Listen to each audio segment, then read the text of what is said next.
am immortal king, I am the king unseen, I bring the music scene back. Hear my empirical rhymes added lyrical flow to this rap that's a fact. Fresh meat on the scene, I flesh out my routine to slip in between the obscene and uninteresting. Just a smoke treat for my infernal machine, I've sent to blow up on this track. Let me explain why my name's in this game. Let me share with you my hardship and pain. Let my left brain analyze and devise all these rhymes so your mind can surmise that my flow tells and lies. And I'm here to surprise, terrified at a mind. Say I actualize dreams I locked up inside, jeopardized by my insecure demons. Released every line symbolizing my triumph. I don't know everyone's hardships, didn't grow up with your pain, but I know that I'm the farthest thing from a thief looking for money or fame. I'm keeping it real, I over-reveal, I weep and I squeal. I'm caught to the reel, an automobile that is stuck and get aimed at the cliffs of unreal. Sad eyes shimmer gold, king leaps from his throne, blood leaks from his mouth, breathe in, bleed out.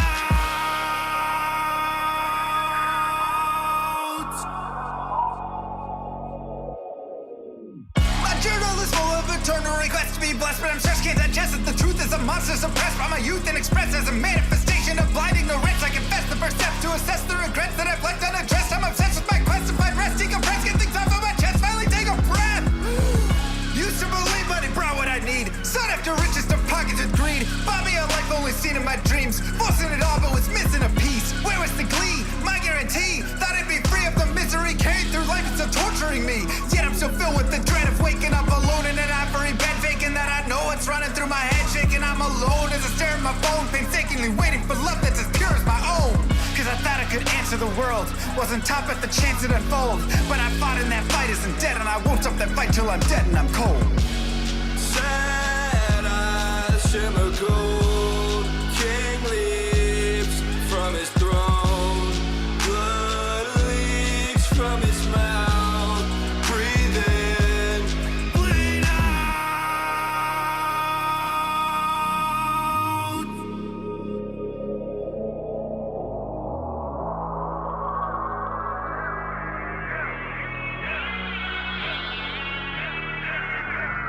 Master of disguise, makes a wise cramps lost on you with the best advice. Try and realize where your bias lies. Blinded anger leads to hatred, but you can't surmise that the worst threat to your mindset is the toxic trust you inside, beaten to your eyes. Take a cobra's aim to immobilize.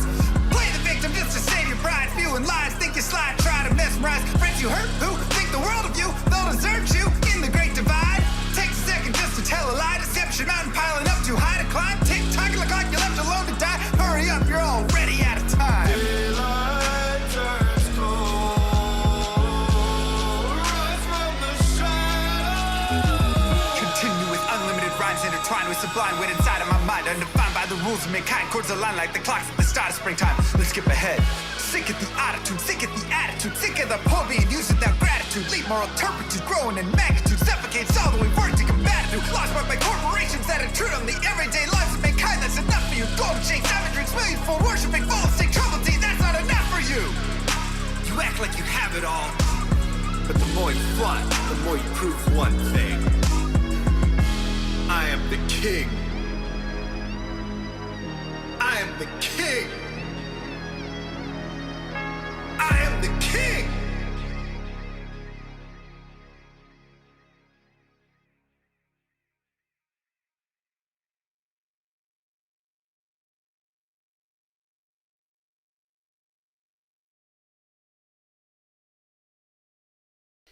Yo.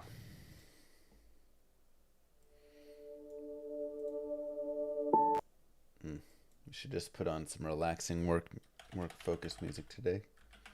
It's always so nice.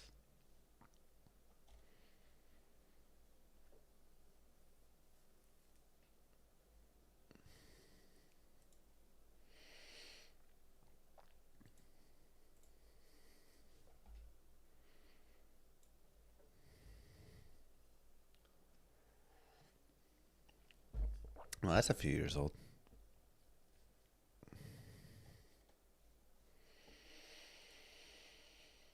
Oh.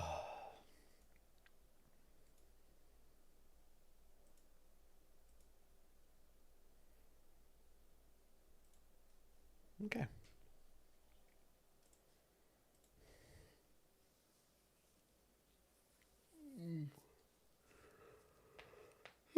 I need a nap.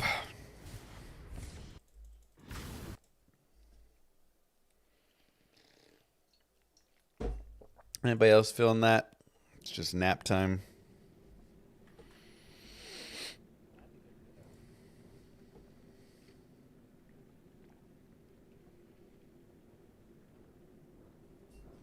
Huntarius 100 streak stream. Nice.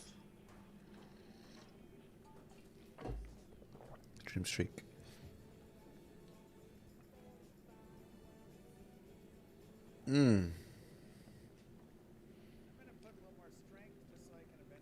Yeah, my tummy's a little upset too. Potentially.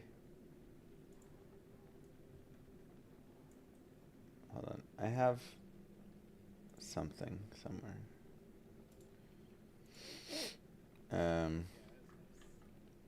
I did eat expired yogurt, and I don't think it was the best idea I've ever had. I'm not gonna lie.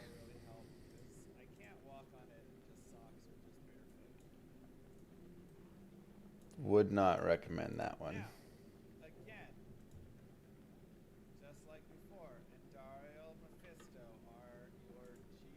How do I turn this off? Oh, wait, I think I know where.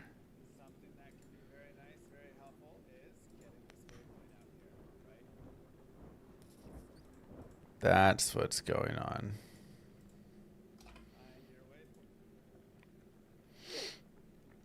If it smells fine, you're good. Maybe.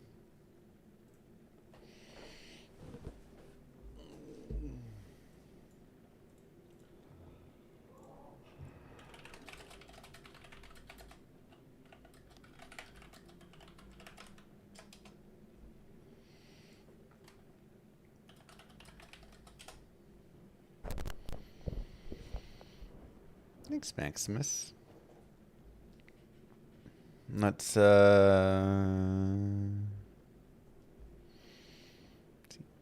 is the highest difficulty, yes. Alright, let's do it. What's up, YouTube? Mr. Llama here, and today we're continuing our Hell Hardcore Guided playthrough. This is Mr. Fister, our Fist of the Heavens, Holy Bolt Hardcore Paladin. We are through part Normal and Nightmare. This is just going to be part Hell, so again, hopefully you're still alive. And now we enter the hard part, right? Now we get into the difficult part. We really want to make sure that we're staying safe and that we're, just playing in a decent way. So we're level 67. Again, you could go higher. 68, 69, 70, 71, 2, 3, whatever you really want. Like, just kind of pick your level a little bit. And there's many ways to farm this, right? So we can go do, oh my god, Flare Jungle. That's like the best. All right, well, we're gonna do some farm here. I log in to the best zone. I can't say no. So we'll go players 8. And we're just going to start the stream off farming a tiny bit. A lot of people when they watch this, I've been trying to go slower on hardcore, right? I try and slow it down. I do a little bit more farm. I spend a little bit more time, getting items and like making sure that my res are maxed out and all of this stuff. Yet the comments I receive on the videos are still, Mr. Llama, you need to slow it down. So, I don't know how slow y'all need me to go, but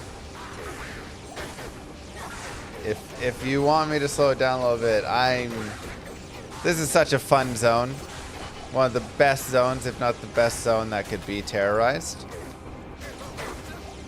So I don't mind it. So yeah, terror zones are really good for a couple of reasons. Number one, obviously, they scale with your level, so this is a level 69 area now. And when I hit 68, it'll be a level 70 area the next time. Blah, blah, blah, blah, blah, right? Let's heal up the scene a little bit. But the better reasoning is because, like, oh, well, you could just go to hell and find an area even higher level. Yes. But in hell, I'm going to receive a massive penalty boost, or negative, right? I have minus 100 all reds when I get to hell, which is pretty nasty. And I don't have to deal with that in Nightmare. Additionally, there's more unique mobs, which is nice for experience, but also more dangerous. And the unique mobs also get additional... we'll go Holy Shock now. The unique mobs also get additional, like, bonuses, right? So they're cursed, affixes, I should say. They're cursed, and they are extra fast, and they are extra strong, right? Instead of just cursed extra fast or something. So you really, by doing these normal and nightmare terror zones, you can really spend a little bit of time in a safer area leveling up rather than having to push forward. Now, that being said, if you feel like, hey, I'm good enough at this game, or your terror zone is the burial grounds right now and it's not something really nice like this, you could either go do like more bail runs, because bail running was actually some decent experience there still, or you could look at something like going to Act 1 Hell and farming the Blood Moor, farming the Cold Plains, farming, you know, just kind of around these areas.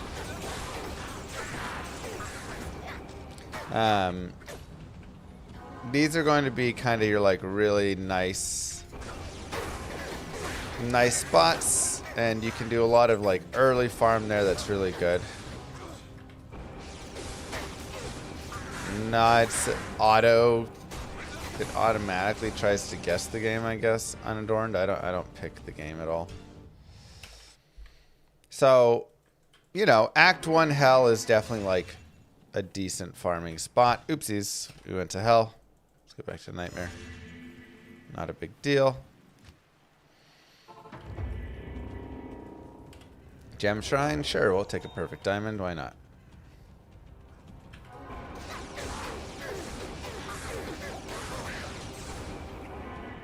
Remember, if you get a bad spawn and it's just like a bunch of birds and frogs or something and not a lot of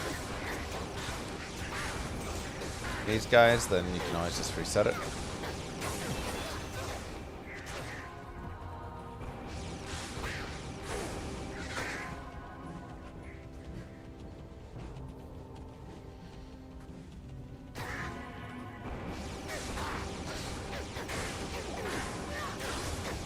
I've been watching for a while.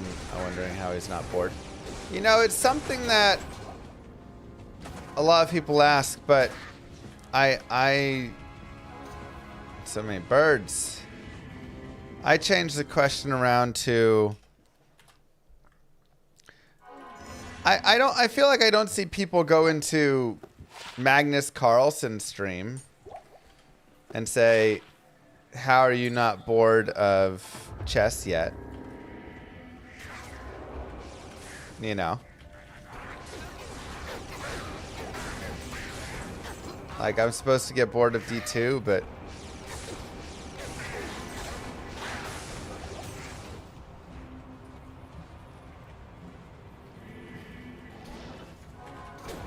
Magnus streams here and there. And to be fair, he actually did kind of get bored of chess, but he mostly got bored of classical chess because he just kept winning everything.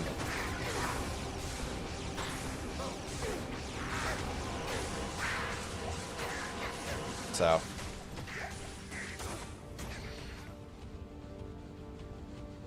I don't win everything on purpose so that I won't get bored. That being said, yeah, there are times that I'll get a little bit bored.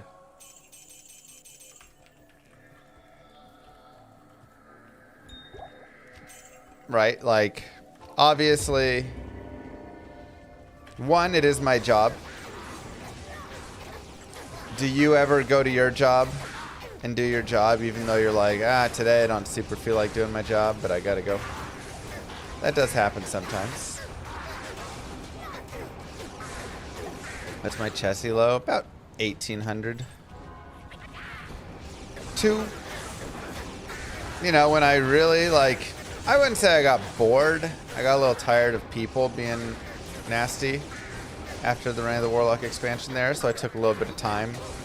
We took a little break. Played some Age of Empires. Ooh, another Soul Rune, nice. Played a few other games.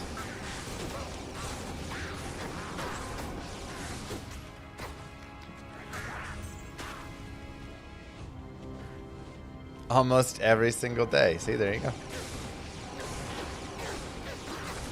But I'm very lucky, happy, everything that I do enjoy Diablo 2 and I do enjoy making content for it, and it's really nice. And so, you know, that is a really nice thing.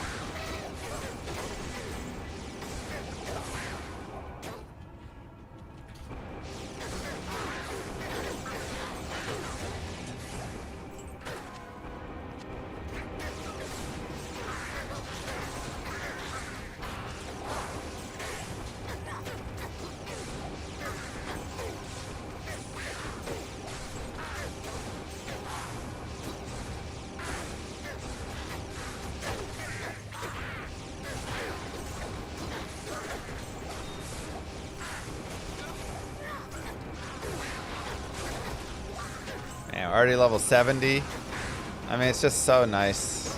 This is such a great terror zone. People are nasty to my favorite streamer. I have words for them. You know, it's a really hard. Sometimes it's difficult being a little bit more of a forward-facing role on a game like this and stuff.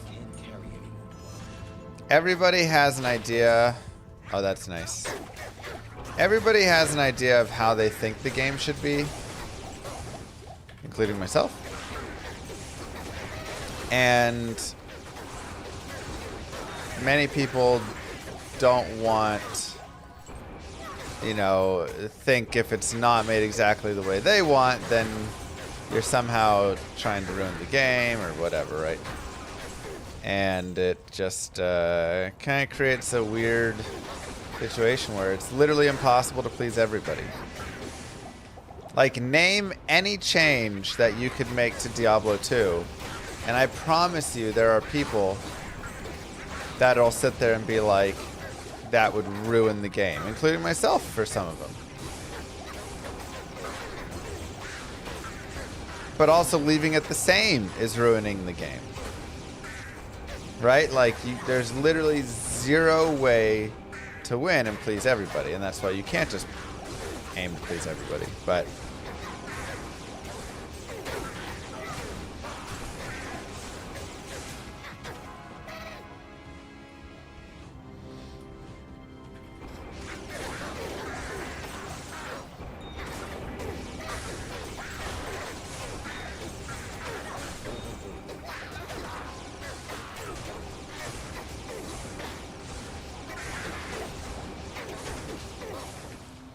so it's just, you know,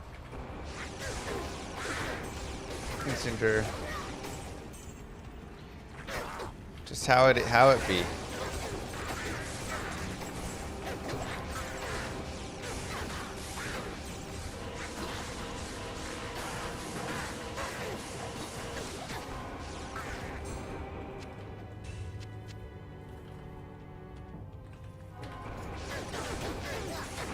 Is this the VOD?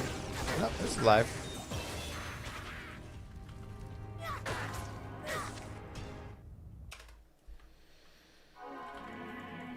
Do nothing, people are not happy. Do something, people are not happy. Yeah. Okay, 1714 cold light with 2 decks. It does cost a little bit of strength, but it's pretty sweet. That's garbage. 21 to life. It's not quite there. Yeah, you eventually learn nobody will ever be, everybody will never be fully happy, and there's a lot of people that are just unhappy in life. And it's not to say that they're wrong for being unhappy in life. Maybe they've got, you know, some sickness they're dealing with, or a family member that's had that. Maybe they're down on their luck. Maybe there's been some issues going on. Maybe they feel stuck in life. Maybe they're, you know, who knows, right? Like, there's a billion reasons. But for many people, they don't have a healthy way of dealing with that.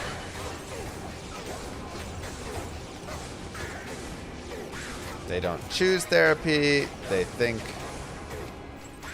that therapy's too expensive. They think it's for weak people. They weren't given the tools by their parents for how to deal with it. Whatever. And so they take it out on you.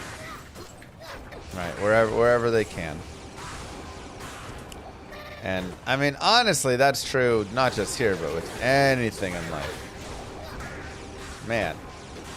If you just go and see the angriest people in life, nobody that's happy tries to make other people feel miserable. That's an unhappy person thing.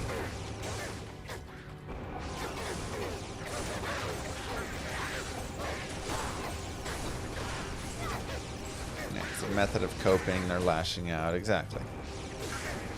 It's not good. It's not okay. Doesn't excuse it. This area is so good. Oh, it's fantastic. It's just all these flares, so many demon undead. Like I say, I wasn't even going to farm the terror zone. I was just going to be like, oh, look, Cold Plains is the terror zone. You could do a little bit of Cold Plains and be fine.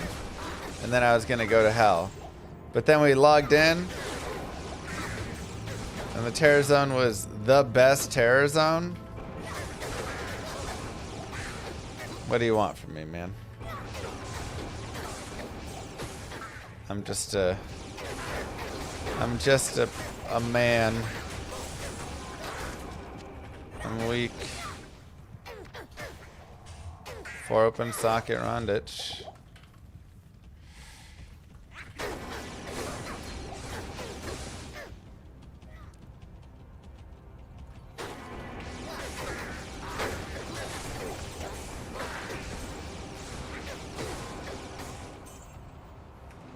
Great area for finding Hiron too.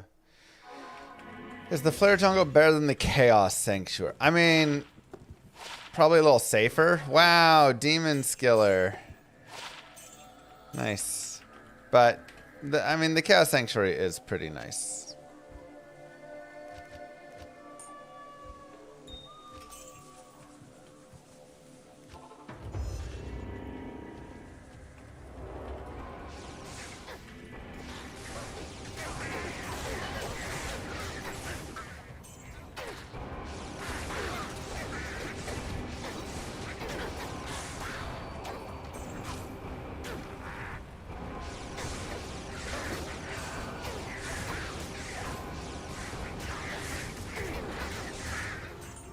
No, Hassim.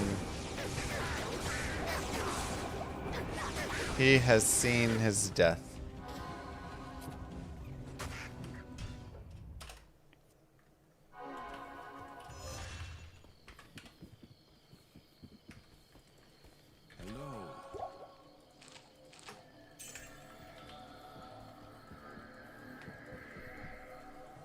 Who's the most versatile? Paladins? There's just so many different ways to play them. It's really nice. We also got that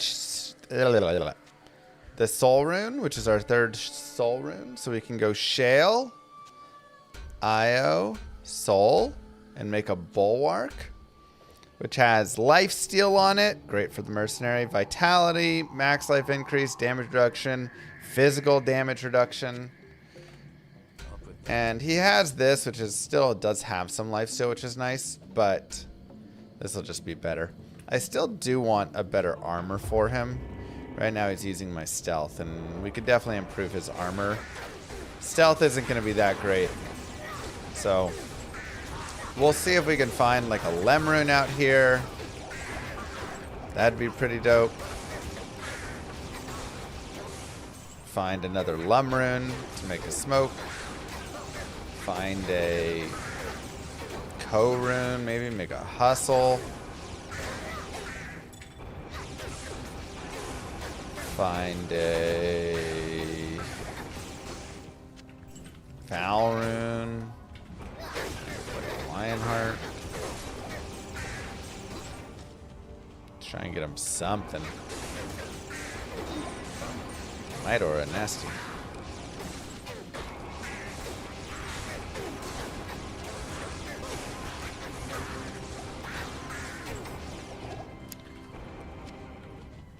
Find just like a shaft stop or something. Yeah.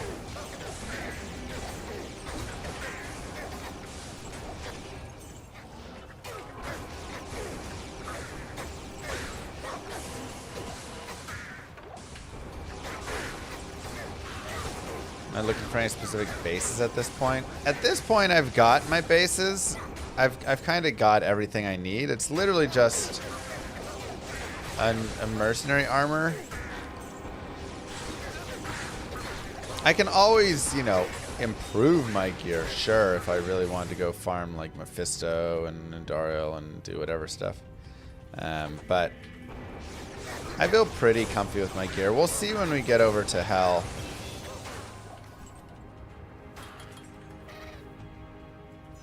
If there's anything that we want to... Let's put a few more points here into dexterity. Remember, just got to keep that max block up a little. Do I like playing shape-shifting Barb? I don't play very much shape-shifting Barb. Mostly because shape-shifting you can't teleport and form. And that's just such a like downside to shape-shifting.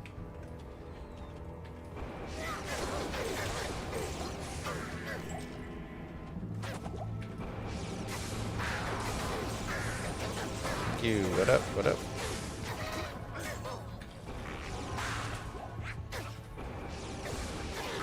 We are 74. Remember, we started at 67. In 20 minutes, we have gained 7 levels.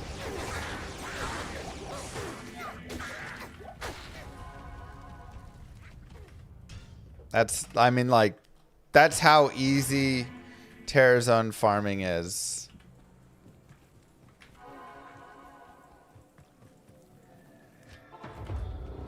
And why I'm doing this here, especially, you know, especially when you get a good zone like this or Chaos Sanctuary. Arcane Sanctuary also isn't bad. Like,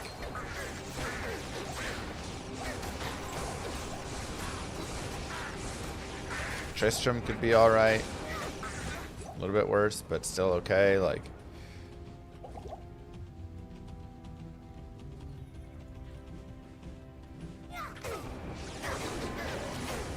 we'll do a gear review. We'll do like all that stuff here in a second. I know I just kind of jumped in, but Terror Zones are every 30 minutes. We got 8 minutes left, and so I'm just trying to kind of milk this baby for all she's worth, you know.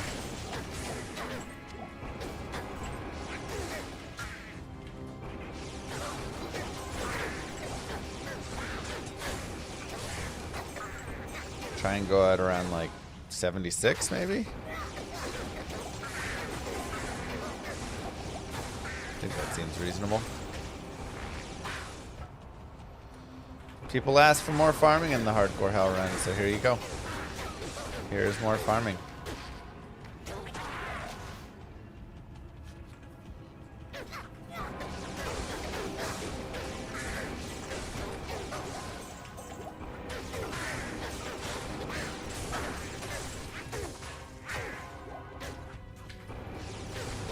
Kind of have a nice little rotation here as well.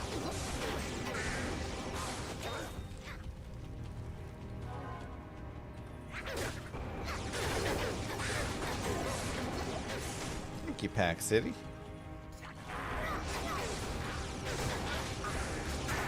Bloody Foothills are good too. Unfortunately, they are not demon or undead. So Bloody Foothills doesn't do a lot for us here.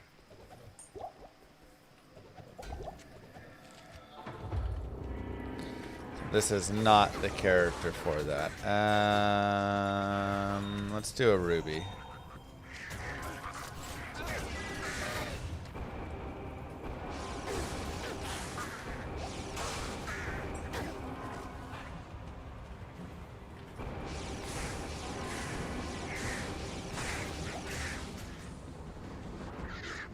Birds.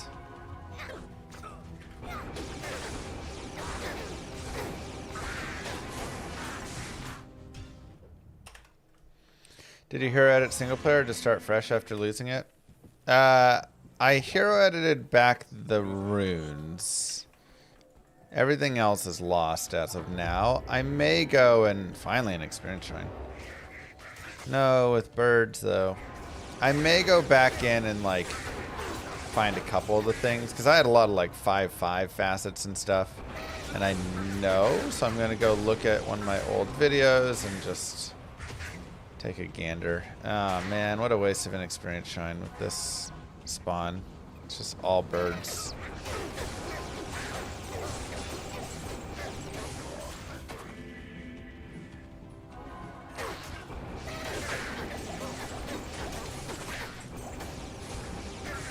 Will there ever be ladder playthroughs? I mean, you can do any of this on ladder. It's just if you're playing SSF, like the only difference between this and a ladder playthrough is this will be a little bit faster because I can increase the player count.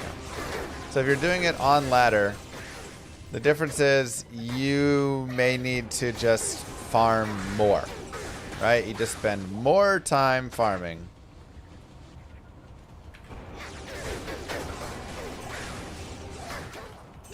Okay, we're also getting to the more towards the end of the terror zones here because you can see terror zones stop at level 71. So even though I'm 75, so the experience is starting to dwindle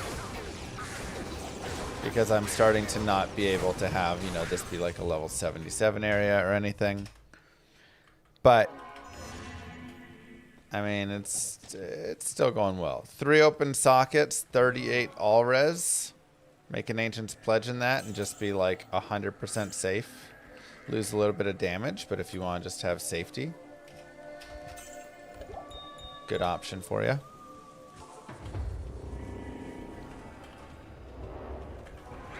Overall, Hammerden is still the king, but this is a very good build still. This is a good build. It has, where it's good, it's great. And I think that's the biggest thing. You're not going to be able to go farm the Far Oasis. You're not, you know, going to be able to farm Eldritch. Like, there's places you can't farm. But the places that you can farm, like the Flare Jungle, or the Arcane Sanctuary, or the Superior Bill, if you want to, you know, socket quest that. 4 open sockets. Insight for your mercenary. The places that you are going to be able to go, it's going to do really well. And it doesn't require a ton of skill points. So you can actually hybrid it. And I like to hybrid it with a Smiter, because Smiter also doesn't need a ton of skill points. So you can run like a Fist of Heaven's Smiter that can dominate some Ubers and be like solid against the endgame bosses there. And then also be really good against this. Great for, you know, again, like chaos running and stuff.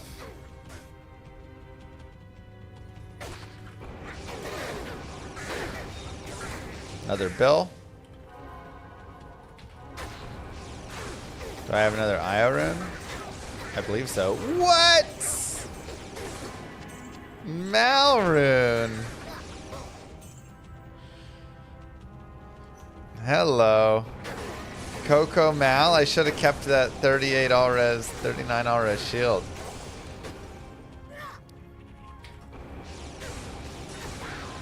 There's not actually a lot of things for me to do with that Malrune, which is kind of funny, but it's still a cool drop. So let's say you're out there. I just want like a Lem rune. Honestly, I'd rather have that. Damn. Darn. But whenever you find a sweet rune like that, what do? We go take a look. So let's go down here, have some fun really fast, and then we'll go take a look. There are dolls back there. I'll let my mercenary deal with them.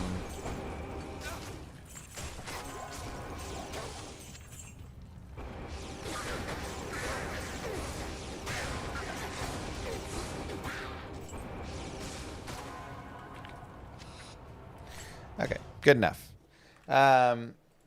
So yeah, you just found a Malrune. What do? You just type Malrune in to Google, and you go look at the things that you can make with a Malrune.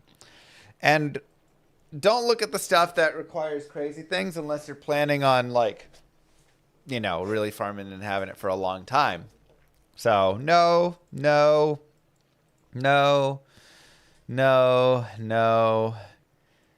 Goal rune, probably no.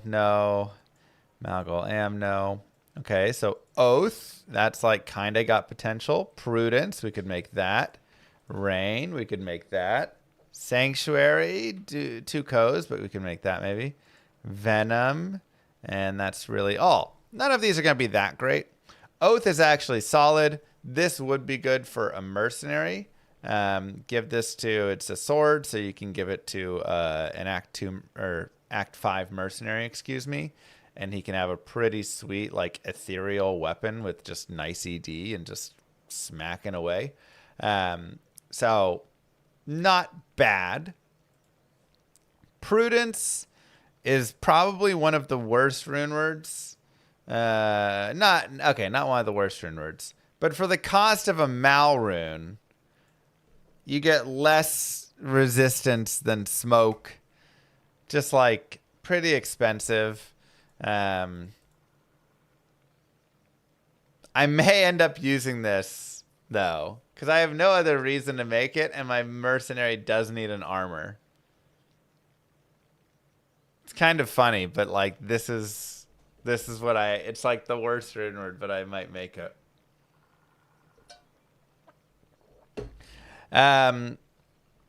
It does have some nice damage reduction. It's got repairs durability, so you can wear it in an Eth armor and some EDs. You know, it's like the idea is you have like a little bit more of a tanky, armor and stuff.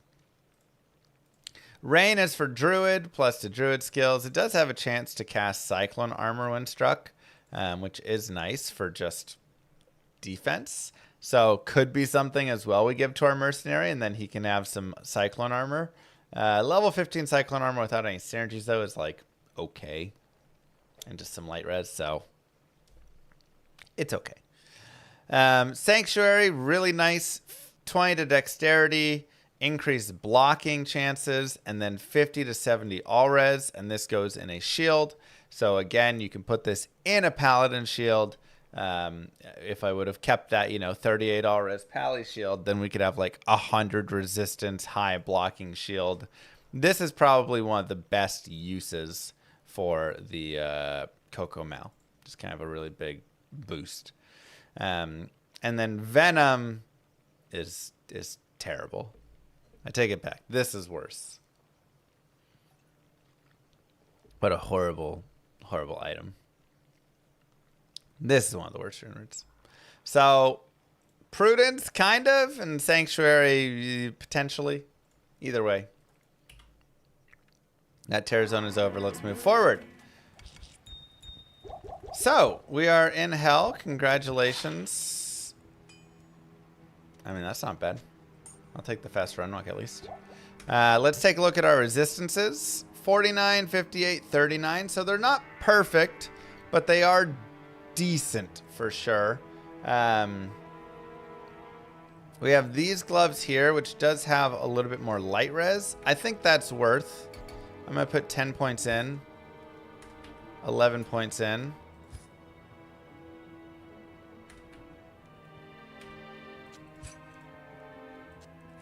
Weird that it wouldn't let me put them on.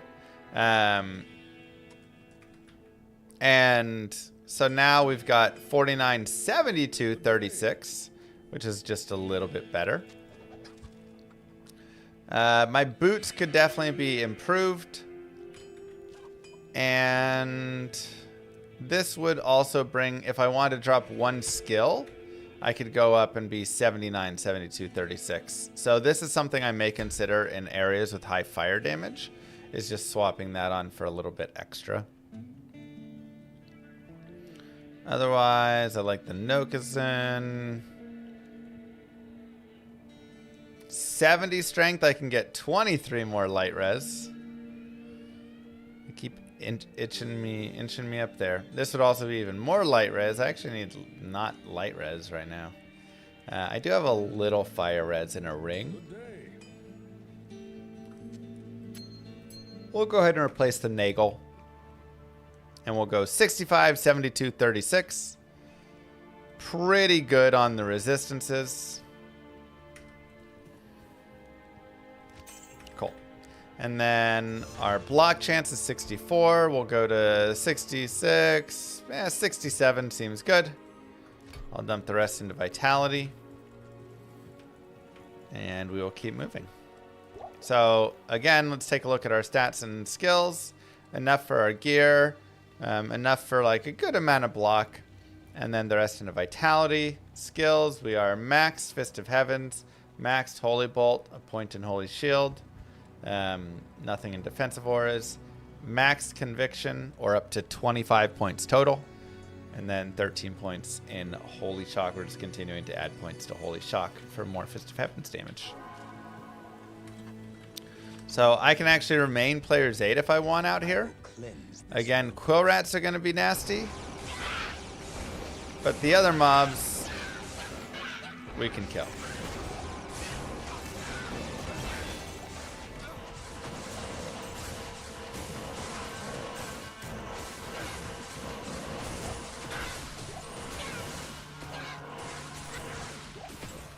Perfect. Man, our mercenary could really use a prudence. If I find a good base for it, you might see prudence get made.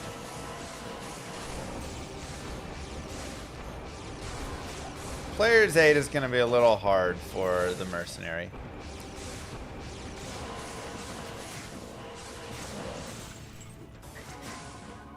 So yeah, quill rats again we won't be able to kill, but we can kill the other stuff.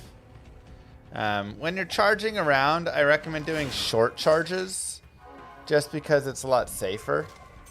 So just charging, you know, like look at where my mouse is for my charge as opposed to like all the way over here. Just allows you to kind of avoid charging into death. And if you don't want to charge around either, then like that's also totally fine because charging can be Any dangerous. chance you could ask Blizzard to disable Spirit Week plus Shield for next season? Would open up a lot of fun options, like Wall of the Eyeless, Splendor, Lidless, Rare / Magic Offhands, Wands and Scepters, etc. I have asked them that many times already. A lot of people would be mad though. I think they realize that would cause a lot of angry people.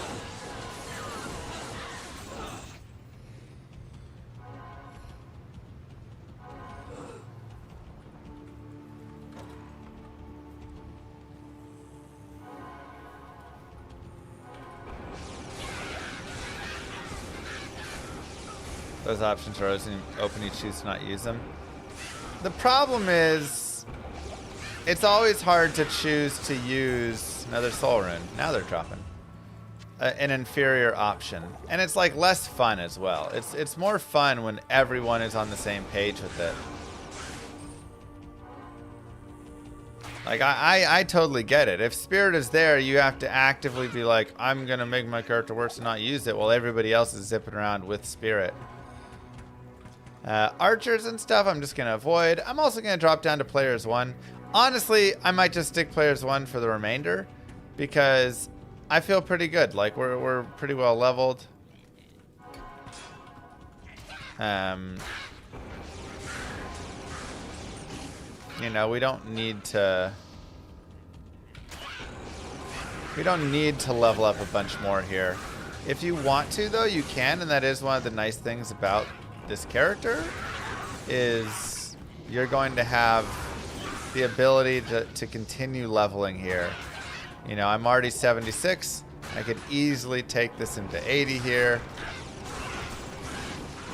and finish at like 83, 84 if I wanted. Just, you know, running around doing some killing here, killing some chaos more, killing some flare jungle, whatever.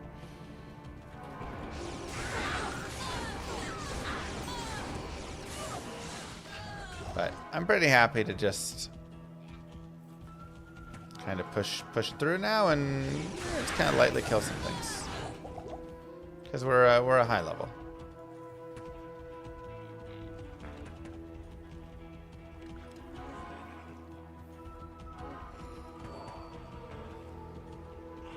If you want to find a waypoint out here, the tower can be good. And again,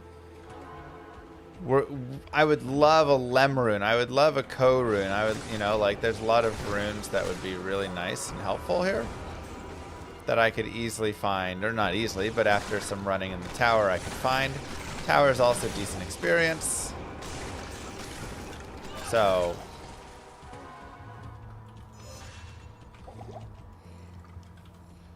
watching live for once, welcome in. Okay, there's a waypoint.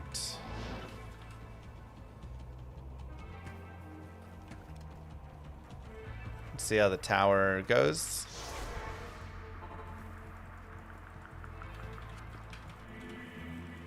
Let's get more health pots. 16 cold res. Sure. I'll take that. Get our cold res up. Looking good. This tower shall be cleansed of evil.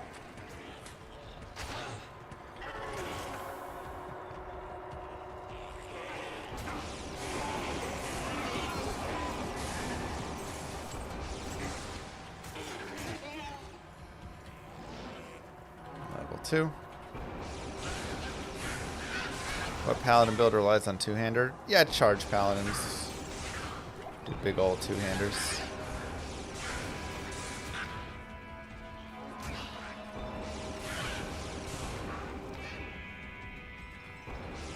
Now, always be careful about archers down here.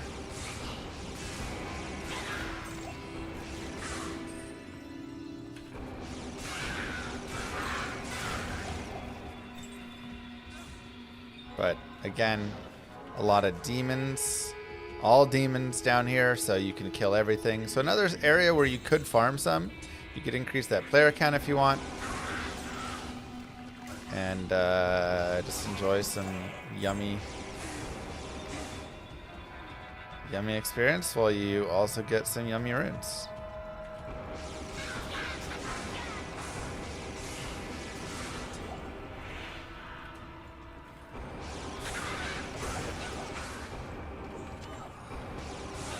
There's some archers in there. Again, we're gonna play a little safe around them.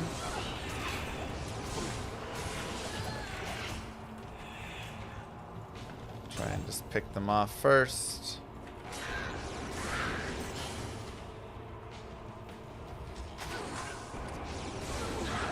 And some non-boss archers, but still archers. Do the same thing.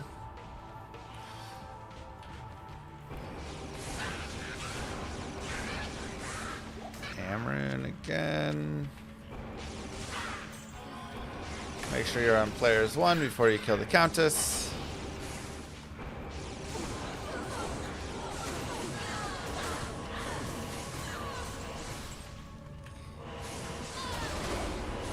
Tal Tal. What is this? Normal?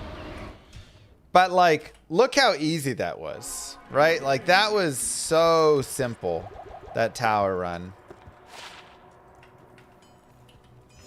And we crushed it.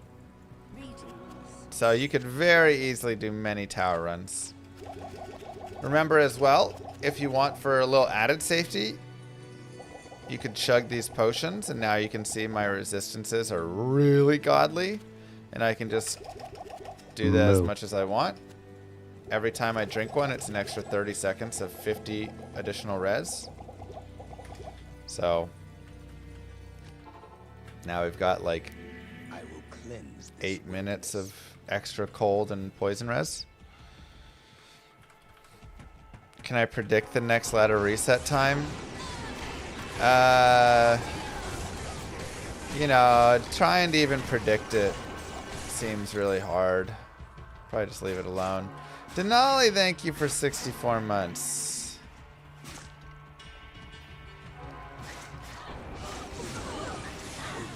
We'll just have to see.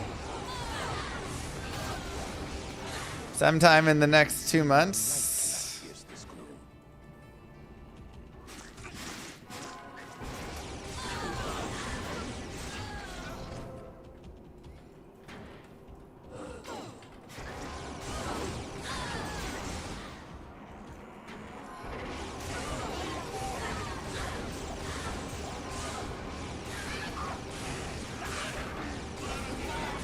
Again, areas with demons, we're just kind of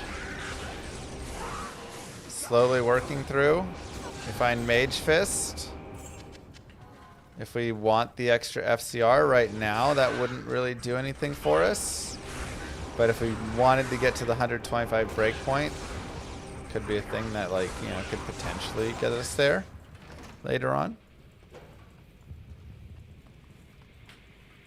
This is no place for a warrior to die.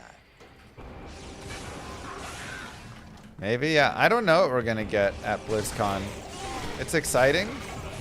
I'm very excited for BlizzCon because I feel like we're gonna get something.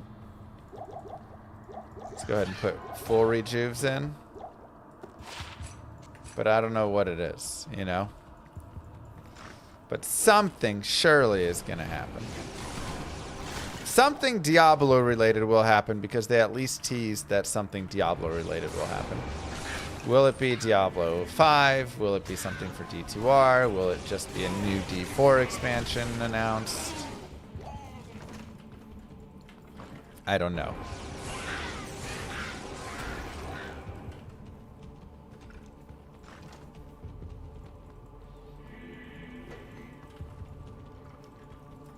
You know we don't believe you. Why would you be going if you don't know? I'm going because, I mean, I didn't know when they announced Diablo Immortal. I didn't know when they announced Diablo 4. And they invited me to those BlizzCons as well. When they invite me to BlizzCon, for the most part, I have not known what was happening. They're just like, hey, something Diablo's happening. You're invited. Come, you know, see it. And then react to it, basically. Did I have a phone when they announced the Immortal version? You know, I was filming on my phone when they announced the Diablo Immortal. And he said, do you not have phones? So, like, he did get me with that. I was like, I mean, yeah, I do have a phone, so I guess you're right, Wyatt.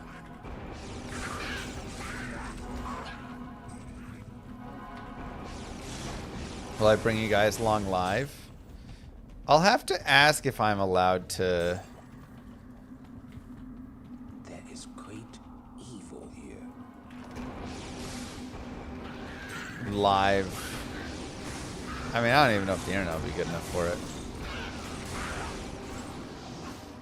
You didn't attend in 2023? No.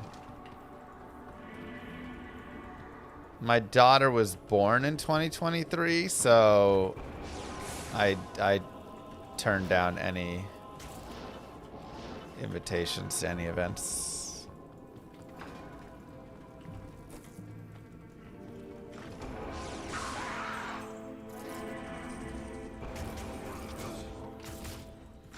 Okay, level 2. Again, if you do want to, aim to evolve. If you do wish to farm here, you can. Helen Darrell is a decent farm, and honestly, we do some decent enough damage to her. You can pick up the waypoint here.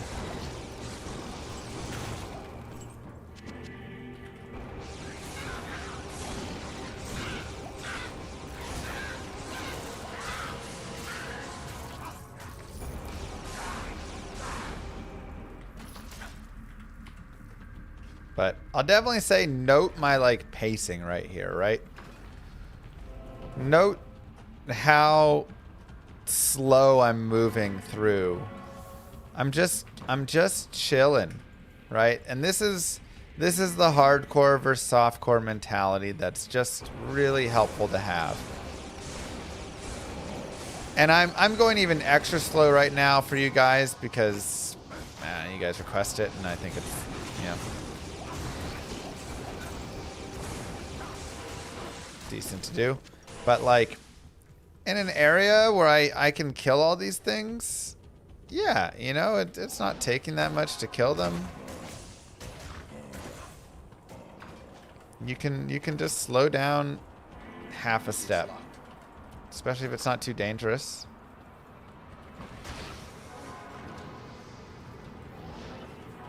Do I enjoy going to events like BlizzCon, or does it feel like work?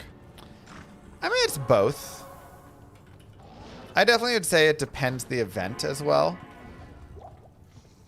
There's definitely been some events I attend that feel a little too worky, you know. The big thing is a lot of times, at least for me, whatever, I'm you know, like the schedule they get you in and out on is pretty quick turnaround. So you get in, you go to bed or whatever, you wake up, and then it's like event and go and go and go and go and go, and then like red eye home or something, you know. Okay, we'll go players 3. So sometimes you're like, oh man, that was rough.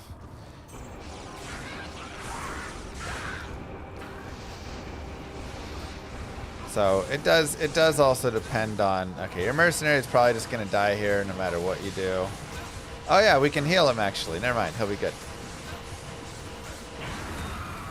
Let's go, baby. The power of healing.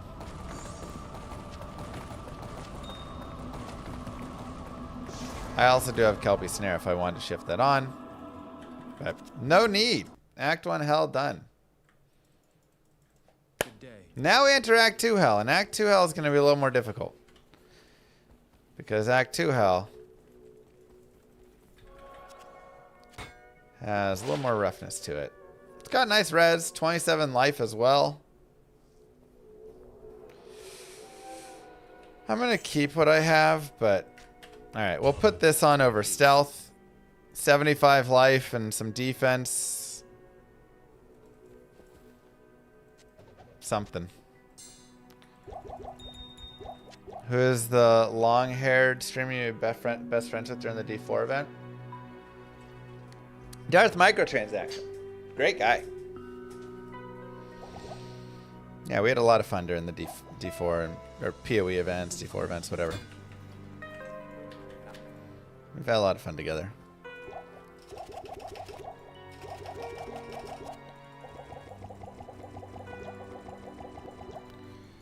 Alright, chug some more of those potions, why not? Now, Act 2. We continue. You know people pay to attend those too? It's kind of funny. Yeah, Act 2, we're not going to kill these things, right? Like, I can't kill any of these things. I can, like, Fist of Heavens them a little bit if I wanted, but that'll take a long time. So I'm actually going to spend, as much as I was killing in Act 1, I'm going to kind of spend zooming in Act 2. And that is one of the problems with this character, and why some people may not like playing this character, is it doesn't just, you don't kill everything, really. You do have to separate. Wait, what?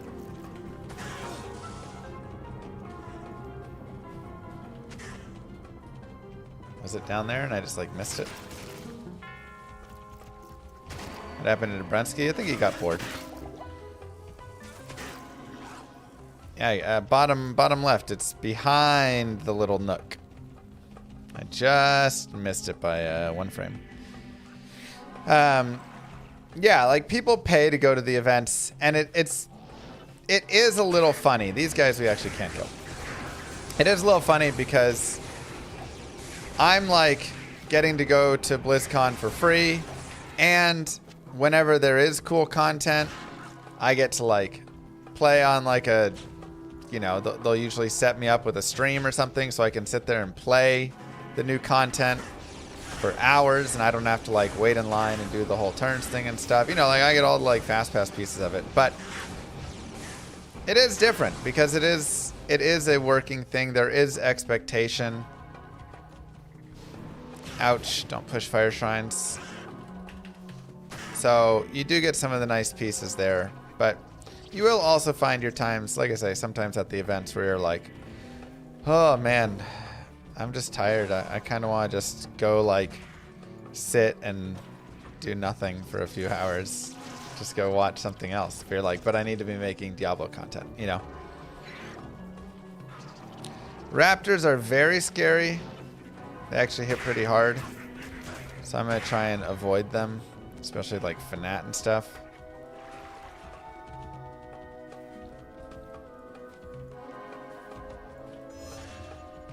Get our Holy Shield back on. But that being said, I think BlizzCon is one of the better places that I get to go, because when I go to BlizzCon, I am able to kind of go explore a little more. So I'll just go sit and watch, you know, a couple hours of a StarCraft tournament. And I can be like writing down, you know, some notes of the Diablo content I saw and what I'm going to do and things. But like, I feel like I do get a little bit more ability there. So it is a nicer, one of the like my favorite events to go to.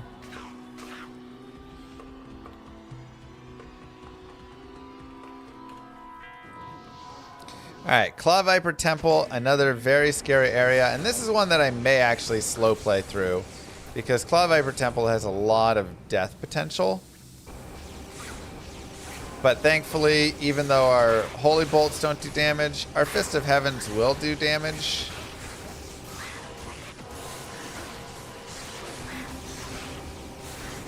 And a decent amount. So we can actually do some work here. What does that look like?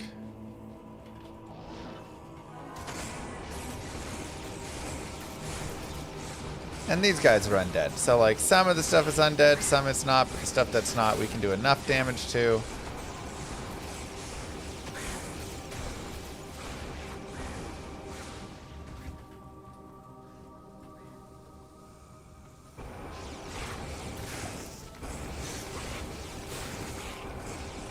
Do I get a lot of fans coming up to me?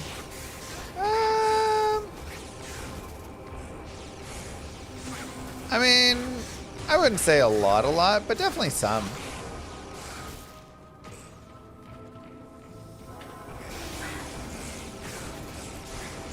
If you are there, feel free to come say hi. Like, I'm happy to, you know, chat for a few minutes with anybody. There's definitely a lot of people that say like, oh, I was there, I just like was scared to say hello and stuff, and like, don't be, just come say hello, whatever. I'm happy to chat. All right, let's do this. Am I attending the charity dinner? I don't know of any charity dinner. I haven't looked much at the itinerary. If they have they released an itinerary? I'm guessing they have, if you know there's a charity dinner.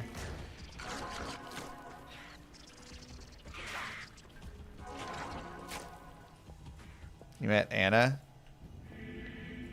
Was Anna there in 2023? Anna Cakes, you're saying? I like her a lot. I got to hang out with her in New York. We had a nice time.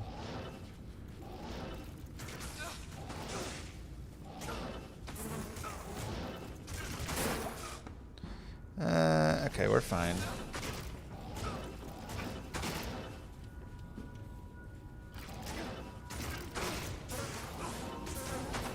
That's fun.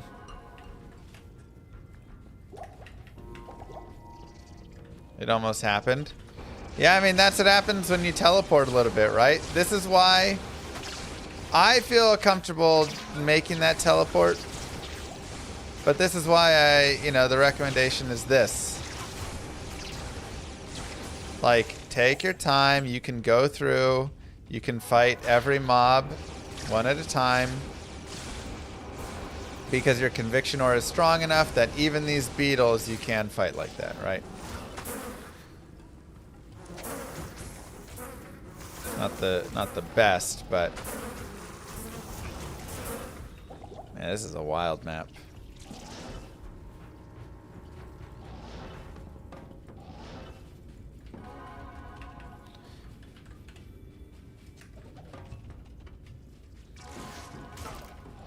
But always just move at your comfort level.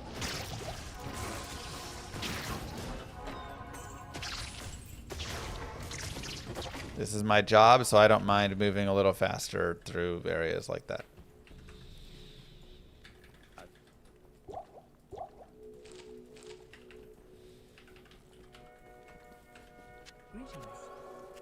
Moo. Playing O2 still or abandoned it? Hey, Jibber. I mean, I've played a couple games, here and there, but honestly, there's like the Cav Archer Bolus Rider combo has been so unfun to play against that, like, any game I play that doesn't feature that, I'm like, I'm having a nice time. And then any game I play that does have that, I'm like, this is the most miserable experience. Whether I play it or someone else, it's just like those units are so miserable. No, I don't like playing. The thing is, I don't like playing as that unit comp either. You can win with it, but it's like such a boring like unit.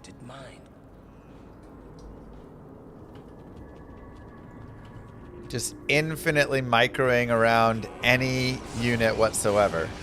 Like, at least with like crossbowmen and stuff can catch you, So it's like, oh, you can micro, but eventually stuff will catch you and they can get in a good position and surround you and swarm in and you're good. Cav Archer doesn't have that. You literally never catch it. Bolus Rider, you literally never catch it. So it's just 100% constant micro with all of that. And then the Bolus Riders are even worse because they have the slow. Thank you. Now Arcane Sanctuary, remember everybody, all demons here. What? I'm playing Diablo 2. We're putting all the monsters to sleep. Yeah. I'm gonna go up the stairs here. Go to sleep, monsters. It's nap time.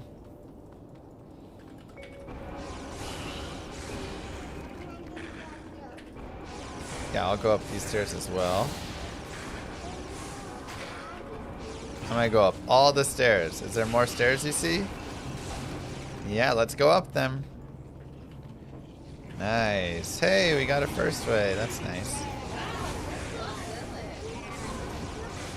I can go up those stairs too? Okay, I gotta make sure these monsters take their nap for nap time.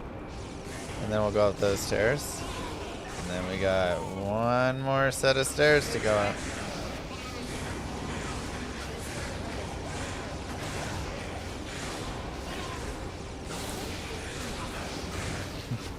Let's do this one. Go to sleep. Perfect. We did it. And a couple tiny stairs.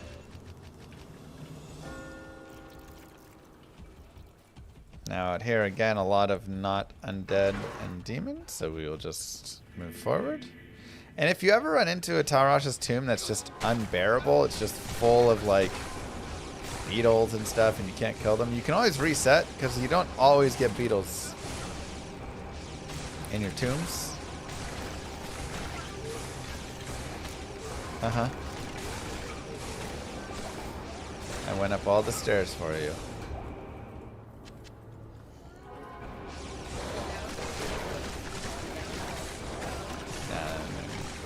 Now we're just no more stairs.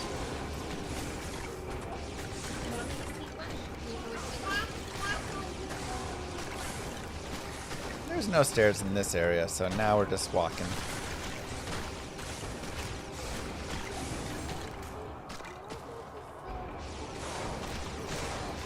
Well, they were in the other area, but we finished that area. Also a good question. Okay, hey, Mommy's super duper hungry because she has food today, so let's go downstairs and okay? Oh, I need you to go down with Mommy. I'd love that you would like to. You know what? Maybe well, first half of the week.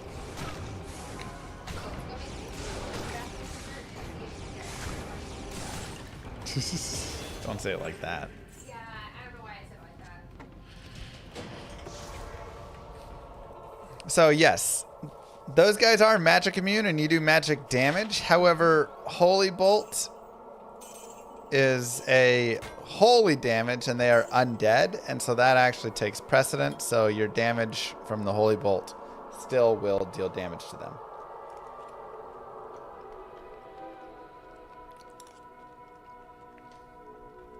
But no effect. We'll go more vitality. Hello. We'll chug some thawing potions for Duriel. And we'll give some thawing potions to our mercenary. Thanks. Thanks. So he can fight Duriel as well. Thanks. Thanks. We'll make sure we're on players 1.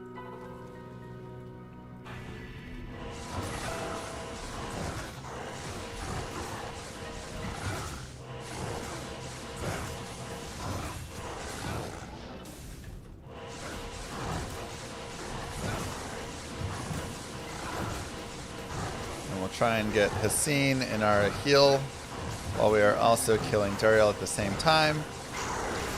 And voila!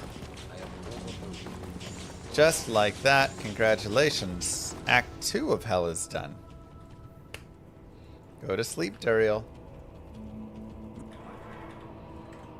I shall honor Tal Rasha's sacrifice by destroying all the prime evils. This is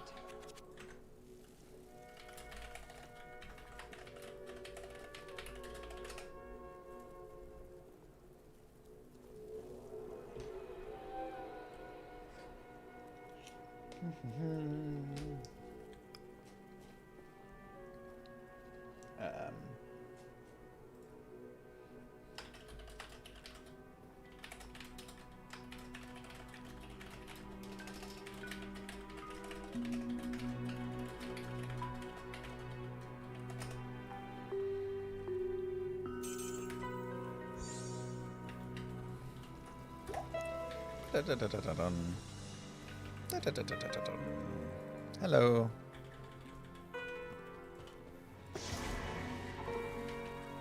We'll go through, and we are in Hell Act 3. yes. Now, Hell Act 3 can be a little scary. Because, one, not really demons and undead out here. Right? These guys are not demon undead. They can do some good damage. They aren't demon or undead. The little shooters are. 2, I'll grab the waypoint. Do a quick telly over. Darn.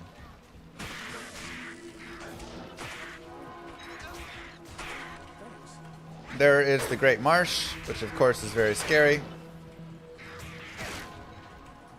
Now, I do have 72 light res, so I don't have to be quite as scared of it. But it can still be scary. 3, there's a lot of lightning immunes out here. And our main damage is going to be lightning. Now, I do have conviction, so thankfully between that and my mercenary, I can slow push, right? Like, again, this is one of the nice things about this character is even though your main damage is coming from your Holy Bolt, with Conviction and Fist of the Heavens, you can slow push this, so you do not have to be as daring as you just watched me be, where I was like just running past everything and teleporting through and all that, right? Like that right there you might look at that and be like, I can't play this. And you don't have to. You can literally play like this. Kill every Cloud Stalker. And this is like nice and smooth. We have good damage. We're killing stuff easy. Right? I'm not taking a lot of damage. I have the mercenary. I have good block. I can just stand and move in. And we do have Great Marsh here, unfortunately, so that's just going to be what we have. Let's go at least do the Spider Cavern really fast.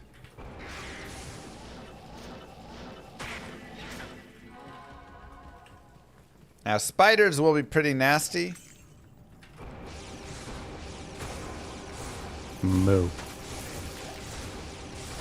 Sark, of course, is a very rippy spot. Lichio, thank you. So this is one that you may want to take extra time. You know, like drag in and out. Try and just keep them on a leash a little bit away from you. Kill some of them here and there, right? Just like really take your time, because fanaticism, extra strong curse is a nightmare. That's one-shot material. There's the curse as well. Go knock that off.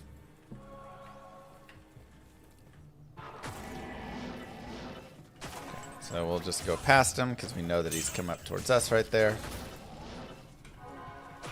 And we can head out. Okay, so we know we have to go through the Great Marsh. Kind of unfortunate. Hopefully there's not souls. If there are souls, we can always just save quit. And we do have souls. Again, I have pretty good light res. So, and they are, you know, undead, so we are going to be able to deal with them. But it is still scary, and this is one of those spots where I'm going to be a little bit careful. Now, the nice thing is I have Conviction Aura, which means my conviction is always going to win out. So I'm not going to at least lose that, where all of a sudden Conviction Gloams just hit me and I'm dead, right? But, hey, if there's a pack of like 8-10 boss Gloams or something, you know, 7-8 Gloams, and then they're all hitting and whatever, like, yeah, that could be a lot of damage. So I'm not actually really going to charge much out here. I'm just going to walk.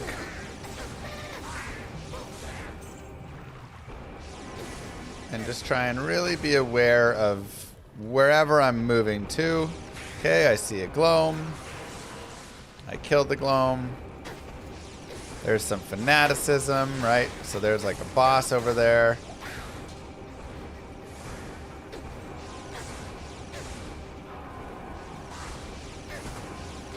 And again, this is hardcore, and you know what takes longer? Slow playing through the Great Marsh or restarting your entire character because it died? I'll let you answer that one yourself.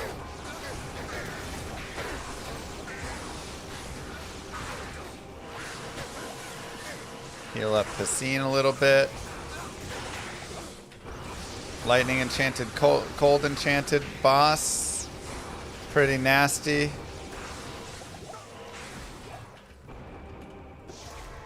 We'll kill him.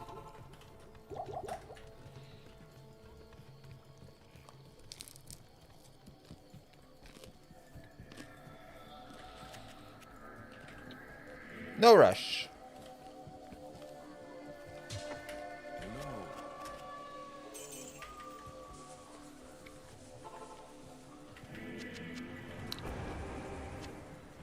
Perhaps I could trade this for something more valuable.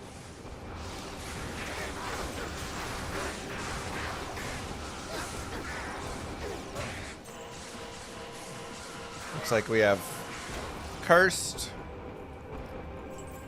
Looks like we killed it. Cursed Gloam Pack though.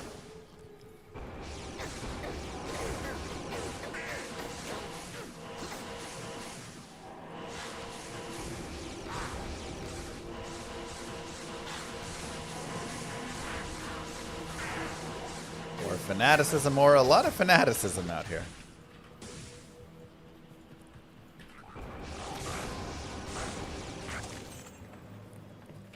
If you want to go take that cursed off, you can.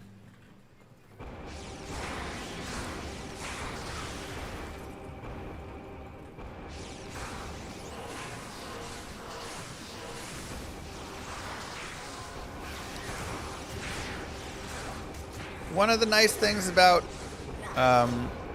Fist of the Heavens is you don't have to aim exactly perfectly. So with stuff like Gloams, you don't have to be perfectly clicking on the Gloam, right? You just like kind of cast it in random spots.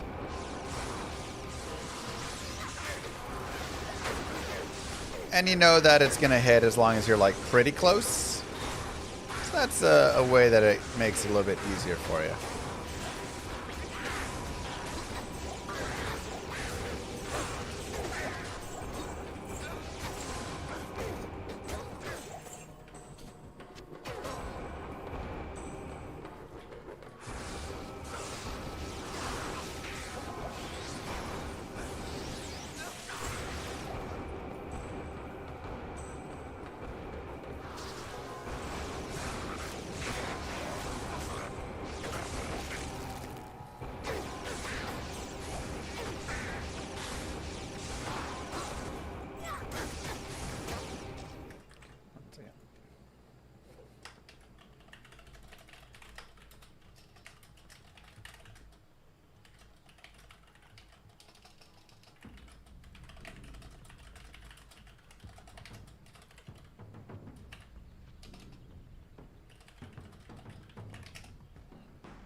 What up? How far do you think it's possible without any save and exits? I mean, I've beaten the whole game without save and exit before. I've beaten the whole game without save and exit and without healing in any capacity. So, you can do a lot. It's locked.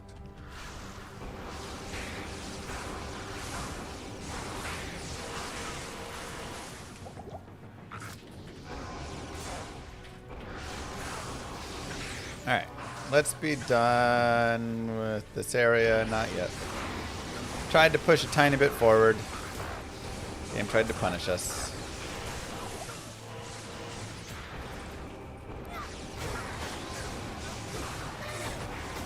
I'm ready to get into the Flare jungle, man.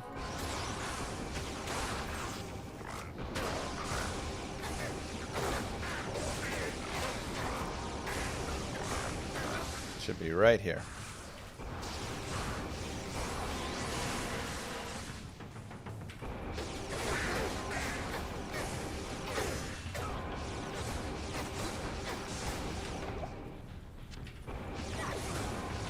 Okay, now, again, There are some lightning immunes out here, but the beauty of the flare jungle is all of these little flares are demons.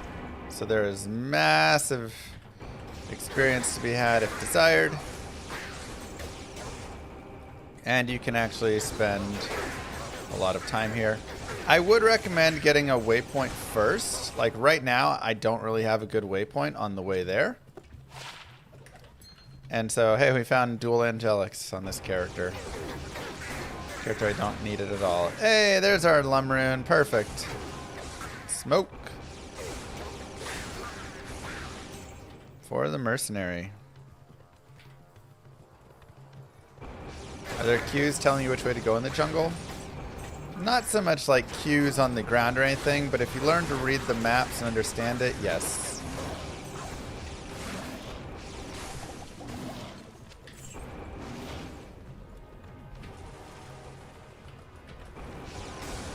No interest in the phase blade?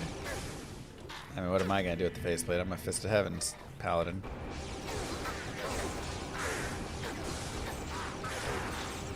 If I was a smiter who found a low rune.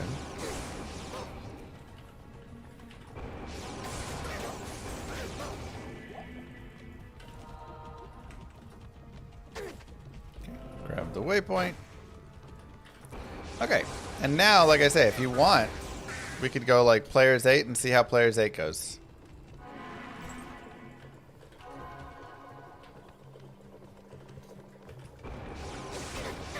Some demons rolling. Look at the experience on it.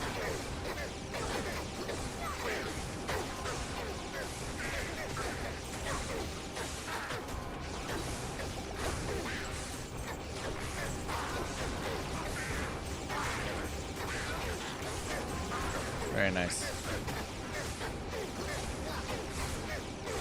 So not bad for Players 8 Hell Act 3.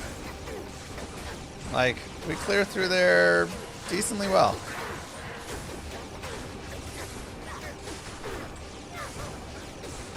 And yeah, you can drop a lot of nice things here.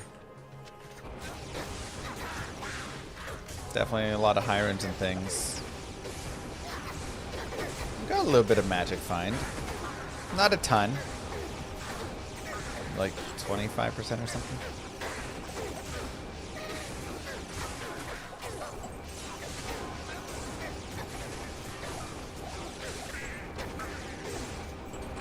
So, I'll go back to Players 1 because, again, I feel pretty happy, but, like, yeah, you could easily slow push through the Flare Jungle on Players 8 there.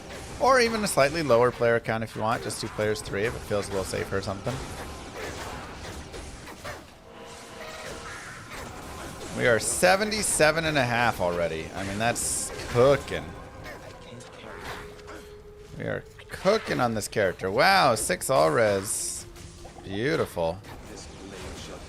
Moo.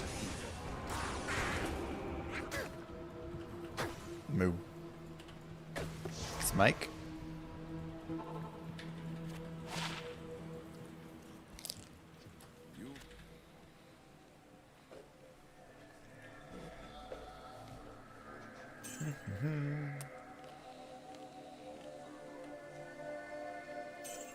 We'll swap that over.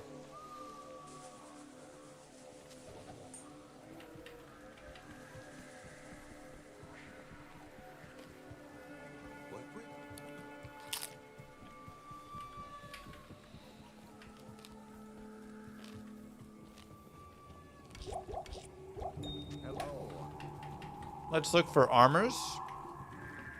2 open slot armor for the mercs. Nice check. Go ahead and get our extra life.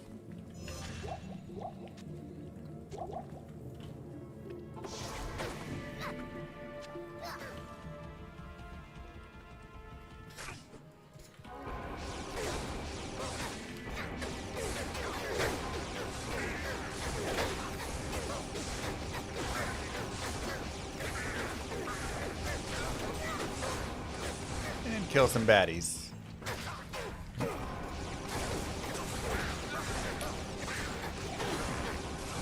There's a scarab husk, maybe 2 sockets. 3 sockets. Rip.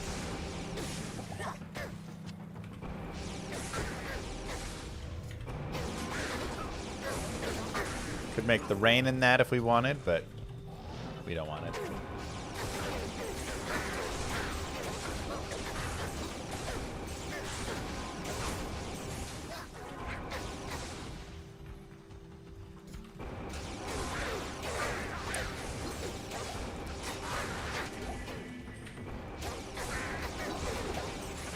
Vendor window up, drop charm on ground. Yeah, I realized it too after I did it.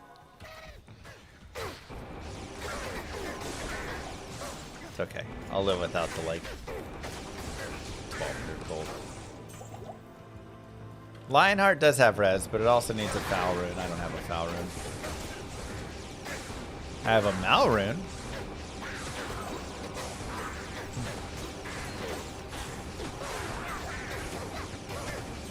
Yeah, Lionheart has like 20 all res, 20 to 30 all res. Maybe like 30 actually. But then it has all the stats on it, which is nice.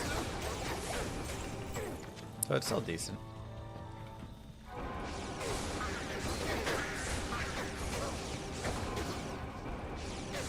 Somewhere in that range.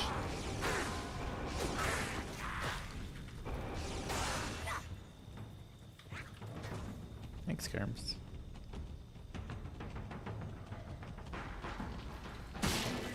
I'm still salty they made it where you don't pick up gold if you charge over it. Come on.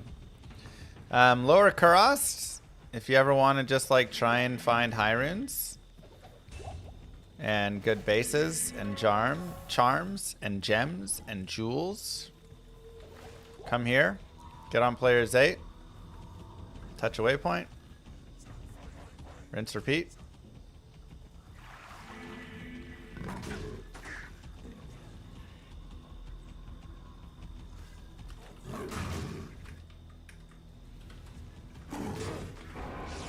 So many nice things. And that one's got extra fast dudes and stuff. We'll leave him alone.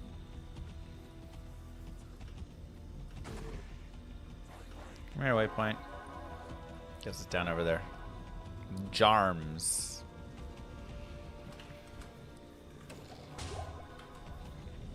Burun, I know you're here. Oh. Never lucky.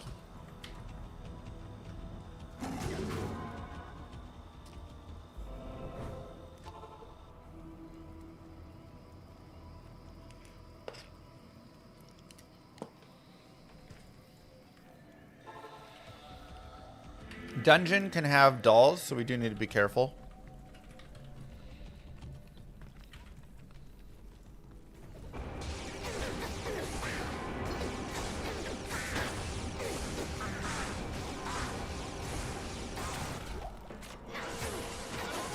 It's my absolute favorite character of all time. It's a hard question to answer because honestly, I like many characters, and I like many characters in different ways, which I think makes it harder. Like, I like playing Trapsin on a playthrough. I don't like playing endgame Trapsin that much. I like playing Elemental Druid on a playthrough. I don't like playing Elemental Druid that much at the end.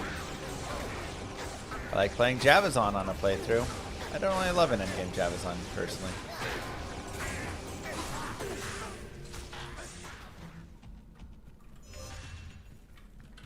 You know, so some characters that I prefer. I like playing Blizzsource both ways, so Blizzsource could definitely be a contender. There's many endgame Barb builds I like playing that, you know, are just like not that great in non-endgame.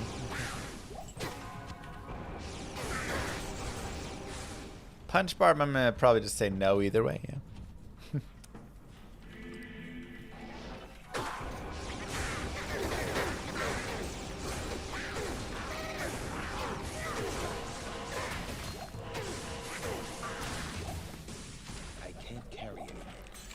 Okay. The brain. But secretly, yes. Yeah. Good morning.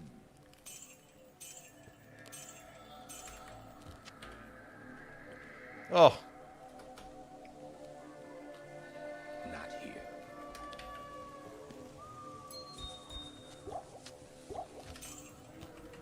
Just not quite good enough.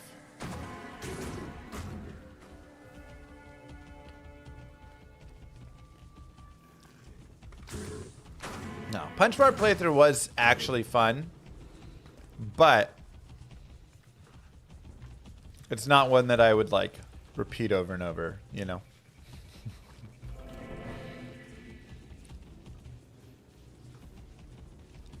It was nice, and then I was like, yeah, we're good.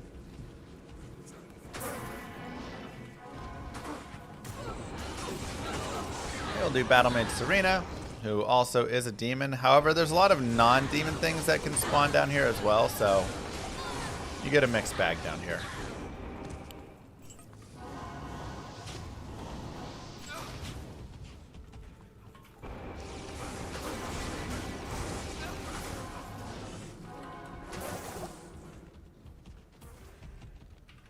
Funch that the fact for the funch.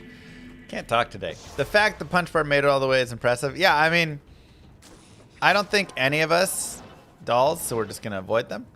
I don't think any of us expected the punch bar to actually get like through hell. I thought, yeah, this is nice, and then it's gonna be done.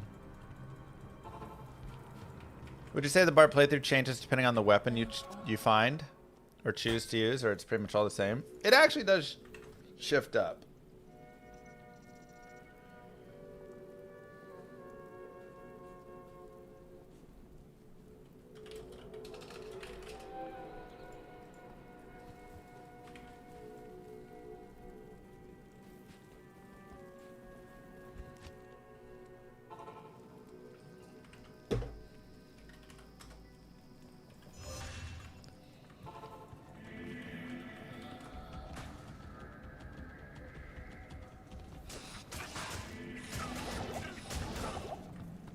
We just drank 2 rejuves right there because I did not want any split second of a doll exploding on me and then a second one exploding. Especially when the mercenary came over to start hitting. That's the worst.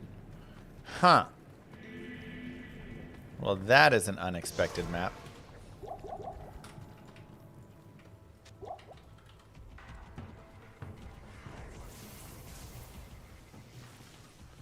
Okay, we'll go for the Travancore waypoint.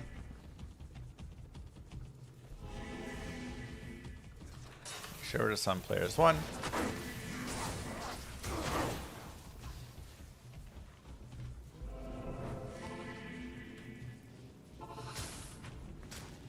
Seems like an inside map now.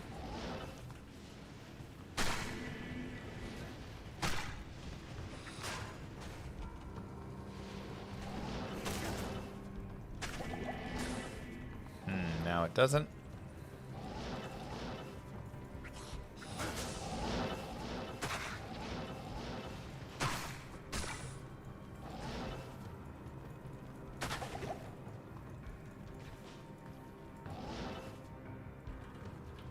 Huh.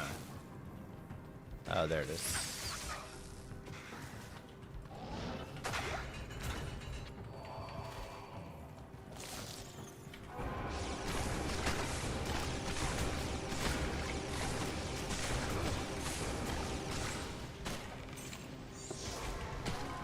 Okay, let's go back. Let's refill our rejuves. We've got all the organs. Heal up.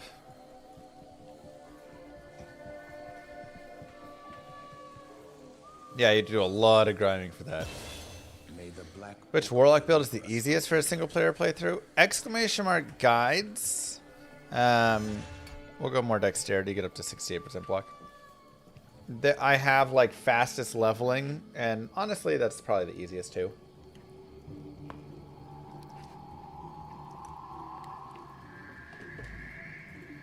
Just look up the fastest leveling build for Warlock there.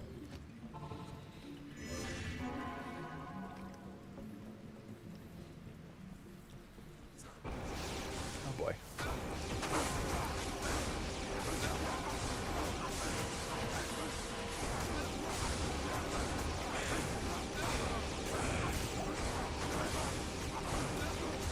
And I could either reset this if this is terrible, or I can just slow push it through, right?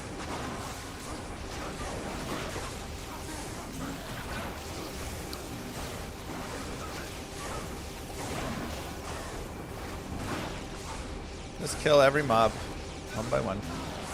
How's Llama RPG coming along? Somebody asked a little bit ago. Good. Yeah, Miasma is the right in there with the easiest, but Fire is also really like easy for the early games. You can kind of go Fire into Miasma, or you can just run Miasma the whole time.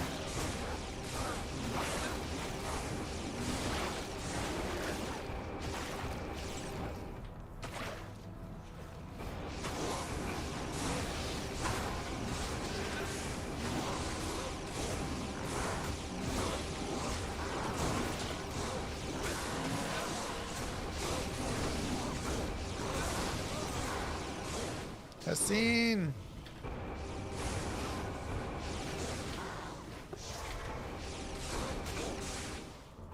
Let's go back. No reason to try and rush it. Yo, Again, it's Llama, hardcore. what's up, dog? I'm doing a themed fantasy team this year with all players having played at the same college. I think Georgia creates the best roster, but what do you think? I mean, it's between Georgia, Bama. I mean, probably those two. Ohio.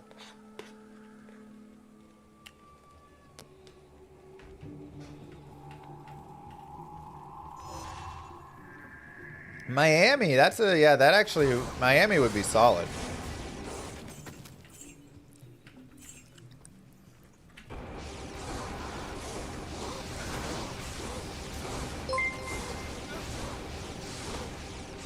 James Cook, Brock Bowser, Boy George Pickens, and Matt Stafford, just to name a few Bulldogs. Yeah, I mean, it's a good group in there.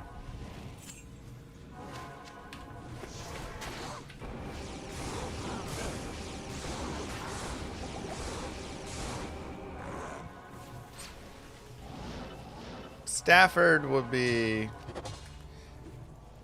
I mean, who knows? Dude, old.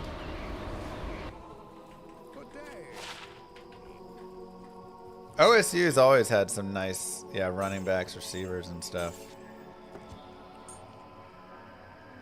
But you're starting CJ Stroud. That's rough. 37 to life. Good enough. We'll keep it.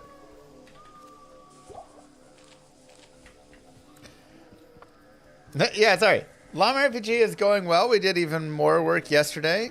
We now have Acts 1, 3, and 4, all of the, like, insides created. So I've got, like, all of inside of the little buildings, the shops and stuff. I've got the castle made in Act 4 now. That was what I worked on last night. Oh, wait. Go down here. I've got all that stuff done. So I do need the dungeons for Act 3 and 4 to be made still.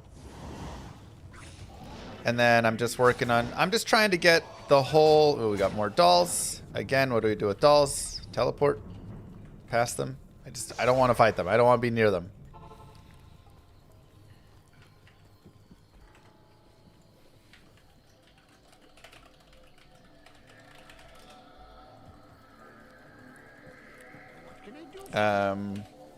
I want to repair. We'll also grab some of these.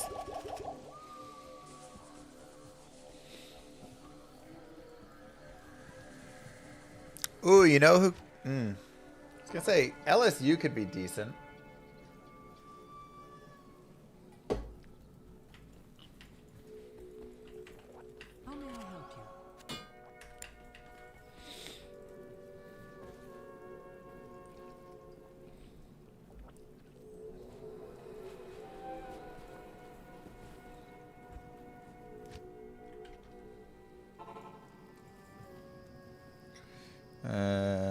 Perfect. Because LSU, you get Jaden Daniels or Burrow, which is really nice. A lot of dolls, a lot of avoidance. I don't even super like charging in here because the dolls. I dig LSU but no running backs. Jamar Chase, Justin Jefferson and I mean, Joe Burrow you is get- great, but Leonard Fournette and Clyde Edwards-Helaire are like the only backs I can think of. Yeah, I was thinking Justin Jefferson, Joe Burrow, or Daniels, and you've got like a really solid. And then Jamar Chase, like your wide receivers are stacked. But honestly, I don't know who is a running back for LSU.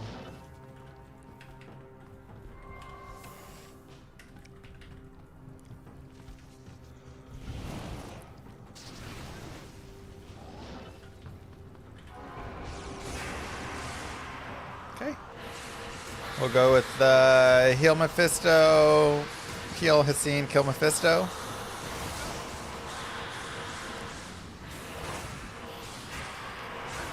Tight ends, whatever.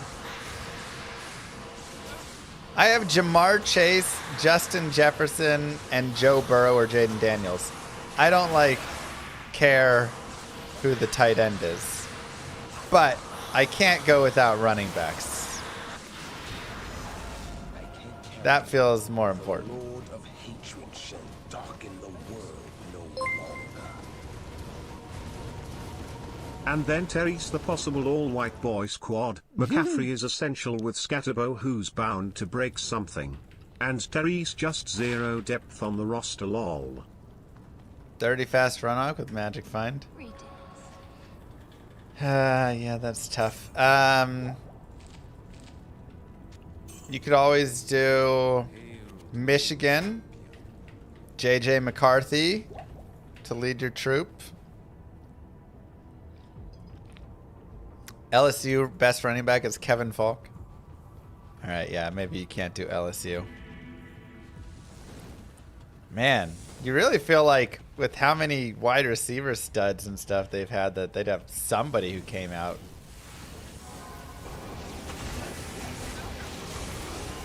For the RBs, but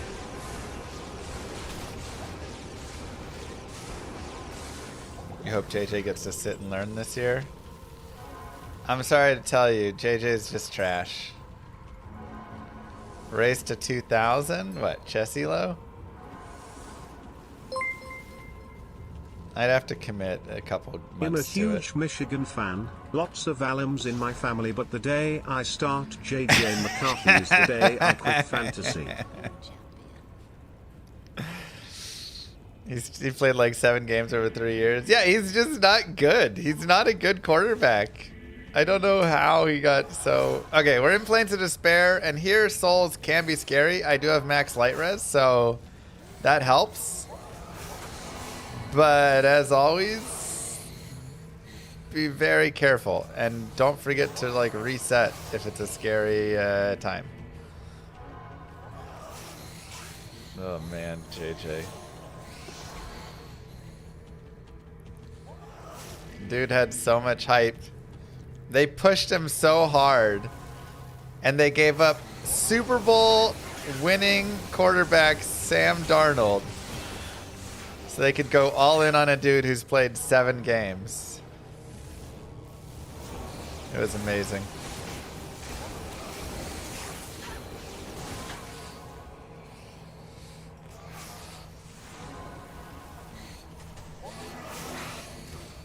It was definitely a sunk fallacy cost right there. Once they picked him up. Like, well, we gotta try. We wasted a first round pick on him.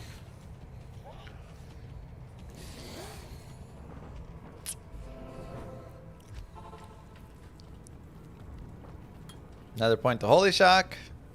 We'll go more Vitality. Also, yeah, Michigan won the title with defense anyways. He wasn't even like the reason.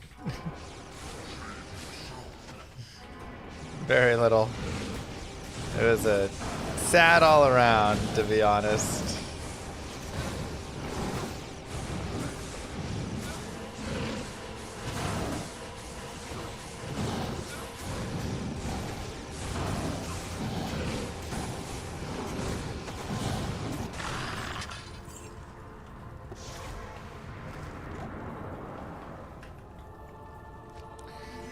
All right, let's get our skill points. Okay, 2 more skill points. A little more Fist of the Heavens damage.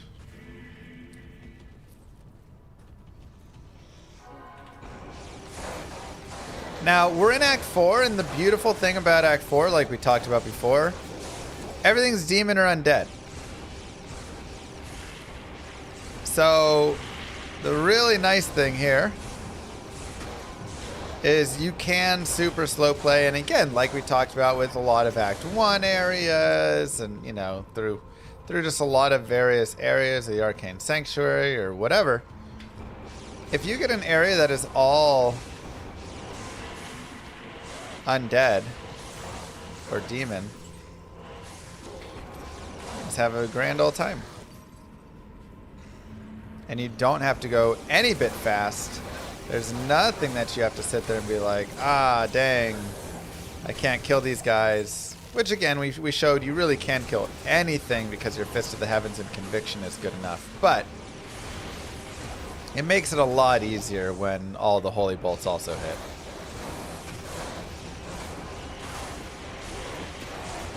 Souls are undead, yes.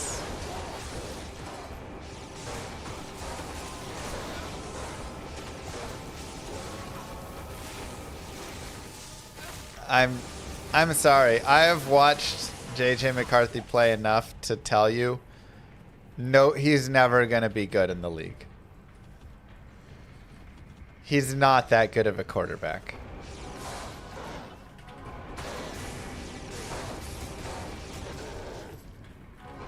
You can't make it happen with him.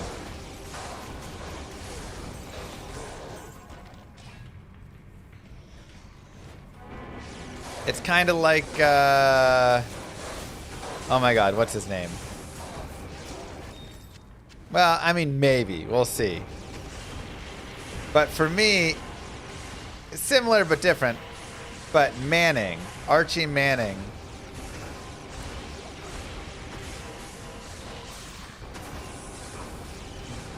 has like such terrible form. Whenever I see him throw a football, I cringe.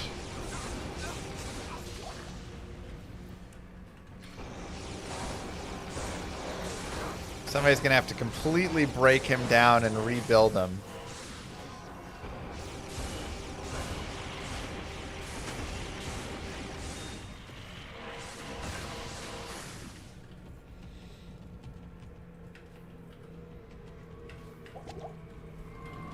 Eli had pretty bad form too.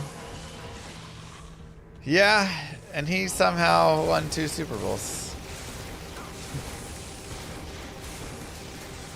Eli is such a hilarious, like, example of everything within. Like, in the end, he was still just like an alright quarterback.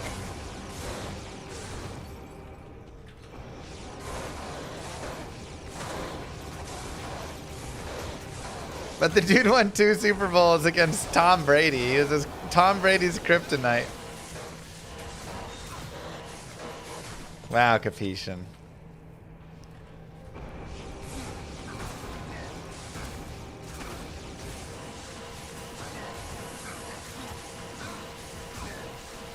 Get him, Hassan. Man, being able to heal your mercenary when he fights is like so god tier.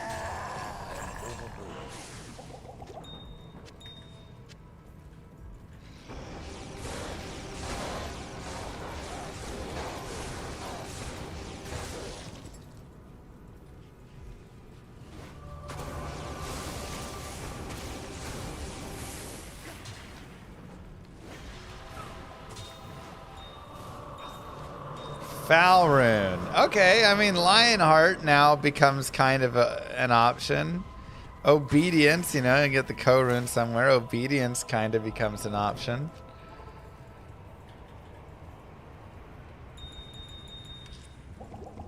And we found some sweet runes on this run. 2 Lums, 2 Ios, Foul, Mal.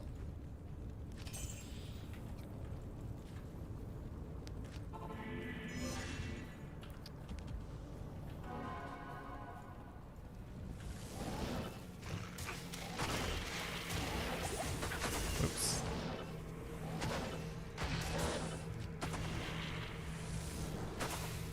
Let's make our way towards the Chaos Sanctuary. Where again, this character shines. If we want, we can even try some Players 8. Let's see. Let's give it a shot.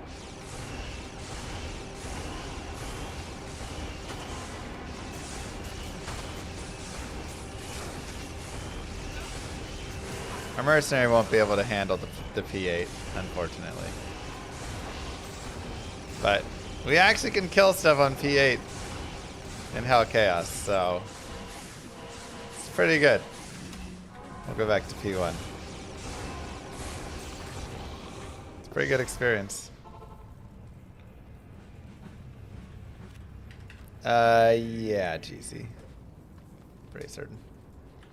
Hail to you, champion.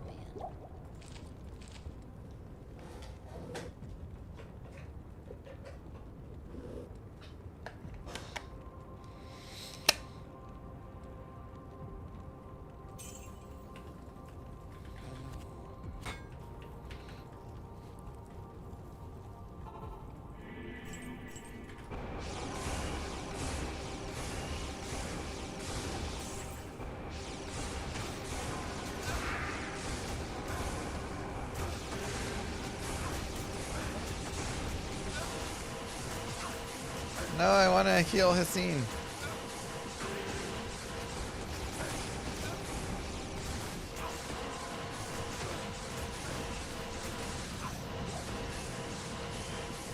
Perfect. Yeah, we found Tal's Belt earlier. Which is like, okay, it's some block. Some nice block chance, so.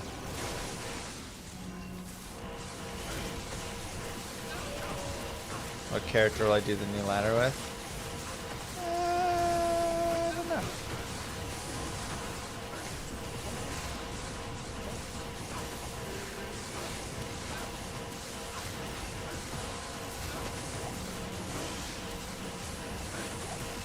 Oh, the experience is so good. Alright, yeah, like I say. We'll go back to P1 now, but.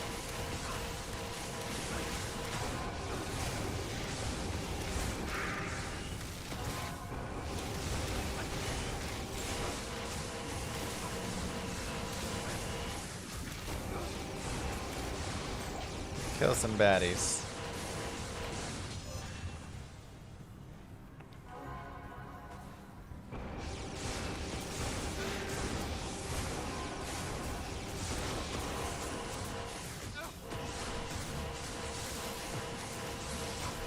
Number 1 druid. Oof.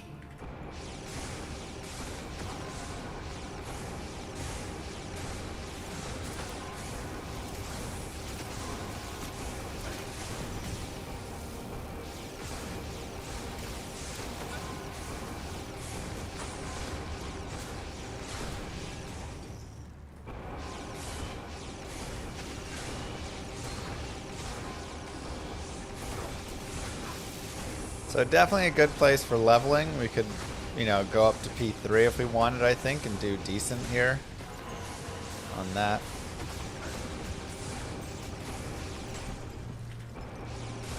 A lot of good damage.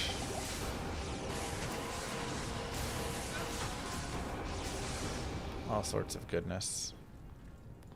Let's get our mercenary over here.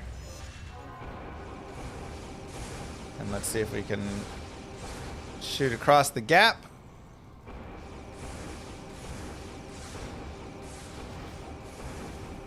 Beautiful.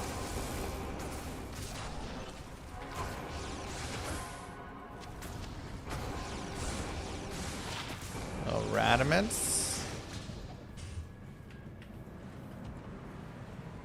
Diggs is going to the Commanders.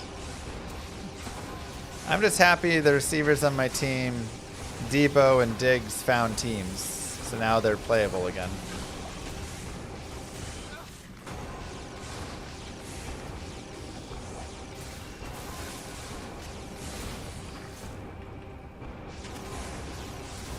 I'm kind of surprised the Pats didn't keep him because he was actually like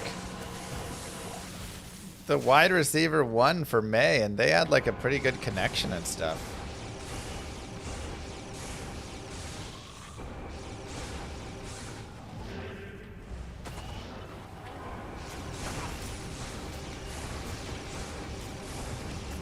Now we have fanaticism over here. So we are going to be careful. We'll try and pull our mercenary back so he'll be more careful as well.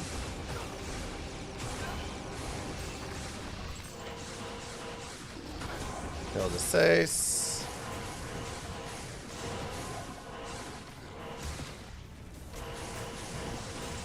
Debo does get some injuries, but it's also kind of funny that the Commanders dropped Debo and then picked up Diggs.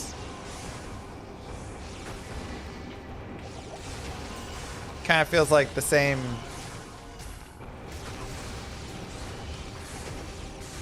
You know?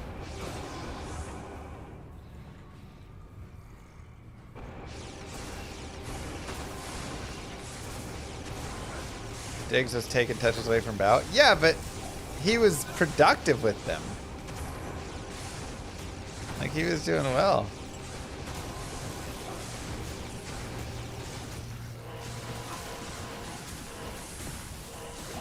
The Bills could ever get a receiver, man. I'd be so scared.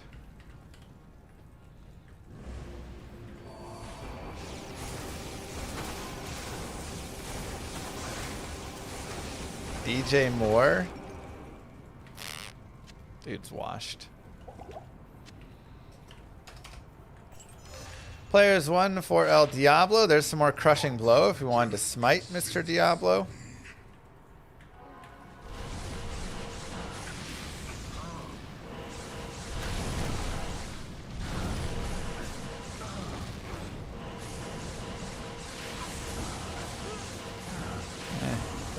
Doesn't look like we can heal him through that lightning this time. Thanks, Chief.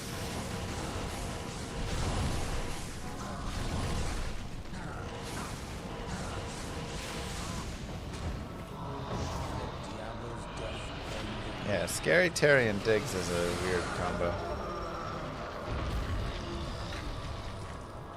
I mean, Lobby is still not amazing.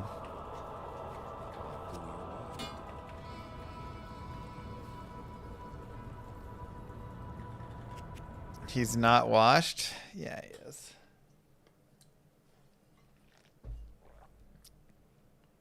DJ is going to have a mediocre year at best.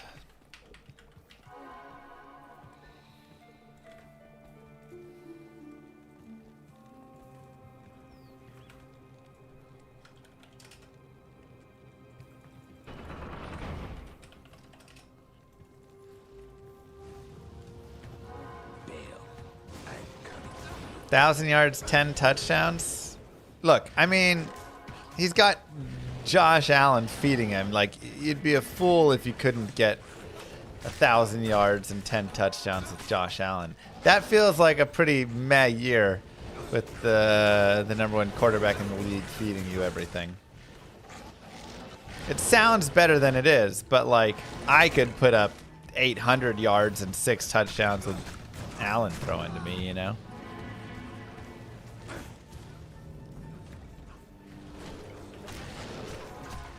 Cowboys are going to have 3,000-yard receivers this year. So, like, I'm saying, like, give him a real receiver puts up, like, 1,700 yards. Now we're talking.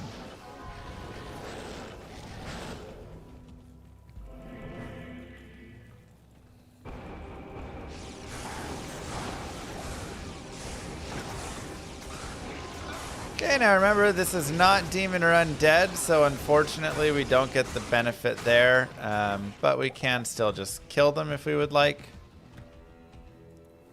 Pindle is going to be a little bit better, the farming spot. I still think more ends up at like 850 yards and like 7 touchdowns, and I think it'll be kind of disappointing, honestly.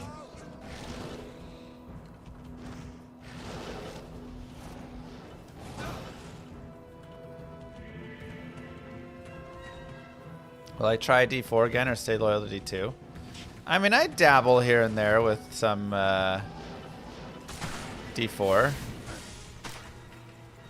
Not like super often, but mess around for a couple days. But the thing is, once you play for a couple days in D4, then you're kind of done. Dude, Waddle is crazy talented. Yeah, I love Waddle. I've always had more hopes for him. So we'll see if that'll, you know, if him and Nyx will link up a lot.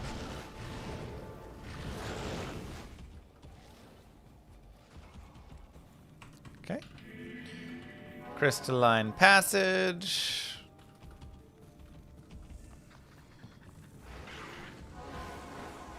Some demons, some non. Don't love the mobs that we just saw right there. The Death Lords are a little scary. Either way, we'll try and find a waypoint here at least.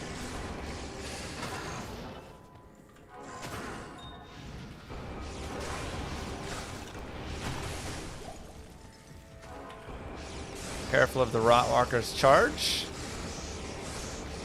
Be very deadly, especially if they have like fanaticism or they're a boss group if extra strong or something.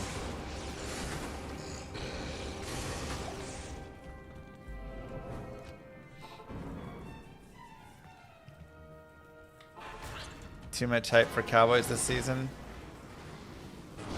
I mean, everybody is picking them to win the Super Bowl. And for good reason. Like, it's definitely, you know, they look like the team that's going to do it this year. So, it's not a guarantee, obviously, but they got a pretty good shot.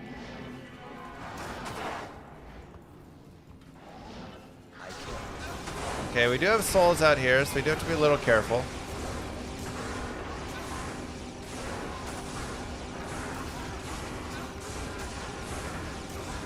I always can't say that every year.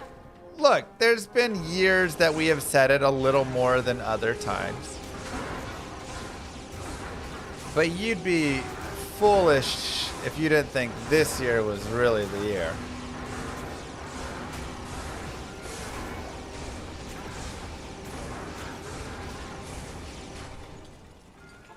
$250 bonus already is enough to go on Hell Ubers. Ancients? You definitely want to get like 300 all res for Uber Ancients. For Uber, the other Ubers, you want to get 300% light res until you kill Mephisto.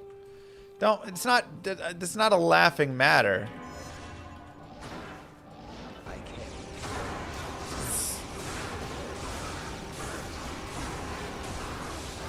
Which position is also important besides the quarterback? I mean, the quarterback's definitely like the most important position. Running back is pretty unimportant. A lot of teams that have a lot of success just have random McDo at running back. The O-line is pretty dang important because you can have a god tier quarterback there, but if you can't protect him. Llama nothing was worse than how my season ended last year. Made playoffs and ran into the Kyle Pitts supernova. Remember the game he had? What do you have, 3 touchdowns or something?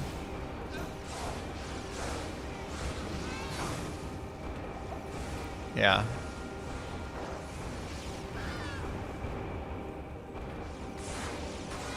That was a brutal one.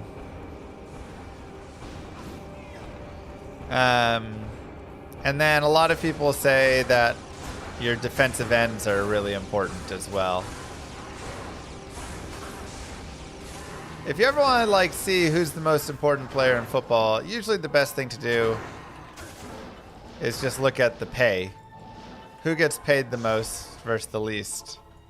The more someone gets paid, generally the more important the position is.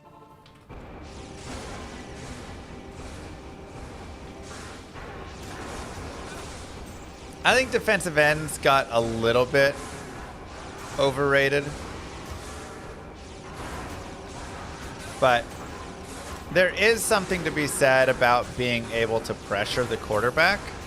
Pretty much every QB in the NFL, if you give them time, can look like an MVP quarterback.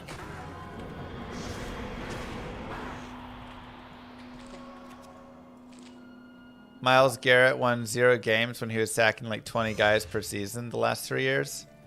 That doesn't count. He was on the Browns. Moo. Thanks, Rooksy. You can't fault anybody who's on the Browns. Nobody can win the Browns games.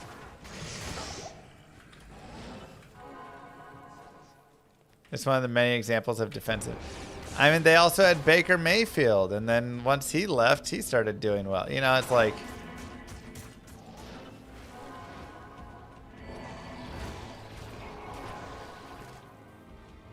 That's scary. Fanaticism might.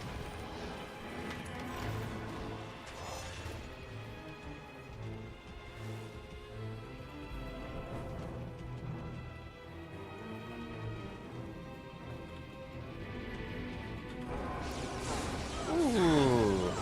All right. Also a little scary here.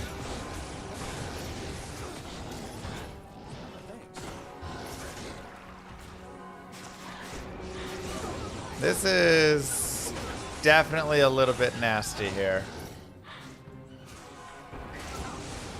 I do not like it.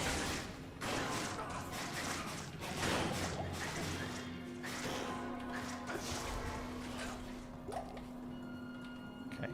We're going to go a little slow. It's just hard to go slow because these Deathlord packs are everywhere. So many Deathlord boss groups, man. Ugh. Just want to get a waypoint for safety. Thing.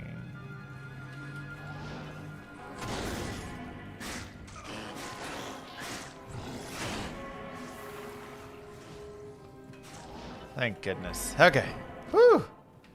Alright, we have a waypoint. We could reset this entire area if we wanted. Good afternoon.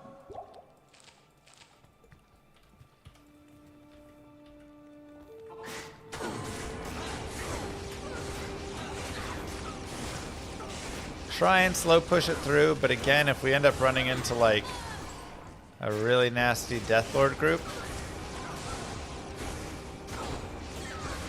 because they're immune and just like super nasty, we may.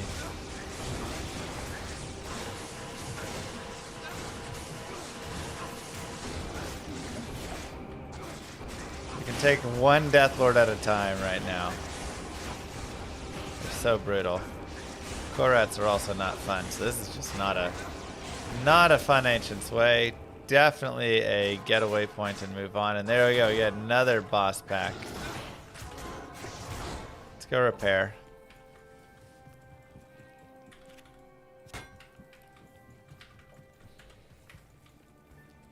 It's rough. How may I be of help? But we have a waypoint in case we need some safety. So. Thanks. Ah, you're just colored blue. Okay. Okay. Now, area at Summit. We can always go fill up on some potions first. Good afternoon.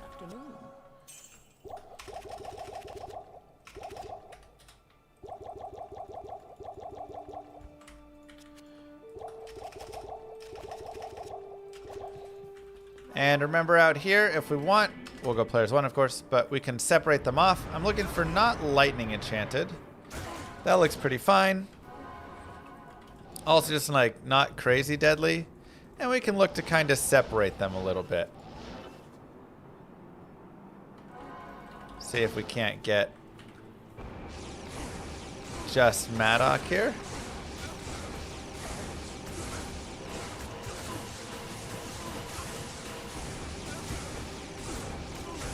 Now Maddock is going to be the biggest pain point for killing.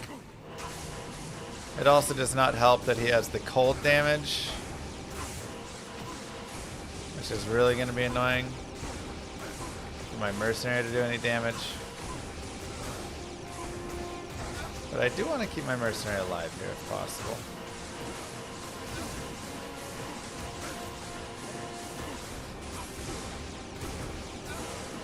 The curse is also not super fun.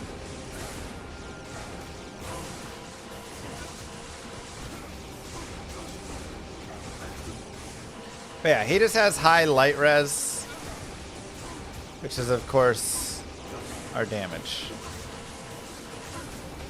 And these guys are not demons or undead, so there's no benefit there, right? But we can take this slow. To separate them, by the way, you just need to get them a little spaced out and then just run to the edge of one of them and they're like kind of vision, which is off screen.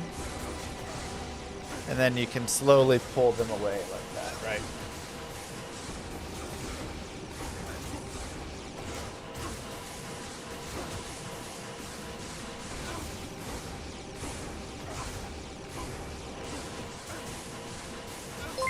It doesn't need to be that great, Julian.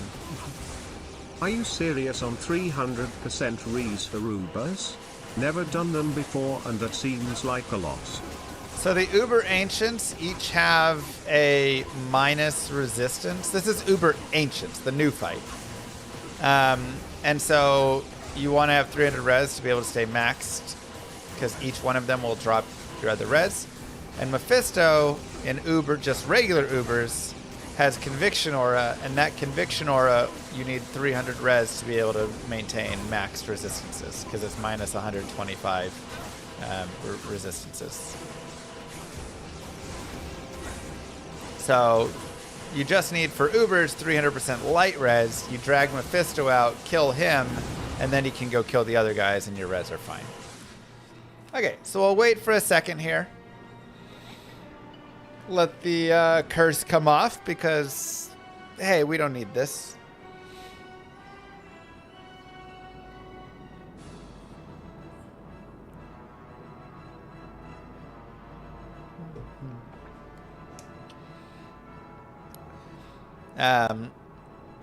But yeah, right now, Mosaic, the base, it doesn't really matter.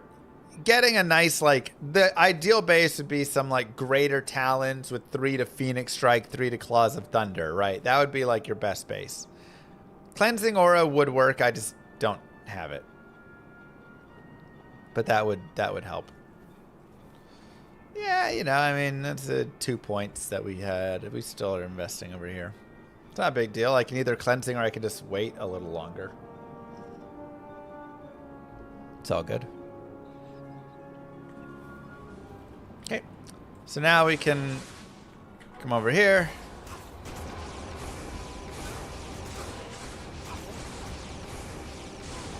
And like I say, this will be a lot faster.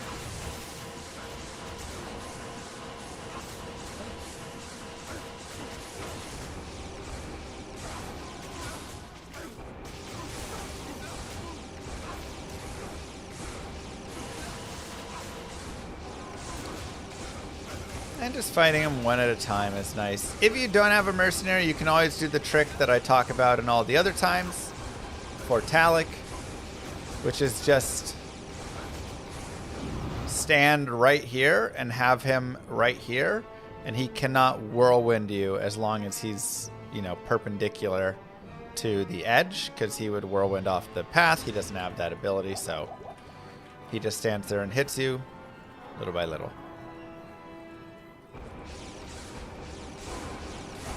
So, pretty easy Ancients overall. Just one at a time fighting. Your mercenary can do enough and hang in there.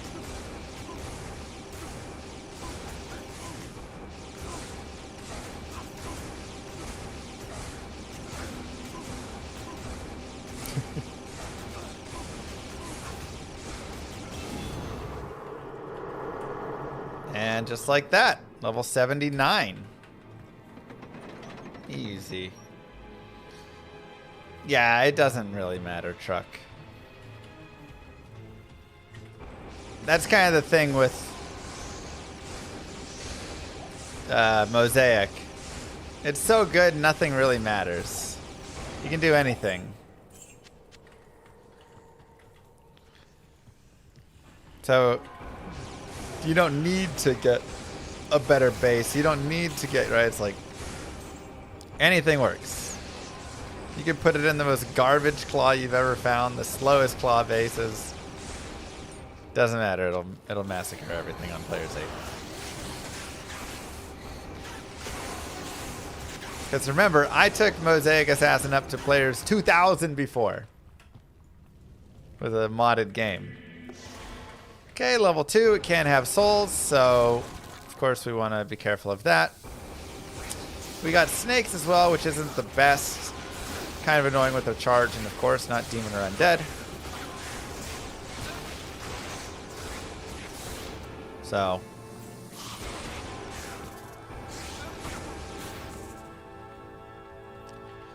we'll just slow play around.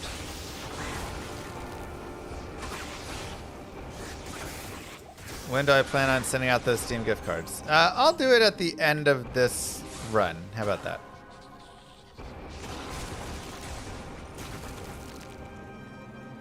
Wonder if OG Warlock could have gotten to the thousands for player count. I mean, I don't think he would have gotten to the thousands, but I think he would have gotten to the hundreds. Still higher than all the other characters. For sure, Darth. We do have souls here, so, you know, be careful with the souls.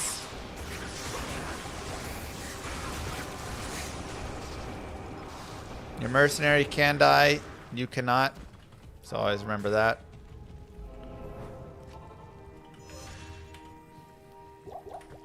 Grab a waypoint, we'll go repair. 10% extra gold. Yeah, sure. Have I not seen Data Scientist's video on gambling? I have. It's a fun idea that is like the execution is cool. The technical idea of it is cool, but it's just basically hero editing at that point, right? Like, if you ever hack the game to know what your seed is, you can do anything. Because then you can roll all the stuff that would, you know, you can do things to step the seed forward in a way that you want to step it forward. And so, you know, like I say, it's like, it's cool technically, but it's just hero editing at that point, you know, right? Like, but it's cool that, you know, he's showing the process of how you can take a seed and how you can step the seed forward. Right? It's hero editing with extra steps, right?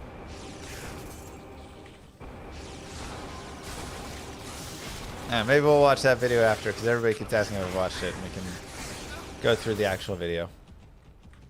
Okay, so we have the waypoint there. Let's go to level 3. Hopefully no Death Lords. I'll happily deal with fireboards here.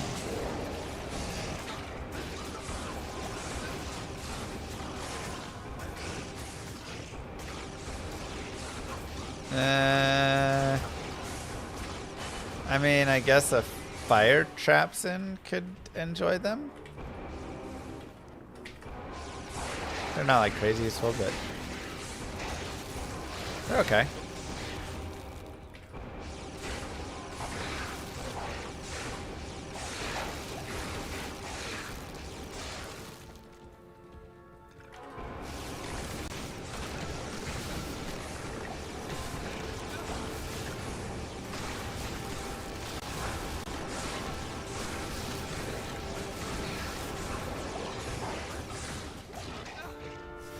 Go to the throne room. Hopefully there's no souls or dolls. But both of them are demons, you know, so it's fine. Snakes are not, so it does look like we have souls over here. So we do have to be a little bit careful about running into those. Again, thankfully I have 75 light res. If I didn't have 75 light res, I would definitely work to go get more light res. I have like 31 light res boots in my stash. I don't need them because I have 75 light res, but if I didn't, and I'm in souls areas like this, I'd either reset it or I would consider swapping out these boots and just moving slower, but having the light res, right? Like, these are the decisions that you need to be making. I don't love assailants. Assailants are annoying. That's the stuff you should be thinking about, is like, okay, I can go shop 10, 15 minutes at Elzic's to pick up some more light res, or to pick up, you know, some fire res or something for this area. Maybe, you know, if my fire res is really low, I can put on a Ral helm just for when I go to Act 4 or whatever, right? Like,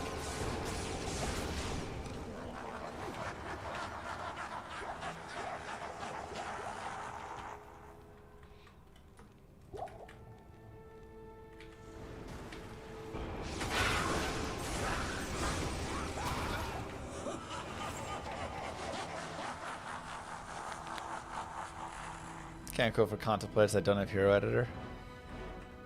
It's a slow version of hero editing for Consulia. Again, the magic immunity doesn't matter here because we have holy damage. So we're all good there.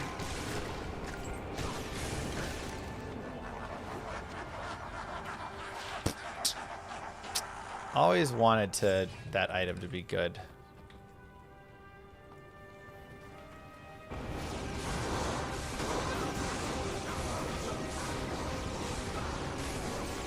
Hard to keep a mercenary alive against Hydras. I don't even think we could have if we used our Holy Bolt. That's all good.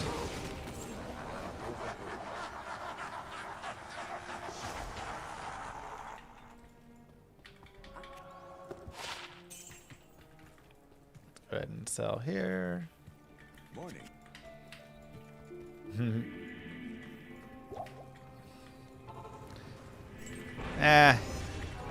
He'd still probably die even with Salvation on. If he had his smoke, he would maybe have had a chance.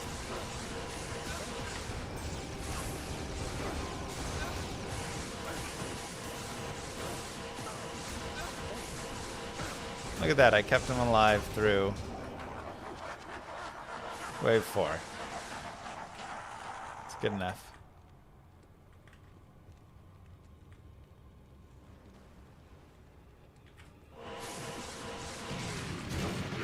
Oh god.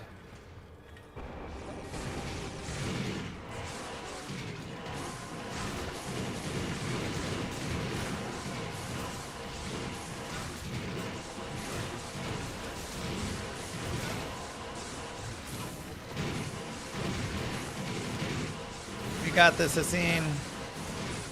Nice. Good job, buddy.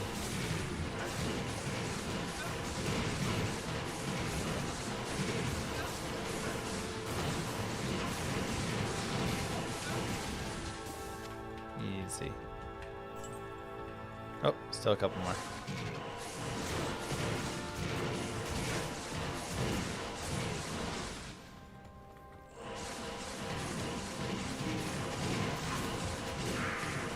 Yeah, what did Primo say?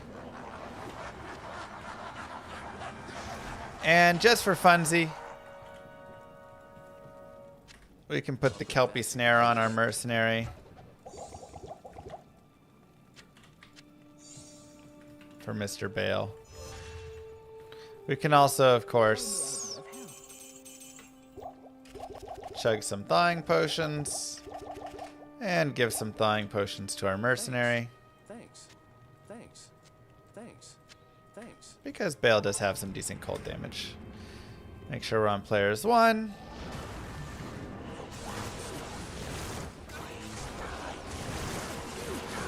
And just slow Mr. Bale down. So he, with Kelpie Snare slow, he won't be able to teleport. I don't believe he'll be able to clone. He might be able to clone. His Hoarfrost shouldn't hit. He can do Mana Burn.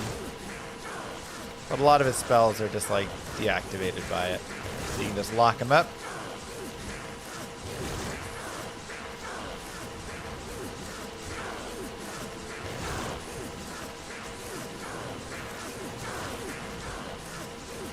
I mean, it's not a big deal either way. Yeah, and if you slow him even further with like Decrepify or, you know, Lethargy Sigil or whatever, then he'll like fully lock up.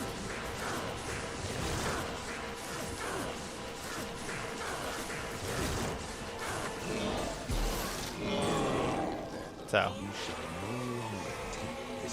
Booyakasha! Congratulations, everybody. You did it. You now have completed Hell Hardcore on your Fist of the Heavens Paladin. Let us review. So, again, enough strength to wear the gear. We had some gloves that we liked, so we ended up going up a little bit more. Otherwise, 48 was really enough. We put enough dexterity in for 66% block chance.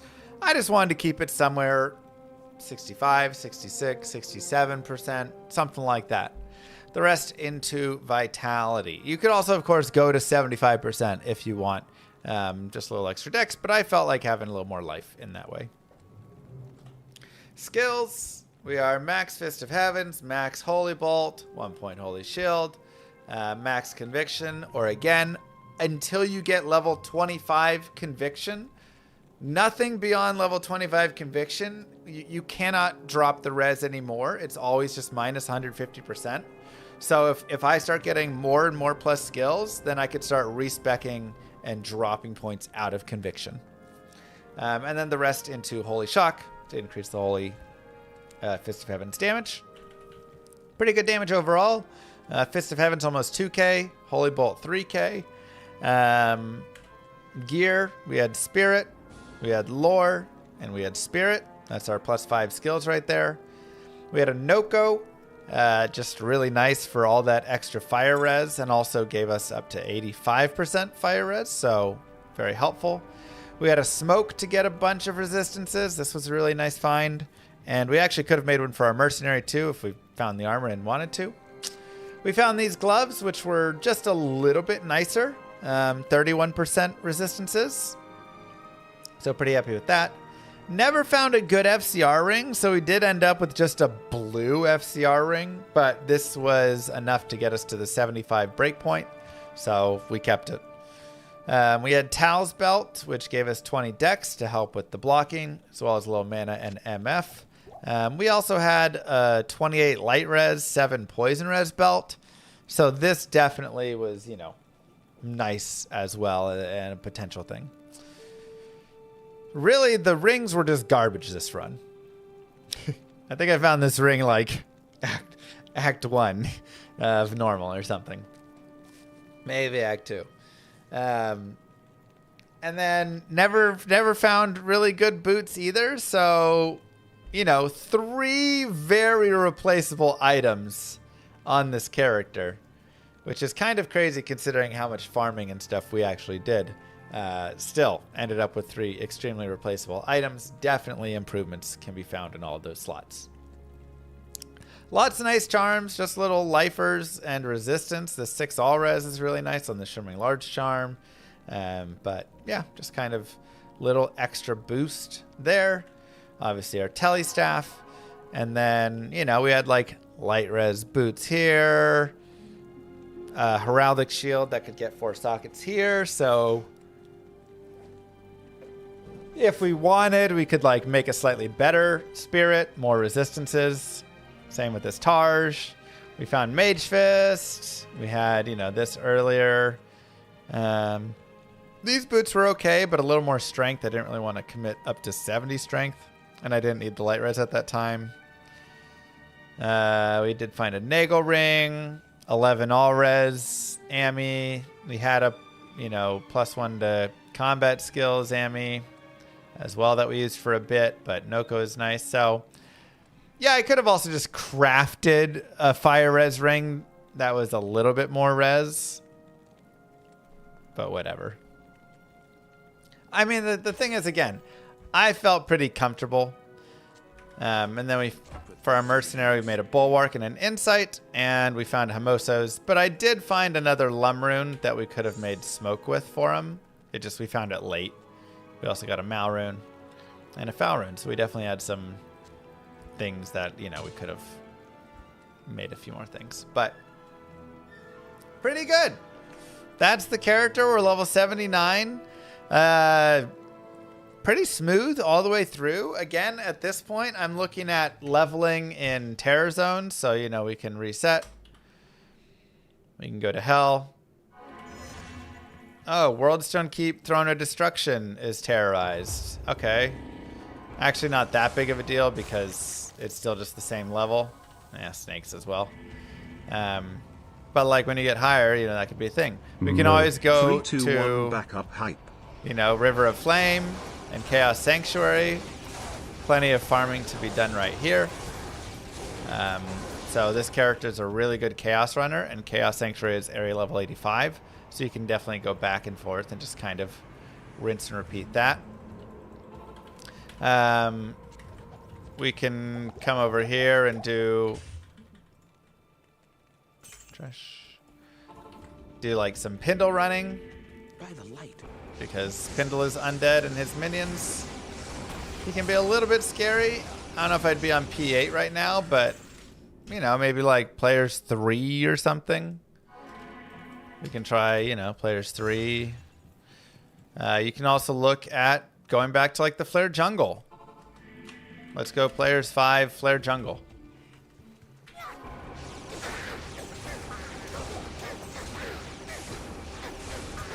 Still some experience to be had out here.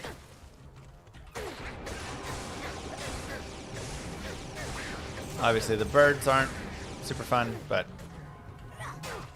we just like reset till we don't have the birds or whatever. Yeah, we're players 5. That's good enough.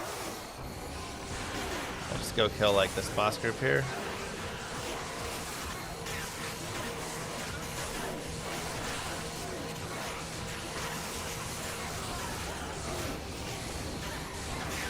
Players 5 is a little hard for a mercenary, especially without all of the pluses to, like, he doesn't have a smoke or anything.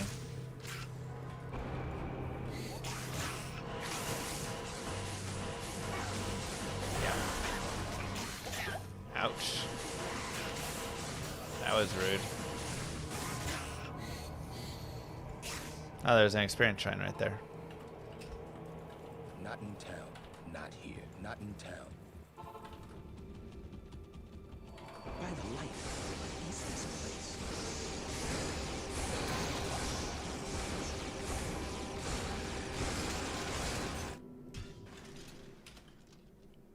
Easy, you know? Let's go get a mercenary again. Yeah, I didn't want to really be there cursed, so I can't. I just want to hit level 80 and then we'll call it. By the light. What is this place?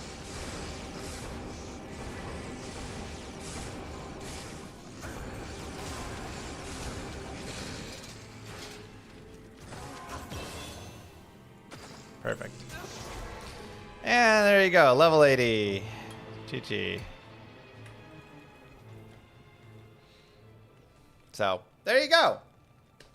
You can keep playing, you can keep farming there. I really would say like Chaos is really a nice fun place to go level, and you get like okay rune drops and item find and stuff, so you can actually, you know, have a nice time in there getting a lot of stuff. But yeah, that is another one down. GG, congratulations on completing Hardcore.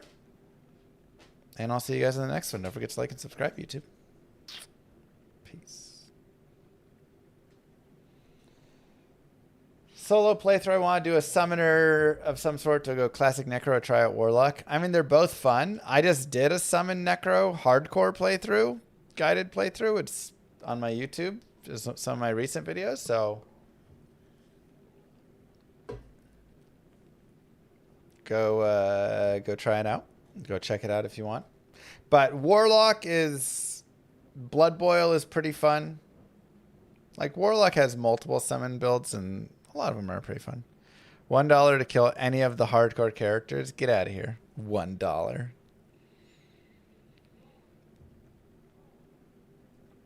Not even close. All right. Let me get the gift cards.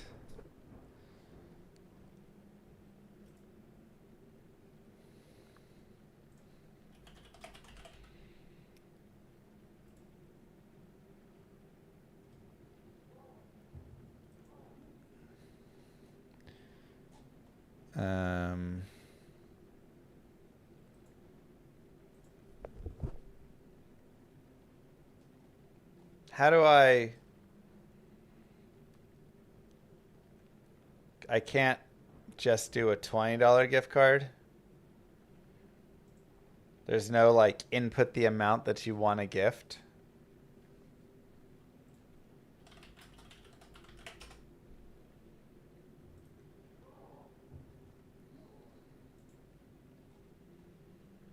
That's crazy.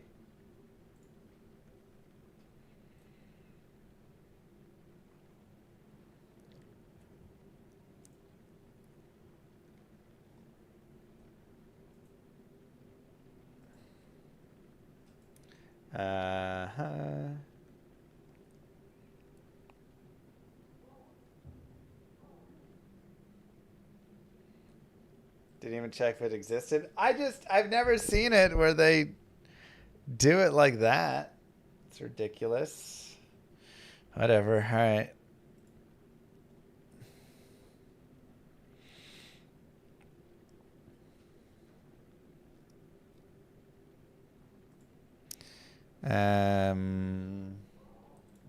Let me see really fast.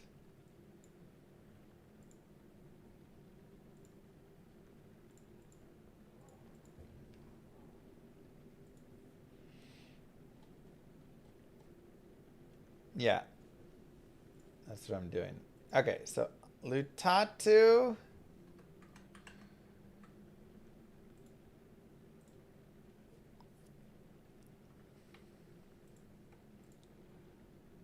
And Kai.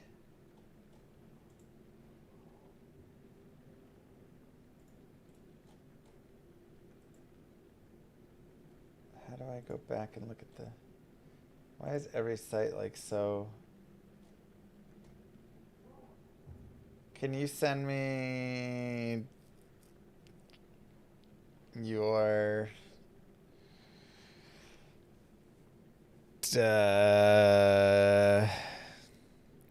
if you're in the United States, send me your email. If you're not, send me your Steam name.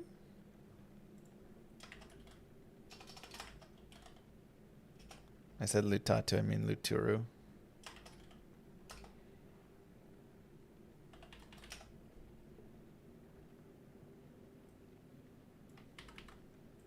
I'll send you guys a PM.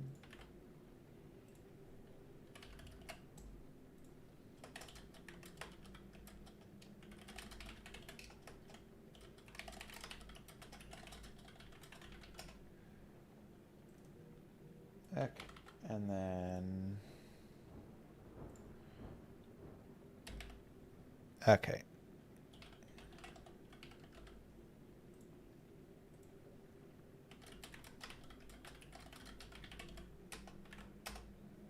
All right. Steam.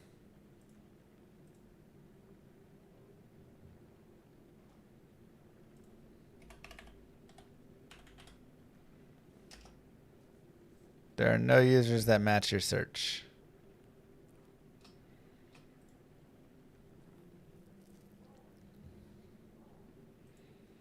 No, I'm just gonna send you my friend code. Add me. All right, let's check out this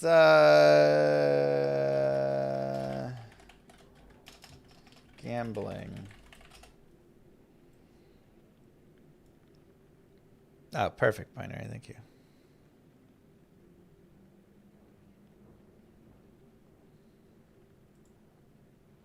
Gambling, usually a bad idea, except if you know the... God, all these guys have such great voices.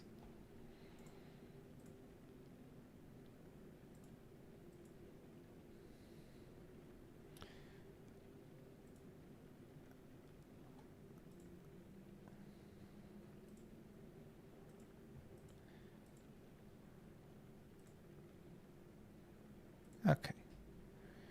And then store.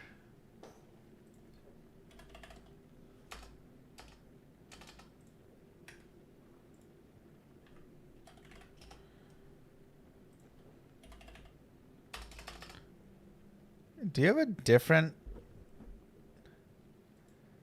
like, name?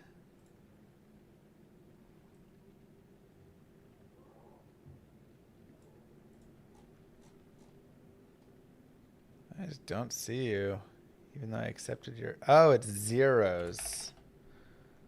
That's why.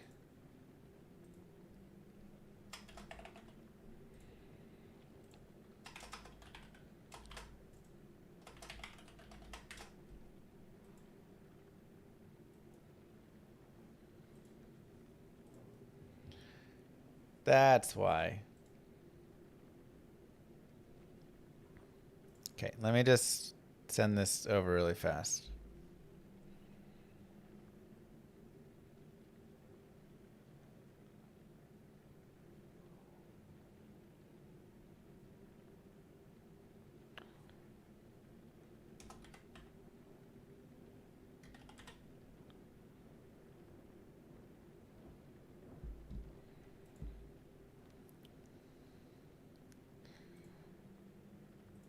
Okay, there's one.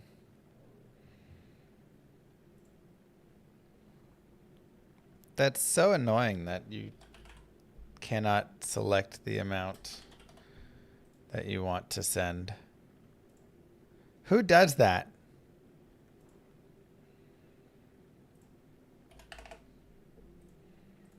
Why would they do that?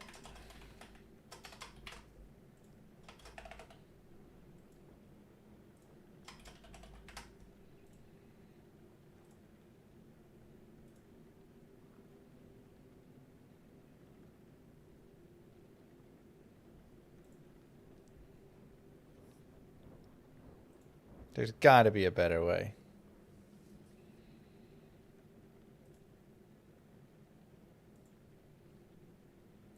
Okay, well, there you go, Loot.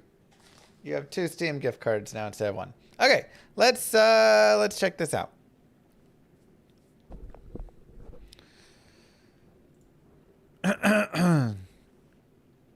What's up, YouTube? Mr. Llama here, and today Jeed can just not stop selling Not a Data Scientist Shakos.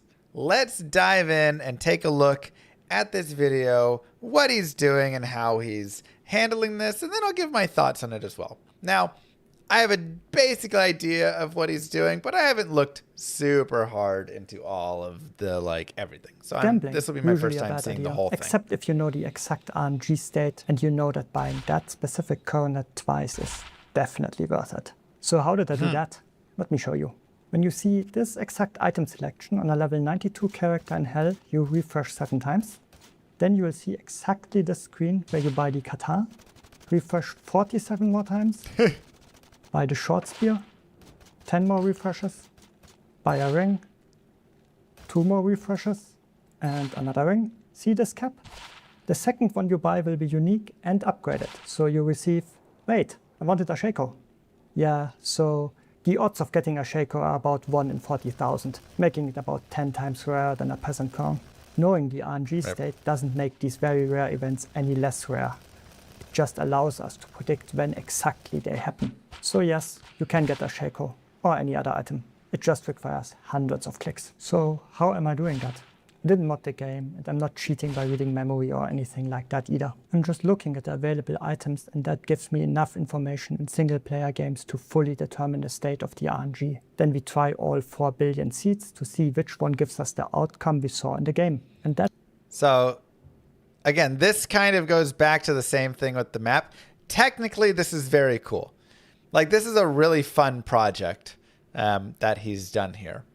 But whenever you get all of the seeds, then you get all of the everything. And I'll talk about that a little bit more. Let's watch a little bit more and then we'll talk on it, right? It can then be manipulated by refreshing and buying in just the right order. So how can you do the same? You need to know 2 things. The seed used for gambling and the exact algorithm the game uses for gambling items to predict and brute force search trajectories that lead to good outcomes. Easy. The game has a long list of base items sorted by quality level, and your level decides a cutoff point. So when gambling at a low level, you see early game items, and as you level up, the available items grow and grow. Let's say you're level 6. Then these are the items in the pool. There's a random offset of a few levels applied to make higher level items show up gradually.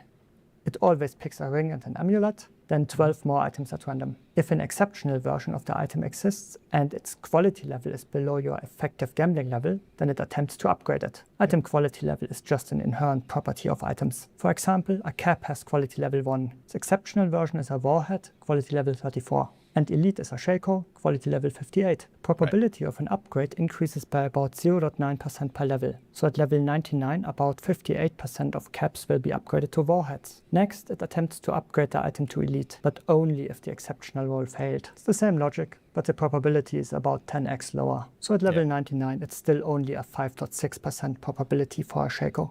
And the final step, it picks a rarity. Only 1 in 2000 items is unique. Repeat that 14 times. And this is set. This isn't based on your magic find or anything like that. This is just a set value. Whenever you gamble an item, you have a 1 in 2000 chance that it's unique. And that's it.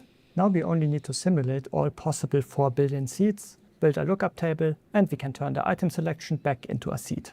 Easy, except that it all depends on your level. I could probably get each lookup table down to about 20 gigabytes. But have you looked at SSD prices recently? True. So the cheap way, brute force it in the browser. It's reasonably fast. I'm doing most of my reverse engineering work on classic Diablo 2. There are no annoying anti-reverse engineering features in there. You can easily inspect memory of the running game, inject code, and call functions. It's very convenient. But of course, no one really cares about the old game nowadays. I need this to work in Diablo 2 Resurrected. It should be using the exact same code. So it should just work. And it mostly did. I could get the seed, but once I clicked refresh, it stopped working. There was some mysterious offset in the RNG stream on the first refresh that varied a bit between games. This is actually very interesting. I haven't seen this video yet. This is my first time watching. I just saw the very basic idea and I was like, yeah, cool. You get the seed and then you just find the outside, whatever. But hearing more of the technical details is actually a really cool piece to this. Turns out that for some reason the vendor inventory is also initialized after opening gambling for the first time in Diablo 2 Resurrected. That doesn't happen in the old game. And how many RNG rolls it consumes isn't constant. So I had to implement the whole vendor item generation logic as well. It's also dependent on the difficulty. That's the only reason my tool asks you for game difficulty. So why are we only halfway through the video? Well, it still doesn't work for Reign of the Warlock. Why? Because the item pool got updated. You can't gamble items that roll class-specific skills. Yep. And now daggers can roll Warlock skills. So those have been removed from the item pool. Easy fix. Just remove them from our list and we are done. Well, I tried that. Didn't work. Something else must have changed. But I got the list straight from the game files, so it must be accurate, right? The set of items also matched what I saw in the game, so I definitely didn't miss anything. Let's take another look at our list. The RNG call doesn't output an item directly, it outputs an index into this list. And I got the exact order of items from a memory dump of Diablo 2 Classic. What if the order is different in Reign of the Warlock? But why would it be different? Just want to remove a few items. It shouldn't change anything. To understand that, we need to look at something completely different. But I promise, this is connected and it explains everything. Pepe So Sylvia.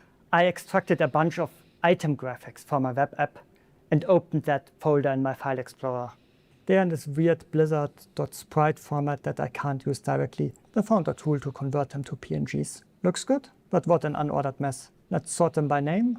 Much better. But now all the unreadable sprite files are mixed up with my PNGs. So sort by file type next. Perfect. Note how everything is still sorted by name. I love all the little, like... That's really nice, like, video editing, you know? Actually, like, showing a click and moving all the things. I'm so jealous. I wish I could do any of that stuff. Maybe I need to just, like, really sit down and learn it. I don't know. It's so smooth. Even though I just sorted it by type. You have probably used this behavior in your file explorer, but did you ever question why that works? It could just mix up the file names completely and it would technically be correct, but very annoying. Does it remember that you sorted by name before that? It doesn't have to. They are so-called stable sorting algorithms that will preserve the old order if you have entries that have the same sort order, like different file types. Seems like a useful property. So why wouldn't you always use such an algorithm? Well, they tend to be a tiny bit slower than algorithms that don't guarantee that. How does classic Diablo 2 sort items? It calls qsort from Microsoft's C standard library, which implements quicksort. Quicksort is, well, quick, but it's not stable. Well-designed programming languages and APIs offer both and make it clear which properties any given sorting function guarantees. The C standard library is just a historic mess. Fun fact, Linux uses merge sort here, which is stable. So that would not have been a problem on Linux. But it also means that sorting on Linux is slightly slower. So they tried to change that a few years ago. But guess what? Too many programs relied on it being stable. So they couldn't go through with it and they are stuck with slightly slower sorting. But Diablo 2 is written in C++. So why does it use the C standard library? Well, the useful parts of the C++ STL were only standardized in '98. And Diablo 2's development probably started way before that. Yeah. Okay, so I just tricked you into learning a bit of computer science. Back to Diablo 2. Yeah. Here's the correct item pool for Reign of the Warlock, all shuffled around within the quality level bands, just because a few items got removed. And finally, we are done. That's super I interesting. packaged it up as a web app. Linked So it actually had a different sort being used, and so that's... Wow. is in the description down That's why. below. Just reconstruct the initial item selection you see, and it will brute force your game seed in like a minute or so.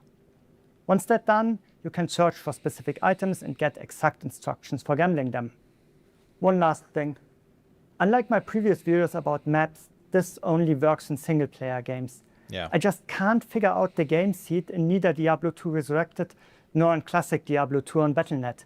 And I don't know why.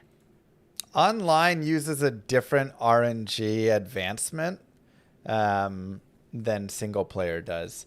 I don't know what exactly it is. And honestly, I kind of hope he doesn't figure out, because if you suddenly allow people to gamble griffins and shakos and these things guaranteed online, one, like, that messes everything up for all the people playing. Two, all the bots will go in and spam those things really quickly, and the market will be flooded and ruined even more. But I do know that online and single player have a different RNG advancement. So again, don't look into it too much, please.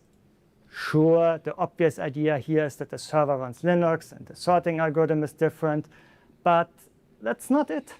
I've tried to brute force search all possible orders that don't get any matches. I've even implemented a second method to find the game seed. The vendor inventory also has Pavki says online uses true crypto random generation, so there's no seed for online. Perfect. enough randomness. That doesn't work either. As far as I can tell, the online servers use a different RNG. Yes. It's not only that getting the seed doesn't work. The rare items you get, no matter what they are from gambling or drops, are often impossible in single-player games. Like, look at these stats. It's nothing special, sure, but you could never get that exact combination in single-player. There is simply no RNG state that would ever generate these exact stats. Yet I have this on Battle.net, so what's going on? That's actually a Yet really interesting thing that you like never would actually think about in your mind. But you're like, yeah, I guess if no RNG state would exist for this every single roll to roll all of these affixes in these exact amounts, then you can't ever get it, which is crazy.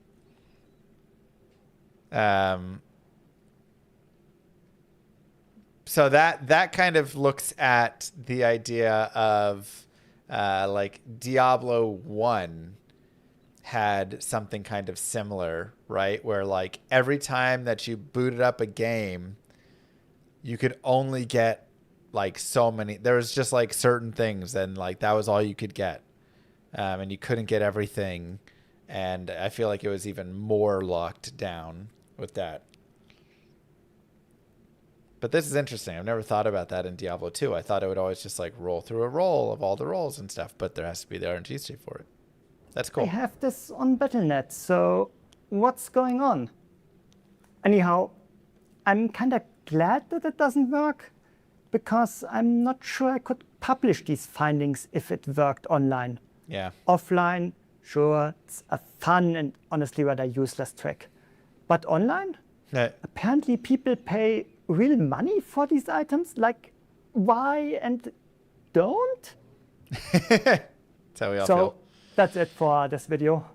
A neat and somewhat useless trick.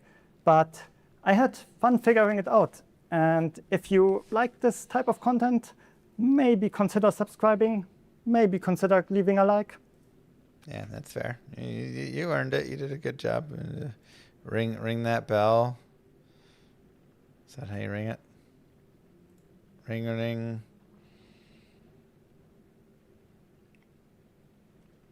Wait, am I subscribed? Where do you subscribe if you're not subscribed?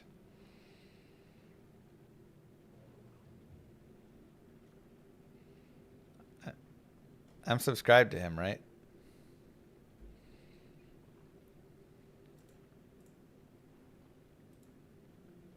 Yeah, okay. Right there, it turns into a bell now. They always change how it looks. They always change how it looks. Yeah, okay. So some thoughts having watched it, because again, I had a general sense of what he was doing, and the first impression is, yeah, so what? It's like a cool party trick, right? It's like, oh, you spin the water and the orange rises to the top and you don't spill any of it or whatever. And that's, essentially what it is, because all of these tricks and things are just based on the seed. And that's just kind of like cheating, right? I mean, it is cheating. If you do anything to determine the exact seed that you're on, then you can do anything from that point in offline.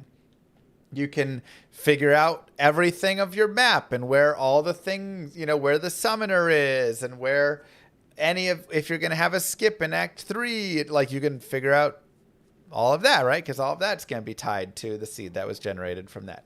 If you figure out what the seed is and you have a meaningful way that you can advance that, and something like gambling is a very easy, meaningful way to advance it. I stand at the screen, I buy that item or gamble that item, I've refreshed 26 times, I gamble this. You're just seed manipulating at that point. So yeah, you can get whatever you want out of it. And he could also take this further, and he could go do a bunch of gambles and then go to the lower Kurost and make a burr rune drop from the super chest, right? Anytime you're doing seed manipulation, you can always go and make an outcome occur, because there are ways that you can just advance it. And as long as you just build something, which is the cool part of what he did, he built a tool that looks through what all of the RNG state advancements would be, and then finds where the Shaco is, and then works back to tell you, how to advance to the Shaco. That's really cool. Like I say, as a personal project, fun like coding thing, that is very cool. For anybody who's just like out here and is going to use it, just go hero edit it. Right at that point, like just boot up Hero Editor and just put the Shaco in your stash. Like, there's no difference there for anyone else.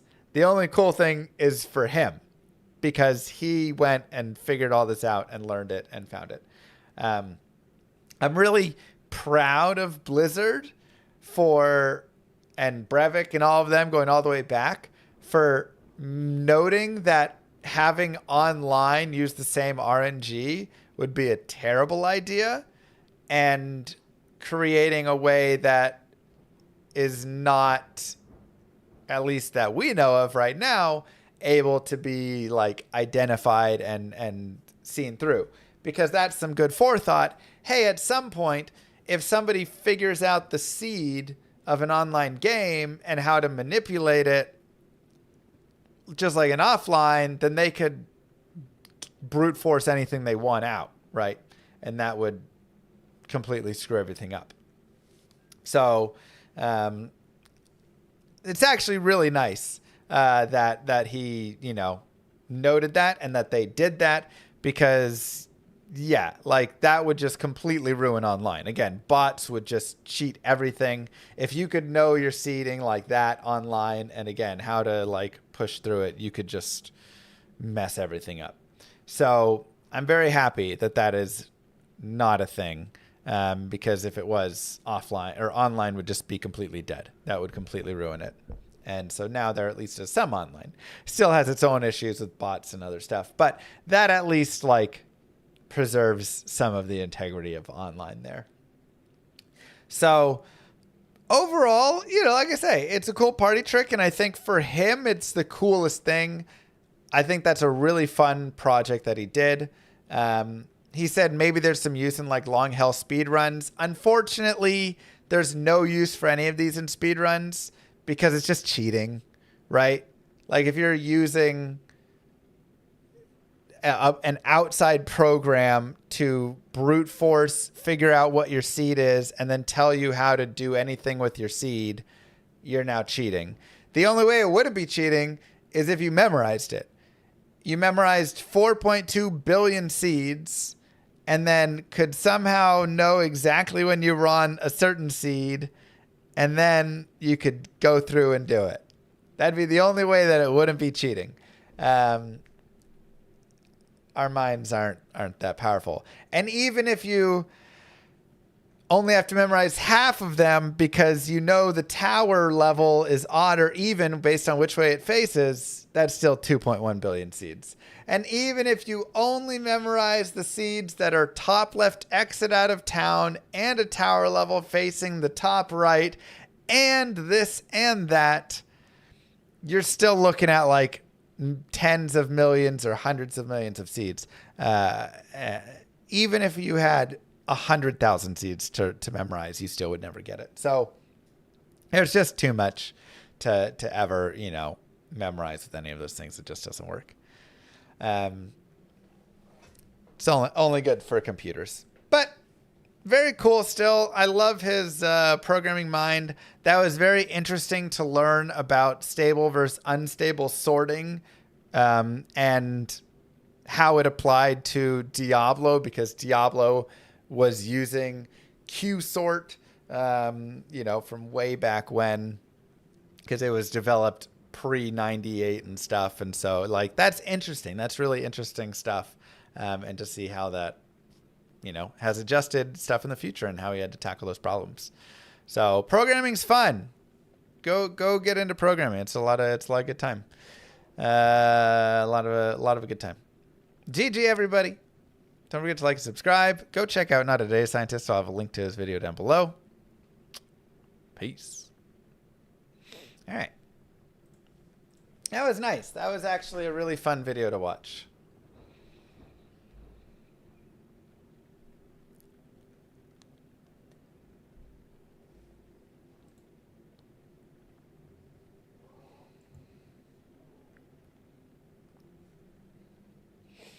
All right, what should we do? Now that we've finished that.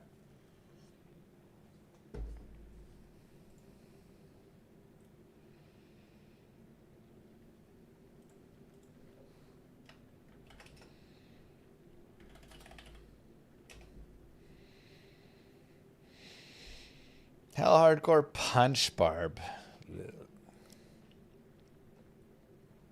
Traps in Hardcore? Traps in Hardcore could be fun.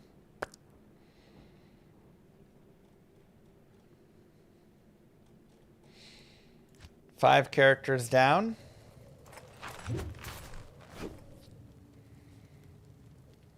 Are we doing a poll?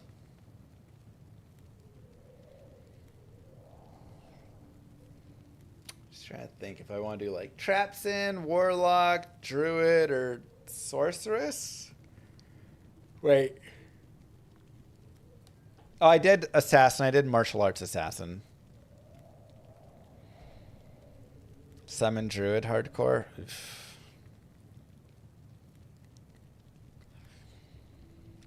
There's really a lot of fun playthroughs for the Assassin. Blade Assassin, Martial Arts Assassin, Trap Assassin. Those are all good ones. Druid needs love. I mean, he always needs love, yeah.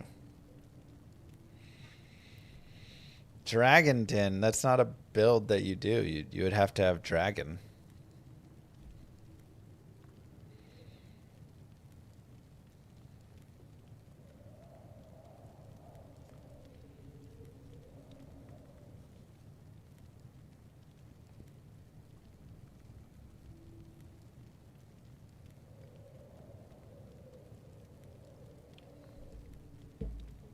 All right, let's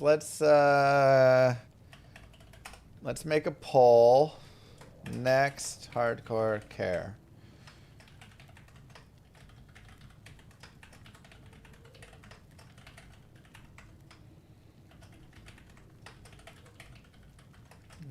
Warlock, Druid. It's still crazy to me typing Warlock. All right, go vote. Go vote in the poll. Like, Warlock is a thing, you know?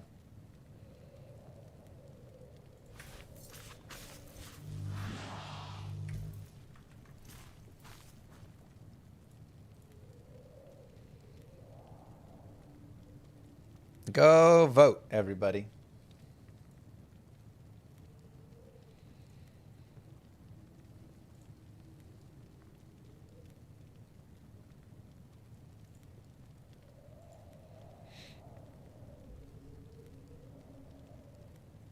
I've done, the 5 classes I've done are Necro, Paladin, Assassin, Amazon, and Barbarian, who I forgot to press hardcore on. But we did no death. Moo. Let's go.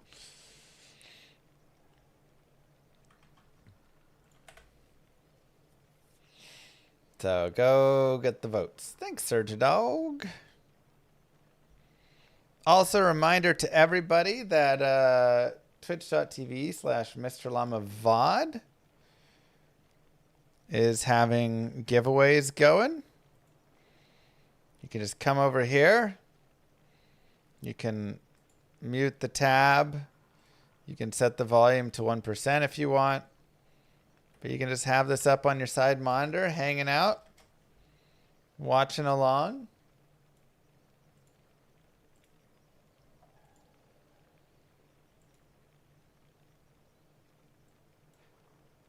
Nice and easy. Am I eligible for the giveaway? Hey man, I can buy tickets for my own giveaways. I want to win a gift card.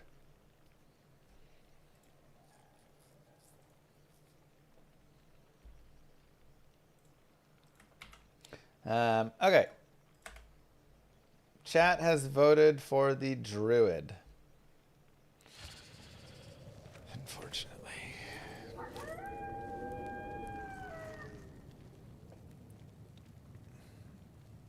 I mean, I do get paid from ads, yes.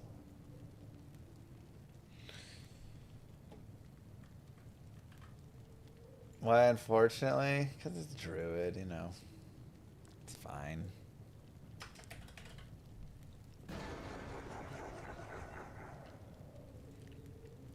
It's like, it's a character.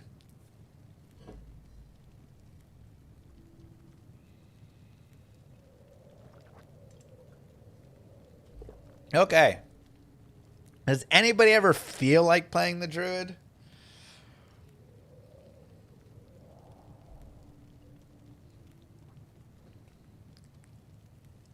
What's up, YouTube? Miss Llama here, and today we're going to begin the Hardcore Elemental Druid Guided playthrough.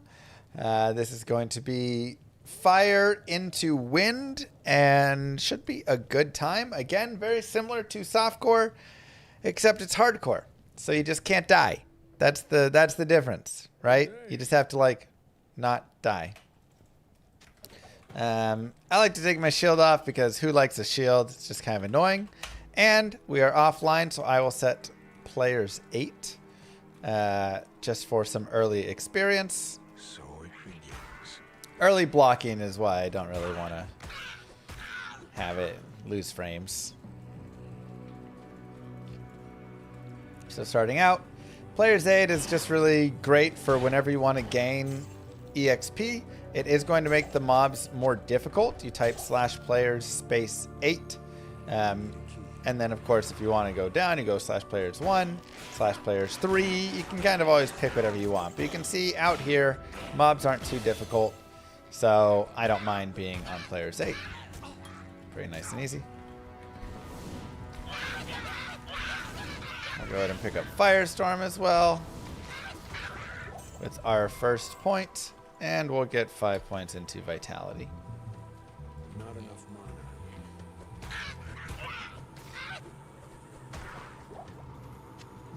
mana. Mana potion, not bad. Perfect. Now, one of the really nice things about this character is early on, his fire skills are extremely powerful. And so we can stick on players 8 for a majority of normal and even some of Nightmare there. So we'll be able to over level a lot, and we will have crazy high damage because of it. And it's just going to feel really nice.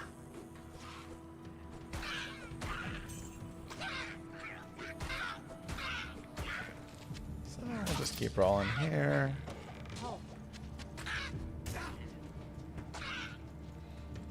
If I want to go players 8, I can as well through the den. I'm actually going to go...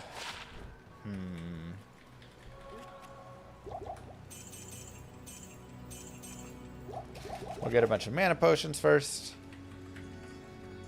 I'm going to go players 3 through the den. Stream title's wrong. Oh my gosh, we just changed.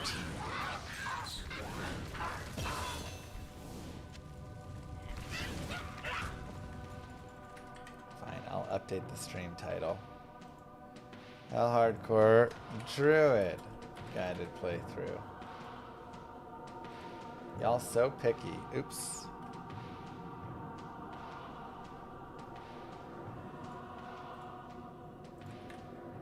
Hardcore Druid. Better. How'd Paladin go? Great.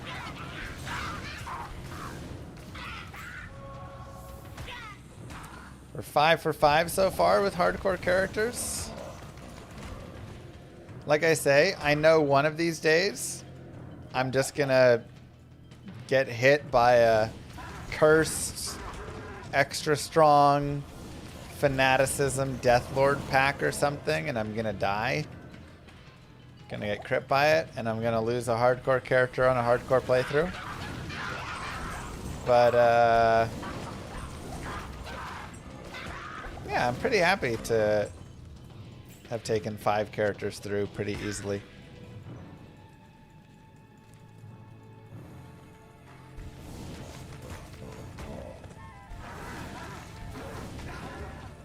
Makes me feel better about my skills. Sometimes when, you know, when you speedrun, especially, and you're playing so risky all the time because you have to, you just have deaths.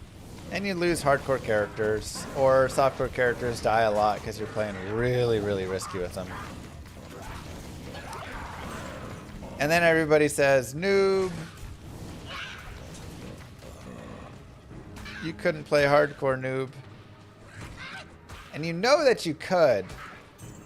But after that happening that many times, sometimes you're like, shoot, could I play hardcore? Or would I just die a bunch?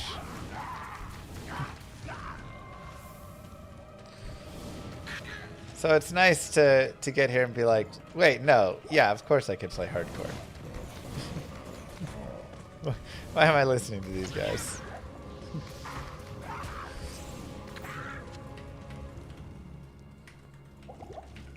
So, it's been nice for personal. Yeah, and a lot of it is a mentality shift. And it's a small one. I mean, like, the difference that for me between hardcore and softcore isn't a lot. I'm not changing that much. I'm changing 5% of my play. But that 5% is all of the risk. I'm taking out all of the risk that I would take on softcore or in a speed run. Is that all of them? Thanks, Slick.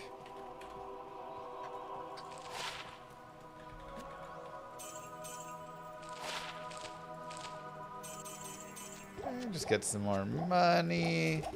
Get some more potions. Get some stamina potions as well. We can look for a 2 open socket staff. That's just empty with 2 sockets. Doesn't look like we get it. And we'll just go more Firestorm. Why no Poison Creeper? Poison Creeper is great. But... And we'll go back to Players 8. Poison Creeper is great. But this is like... I'm doing an Elemental Druid hardcore guided playthrough. And I try not to mix it up too much. Because a lot of times if you're running Poison Druid, what you're doing is running Poison Druid for Act 1. Maybe a little bit of Act 2. And then you're respecking out of it. And for a lot of people, especially with guided playthroughs, I try not to just burn all their respecs. I try and make it so you have respecs available. And you can feel a little bit like, oh, okay. If I messed up a little, I can shift. Or if I don't like the way the character's going, I can change it.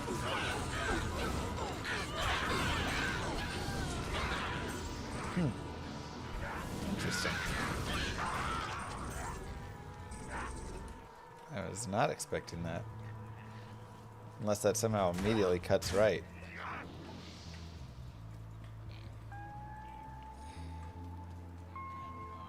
Is the Might Aura better for Thorns? Both are fine. Take your pick, honestly. That should be here. I just did the hardcore Necro Summoner, and I bounced between both of them. I used Thorns for some of it. I used Might for some of it. Both were good. Also, we'll go just keep going Vitality.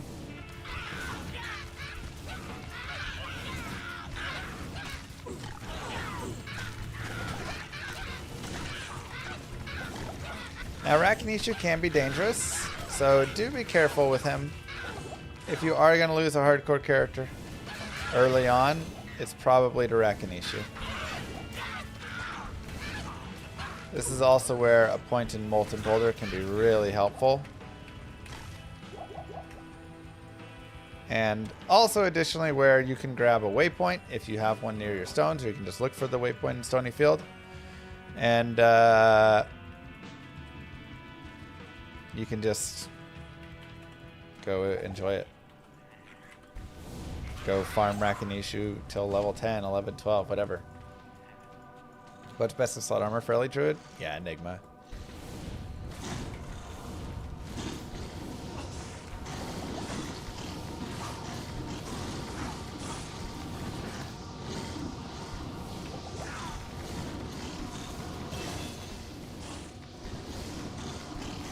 I mean, he's a pretty good fire class for sure. His early fire damage is really sick. And he's actually okay late game. Do I have a current Warlock guided playthrough for the post patch? Yes. I did a Blood Boil Warlock that's on latest patch.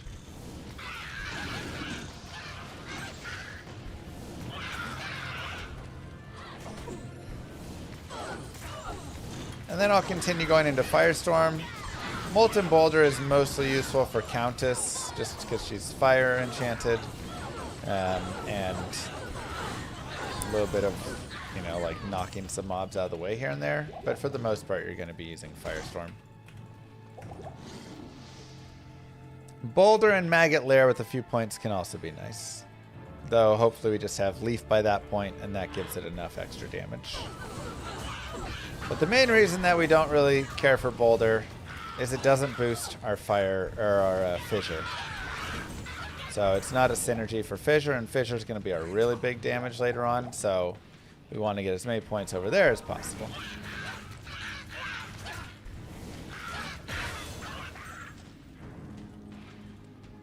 Keep going Firestorm. Go more Vitality. We'll go ahead and kill Treehead and his brothers. This dead tree teems with energy.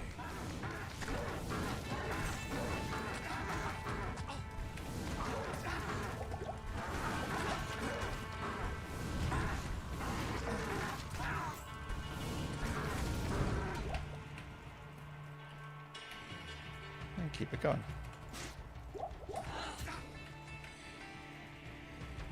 Heck yeah, Darth. Love to see some obedience love.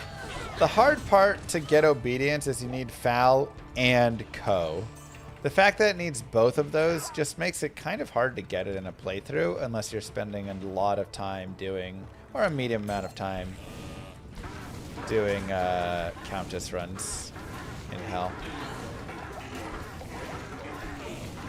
But it's like, even if you find one on your like Nightmare Hellforge, you still gotta find another one. It's just a little tough. So I'm focusing these boss groups like this because they give 500% experience. So they're just worth a little bit extra. More vitality. You do need a 5-second polearm. That's not too bad. You can just find any like partisan and socket quest it, and then you can get it. So the weapon isn't actually as difficult as the other parts. Sometimes the base is harder, like for insight or something.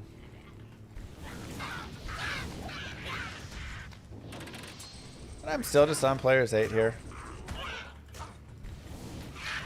Because this character just kind of moves along nicely on P8. Nothing there.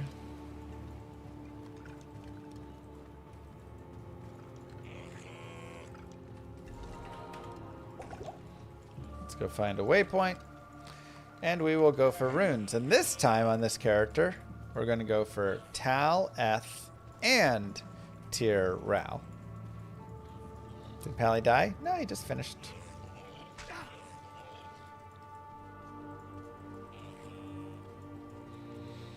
Okay, a little bit far away, but workable still.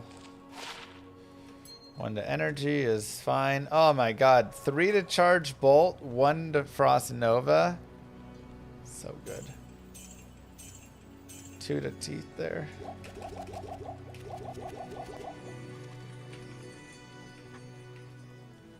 So good.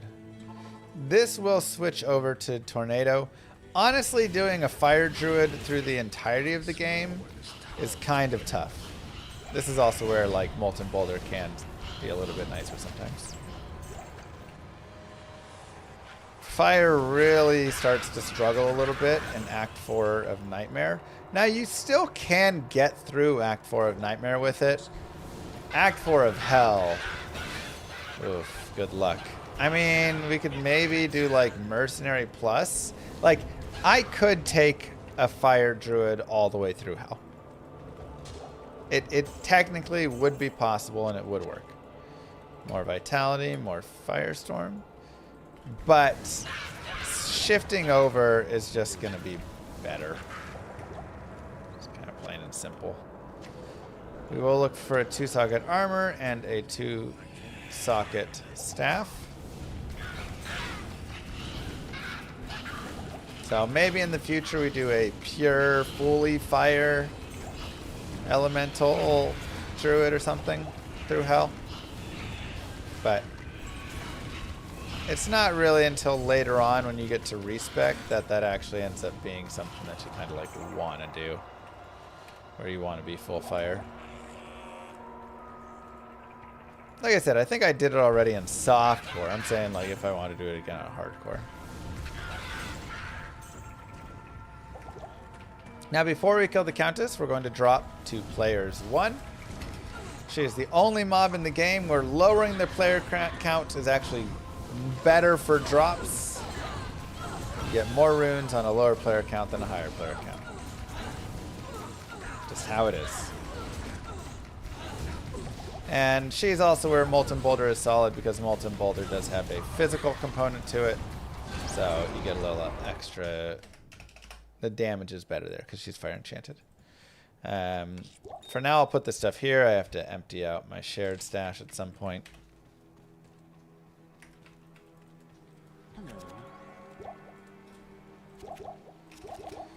More of those guys. We can also look for that 2 open socket staff again. Look for something nice and cheap, and that's 3,600. A little more than I want to spend on it. Can also look for 2 open socket helms and armors. There we go. 2 open socket armors found. Players 8 again. And continuing. Good morning, Finn.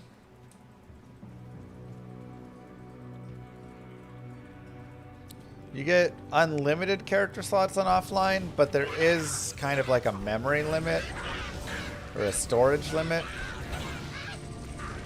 Once you have like 1,000-ish characters, it'll just start like crashing the game or like not loading in and stuff. So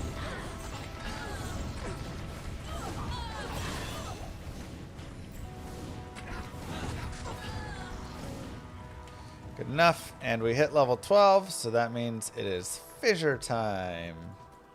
See you, Zach. We'll also go ahead and get a little bit of strength. We want to get up to 25 strength eventually. So at some point in the next couple levels, we want to get to 25 strength. Pick and choose when you want to do that. Now fissure is God tier. One of the best early game, if not the best early game spell in Diablo 2. It's yeah, it's that's experience. So powerful. You only have to drop 1 or 2 of them. The mana cost isn't too bad, and if you get a tier rune, then you're basically not going to have mana issues anymore.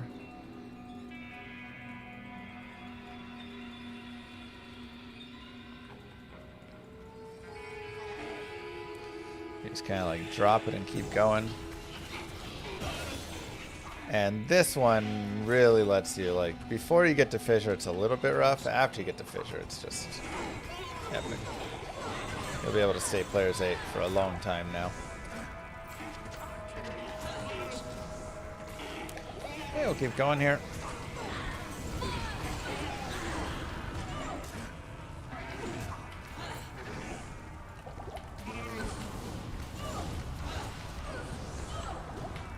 Countess is still going to be fire enchanted, so dropping a fissure down and then molten bouldering her works as well. Another Tau rune. Which 3 Taus do you make a Ral? So there's something. A little bit of light res there. Back to players 8. And keep it going. Another point in fissure. Now, once you hit about 17 in the tower, it stops being good experience. It's like a pretty hard fall off. Get up to our 25 strength. There's vitality. So if you get to 17, you can keep kind of killing stuff a little bit, but honestly, for a lot of that point, you're probably just going to want to move forward and just like rush to the Countess, because Taleth is really nice for the fast run walk and a little bit for the cast rate. And then Tyr Ral is +3 to fire skills, which is godly. So much damage that you get added there. Like I said, that's one that we really would love.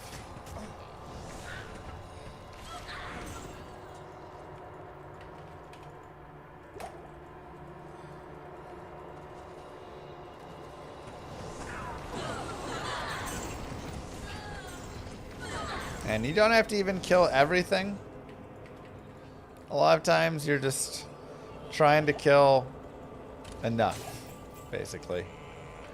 I want to kill, you know, a good group of what there is, but you're going to get enough experience with this character.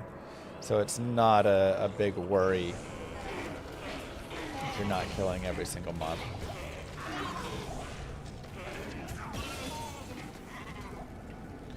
Grab the wolf head. Go into lycanthropy. Oh, I have a 2-socket helm. Perfect. Go down to players 1 for Countess.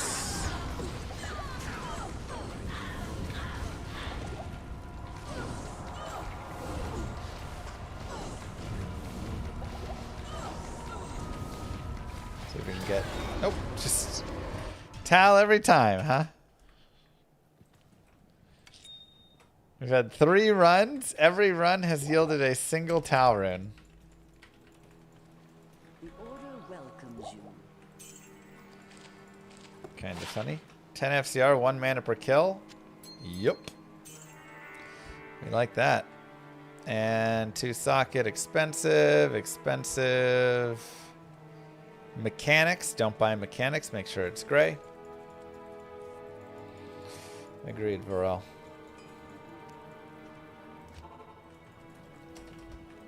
Players 8 again. Yeah, we're only 15, so still more experience to be had. And more vitality. So, yeah, we got sushi, and he got to meet my kids, and I don't think they liked him. They were just screaming the whole time. But that was Kano's time in Dallas. Hey Kano, what's going on? Good to see you. Heard you set a new Warlock world record. Look, man. Old 3.0 Warlock versus 3.2 Warlock.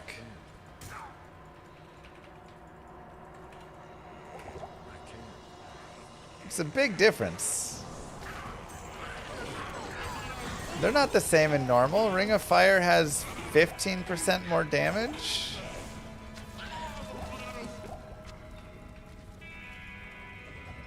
Or less, right? Yeah, Flame Wave is 15% more damage. That's pretty substantial, my friend. On top of Ring of Fire there.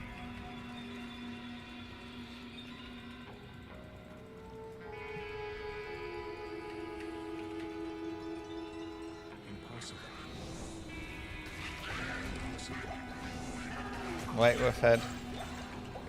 This is what I'm saying. Like patching is messy. Speedrunning is a little messy right now. Am I going to TwitchCon? I didn't have any immediate TwitchCon plans. I have BlizzCon plans. Kane, are you going to BlizzCon? No idea what to do about that. Yeah. See? You were like La la la la la. Good day. Then all of a sudden you're like, oh wait, 15% damage. Yeah, that's actually.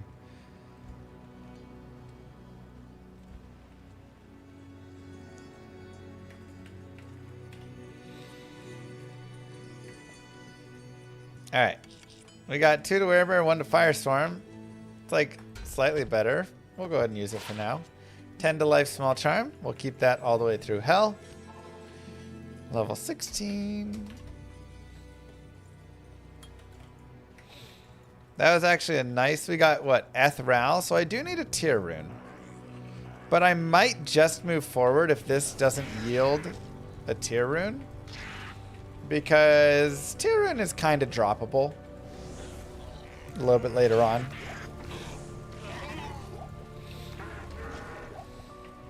Kano 99% sure he's going to BlizzCon. Let's go! Why go players 1 for Countess? You get more runes on players 1 than players 8. It's like that because that's just the way that it is.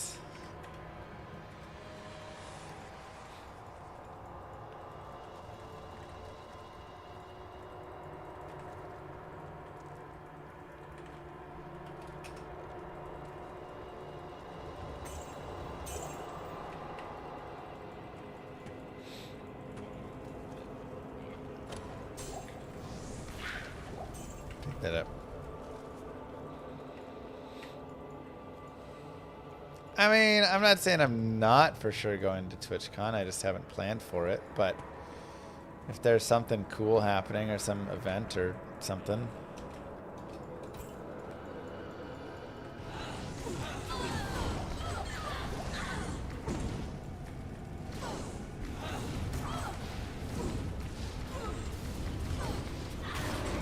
Neftal. Okay. So if you wish to continue, you can. But I've got my Tal Eth here, which I'm pretty happy with. And I would like Tier Ral. I'm just going to continue forward and try and pick up Tier Ral a little bit later on. Meantime, we'll grab some more stamina. Sell some of these. And grab some more of these. See if we can get that 2 open socket staff still. There we go. 477 gold. I like that better. We're leafless, but a lot of times you end up finding a tier rune in Act 2. So, it's kind of my thoughts. Try and play for that.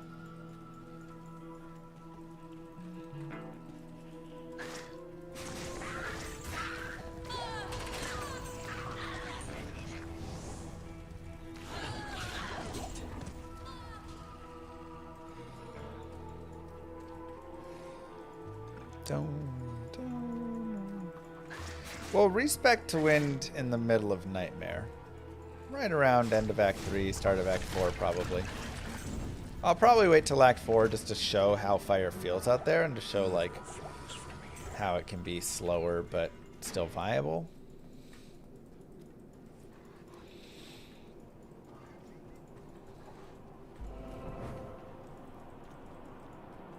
Yeah, the faster run walk that we'll get from that will be really nice. And a little bit of the FCR just for like to get our cast off and stuff.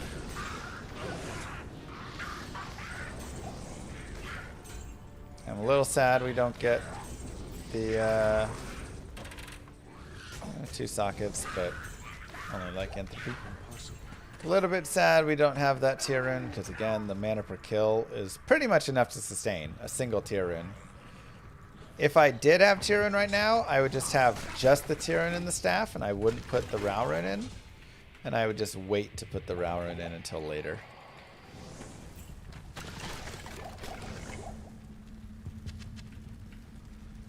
Let's see.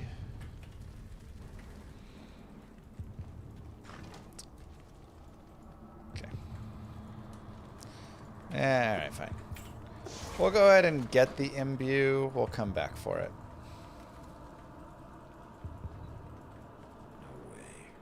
Bars Most people are not blitzing through the barracks like this. Yeah, I mean, this is an important note to make, is I probably move at a different speed than your average player does. So do not feel like you have to move at the same speed that I move.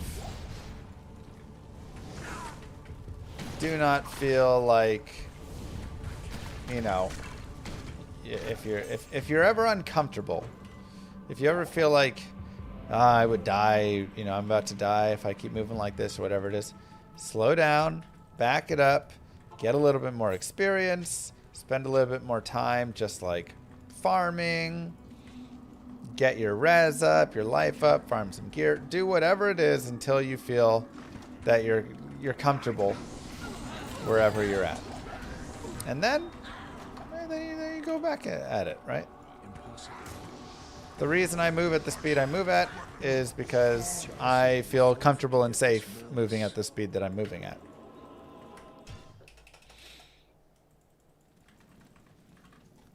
So that's it. It's just I'm going to move at whatever speed I feel good at, and this is the speed. I don't mind taking some hits here and there because I know that they'll be fine. But like I said, the difference between this and softcore is 5%. 5% of the time when I'm playing this versus softcore, I make a slightly different decision. If that. Could be even less. But that's the difference between the, you know, those 5% of the times are when I can die in softcore, because I know I can die in softcore because I'm allowing that as a possibility since it's not as detrimental. But here, death is not allowed, right? And this is why a lot of people like playing hardcore. It's you know, you don't get the opportunity to just go get your buddy.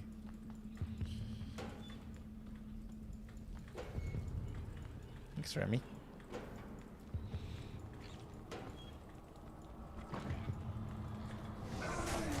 You'll get the 30 fast farm recruits, not the 40. You probably do want the 40s.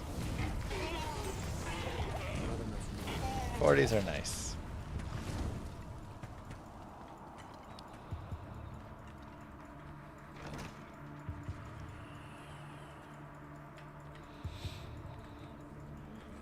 Dang.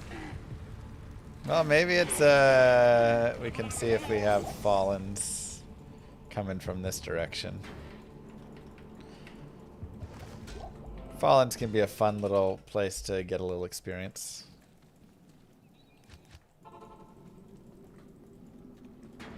Champion Fallen groups here.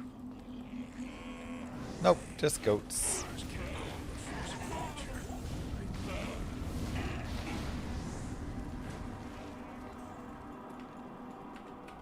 Just goats.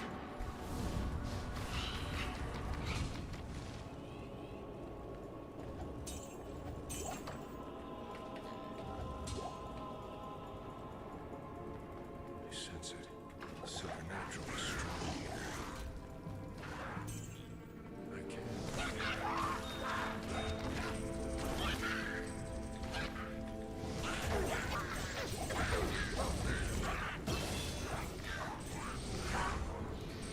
More fissure.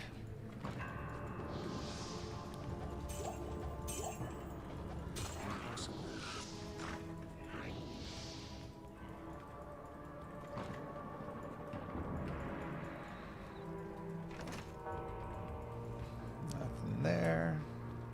More vitality. I mean, maybe anti-tier rune or something.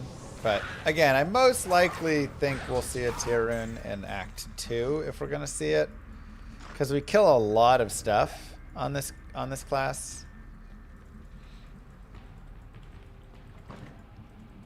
So there's like total random guess. I would say 30 to 40% chance we drop a tier rune in Act 2.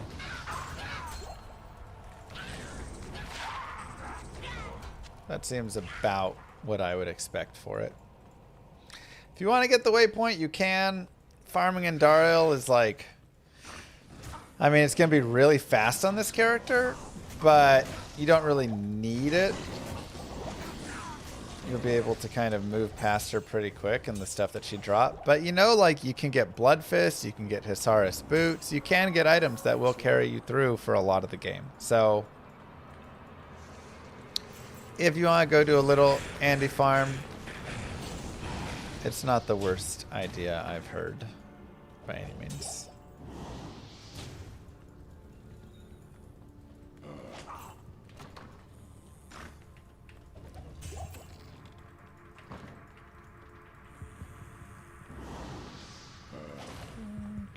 Going here.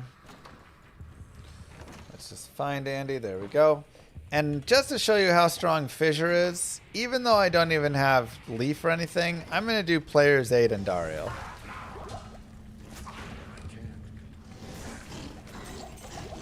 So, I don't even have my Leaf. I'm just running Fissure and Firestorm. And we can still melt her on Player's Aid.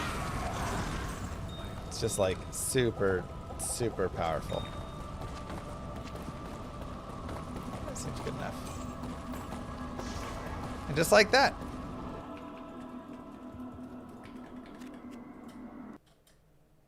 Easy. Greetings.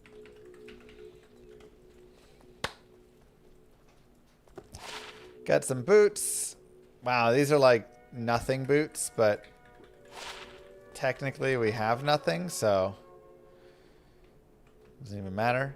Yeah, it's an FCR ring. I'll hold it just because, but FCR is not that important right now. But later on, FCR will have some potential importance. And we can turn that in, because we will be going into Wind Druid later, so we'll go ahead and do this. I always like to look and see just like what's for sale. Sometimes you can find some nice things. And we'll go ahead and just buy some potions. Buy a few more stamina potions. She does have negative fire res as well, yes. Yeah, I'm not going to do Player's 8 Duriel. But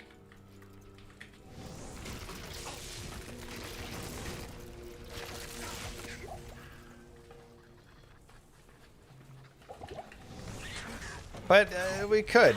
It would just be a little slow. So many fire enchantments. So again, with the fire enchantments and stuff, my goal is not to kill every single boss and every single monster all the time. If you want, Stony Tomb is pretty good experience as well. But my goal is just kill any packs. Anytime I see a pack, I just lay a fissure down. Look at that. 4 out of 5 of those beetles died. That's good enough.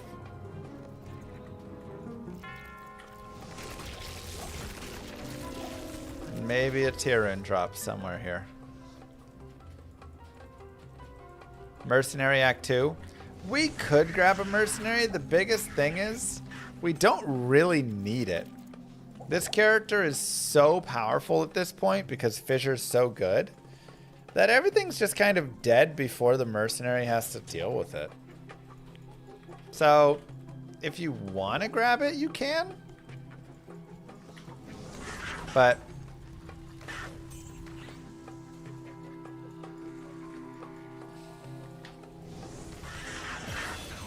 it's fun around me doing that.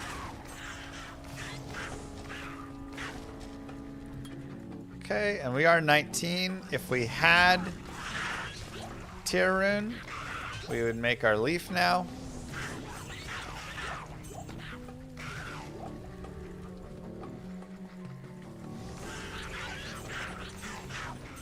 But also, you know, again, not that big of a deal.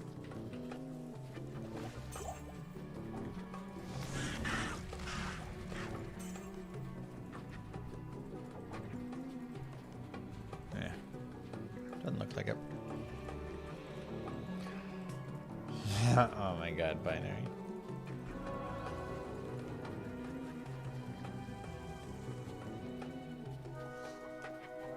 And any Halls of the Dead. Doesn't look like it. We'll just go forward. Do you do guided playthroughs where respec isn't part of the build?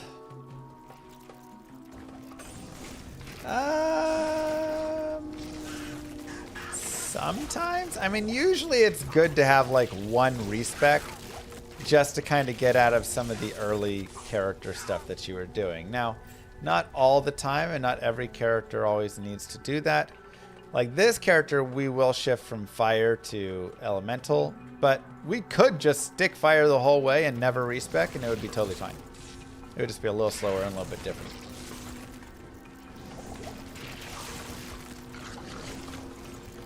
So there's definitely, if you go look at my guided playthroughs, you know, I've got like 50 of them or something.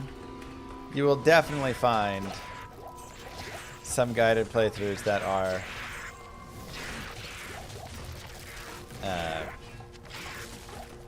like that, where, yeah, it's not an issue. You're just on a single spec the whole way. Which act is my favorite music? Act 2 is probably my favorite music. So many bangers in Act 2. Best drop we got on a guided playthrough? I mean, that barbarian that one time got Burrune, and I found some like sweet rares. I found, I mean, it's hard to say. There's so many things. You got like Burr Ohm or something. Eldrune is 1/3 of a tier rune. So we'll grab that.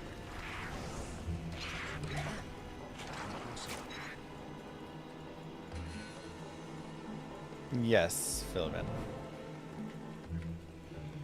D2 didn't launch with respecs? It did not. It was kind of rough because you had to just... We'll go more vitality, by the way.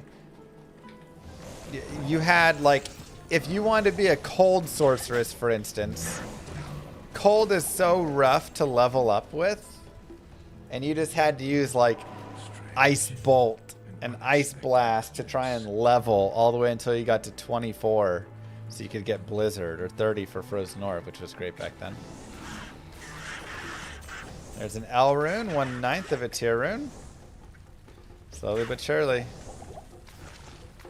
You had to plan all this stuff out. It was fun, but honestly, I do think the respec is better to have. Just because, man, it was tough to make some characters.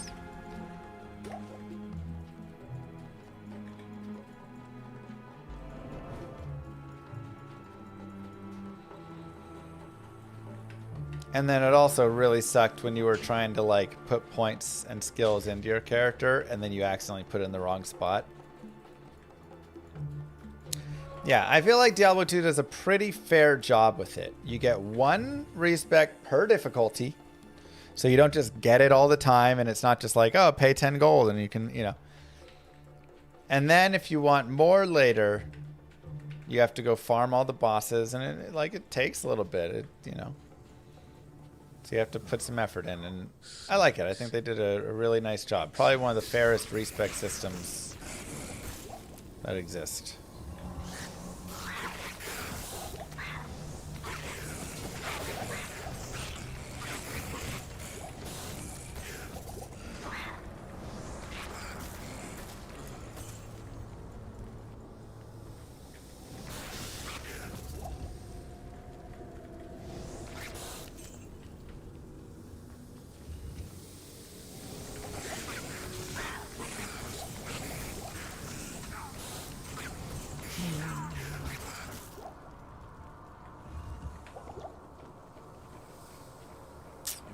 Try up here. Go StarCraft. I do slightly miss StarCraft. Like when I look at my time playing StarCraft and Age of Empires 2, I'm like, yeah, overall I think StarCraft still is the superior RTS. Age of Empires 2 is a great RTS. But StarCraft is more polished. More like unique and more polished at the same time.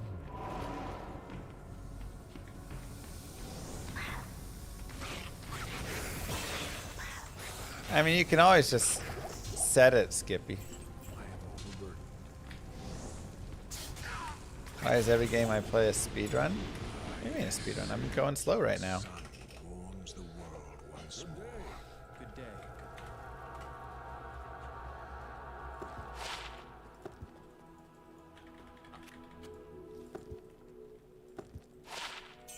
More FCR. Don't need it. 5 fire res, we will keep.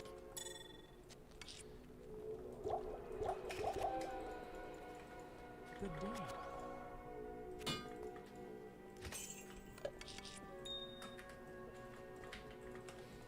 And more fissure, more vitality. Let's go to the dry hills.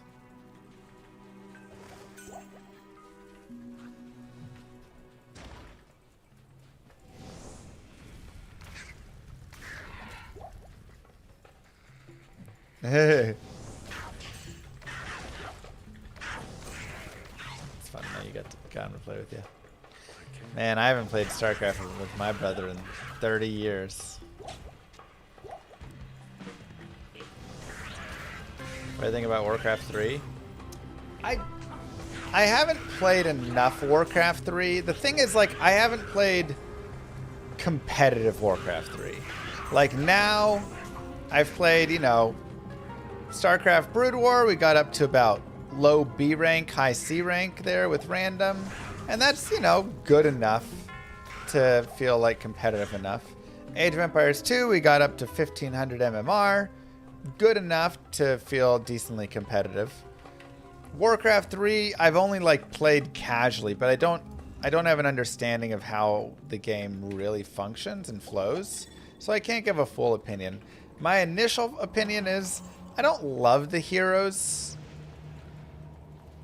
but the gameplay does seem fun still. It's an interesting style. And maybe I'll come to really like the heroes more. But it definitely feels like it's a lot of like... I just didn't love like the engagements with the heroes as much.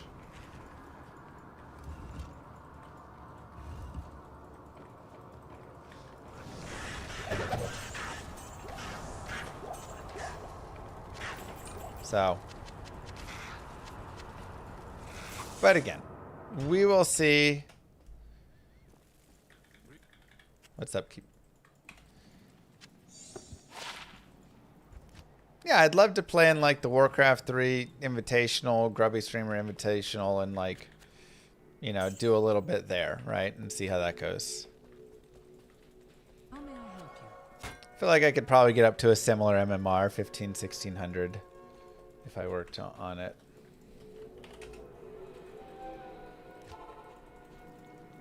Okay, let's go find the maggot lair.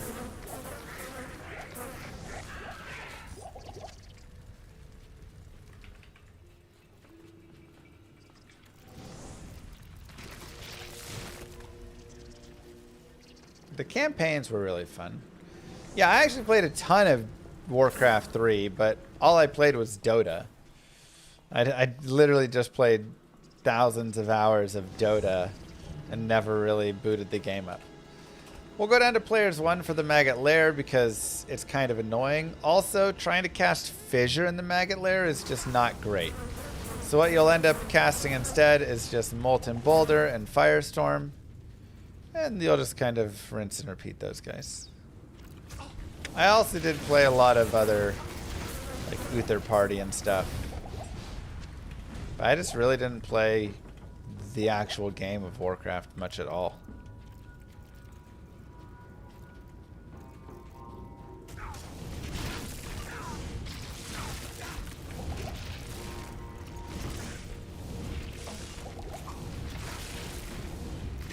Upkeep is one of the systems they have in Warcraft 3. It's a reduction on your income when you reach certain numbers of population.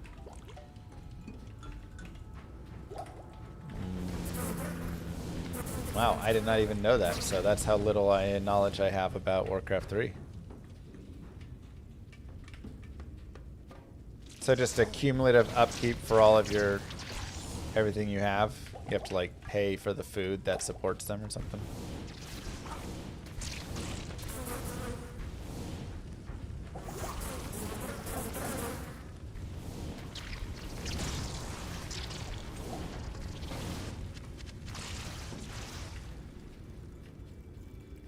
So is there strategy then in like keeping your population just under 50 or something?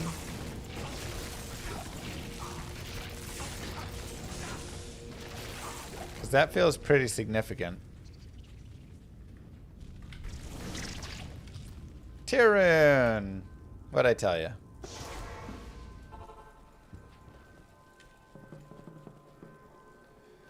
Okay, so we go tier plus Ral. 3 to fire skills.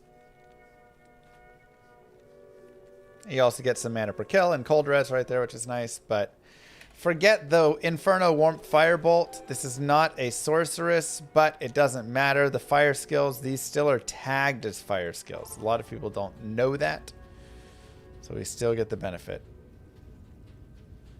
Are you doing hardcore runs as a hint of what would be revealed at BlizzCon that you know about but pretend not to know? I don't know nothing about anything that's not going to be happening at BlizzCon, okay? But even if I did, I don't even know what that wouldn't be related to hardcore about.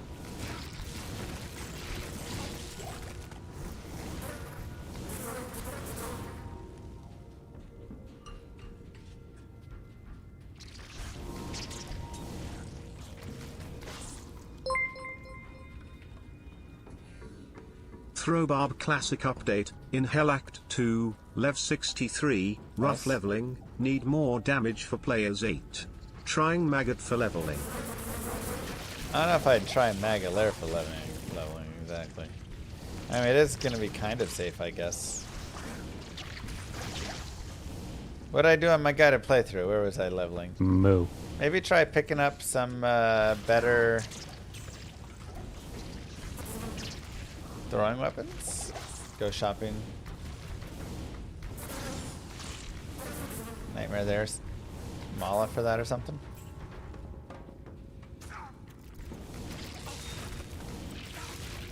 Thank you, Tribal. Welcome on in. Thank you for the Prime sub. I know you could use it anywhere.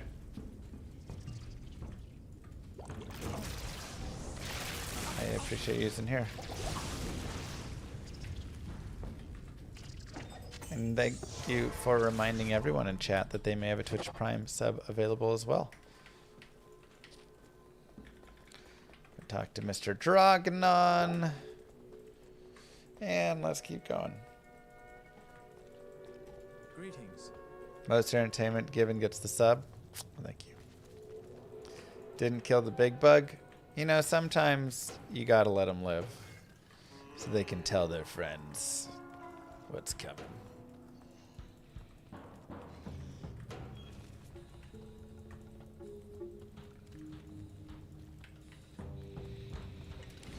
We'll go back to players 8. Why not?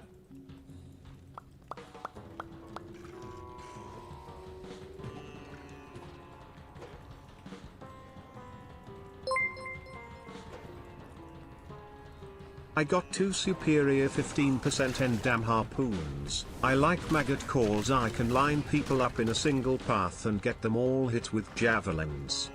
15%? Bro, you need better than that. You want to be having like 150% enhanced damage. Alright, we'll go back to players 1 for the Arcane Sanctuary. Actually, we'll go players 8, but only for the straight path. Because the straight path is still fine, the flat path here. Jinx gifted a tier 1 sub to Dark On Master players 8, Man but _. the other They have paths given 18 are gift kind of subs really in the annoying channel. on players 8, so. Thank you, Game Jinx. Oh, classic. Sorry, I missed the classic part. Saying what? Hypothetically, if you knew about D2R news, which you don't, of course, thank you, what would you be most excited about? Oh. There's so many things that if I did know something I would be excited about, I don't feel like I could even pick one. I don't know anything that's coming, but if I did, you know, saying something just seems wrong. All right, first way. That's nice.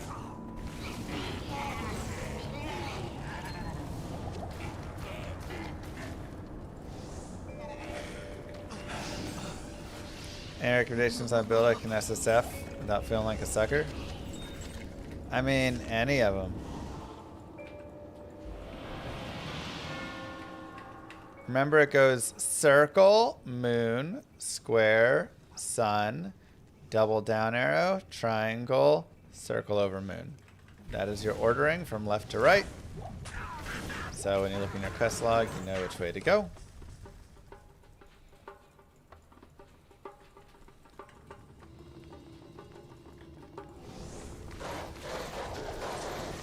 And we're still just on players 8 right now.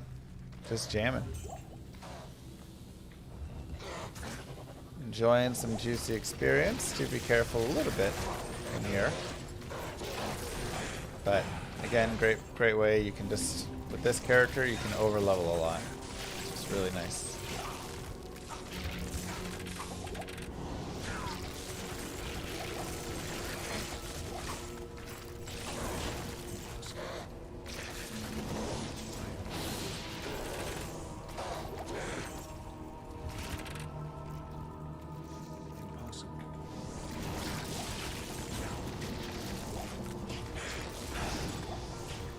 Superior Hawkhelm. Wonder Raven. Why do I think people don't play Druid? Ultimately, the Druid in the end game just struggles to be impressive.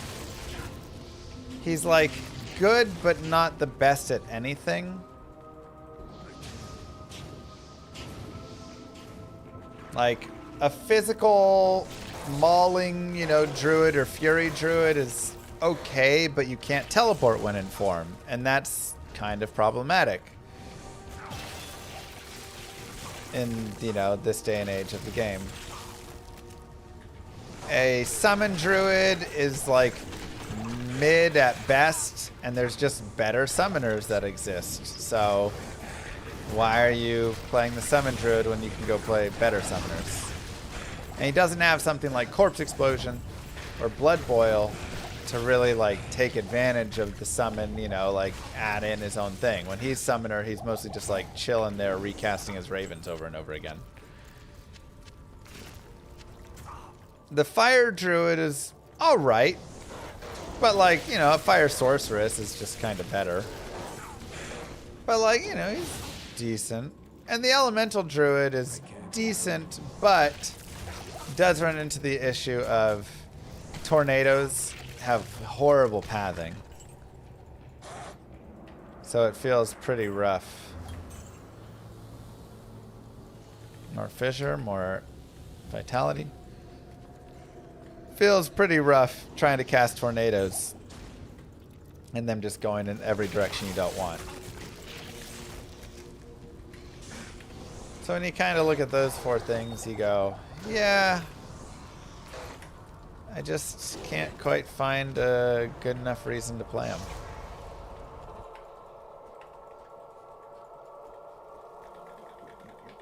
But he's fine. He's just not like great, you know? 12 fire res, better than 6 light res, sure.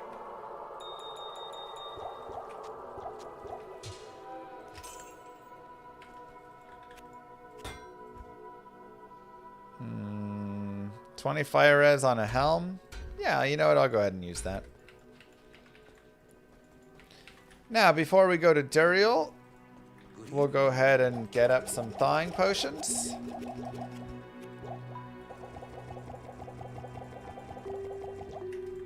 And we can go players 8 on Duriel for $2. Walking only.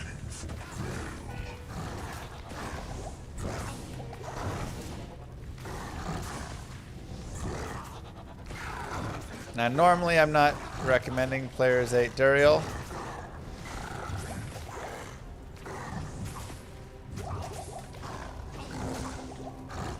But it's possible.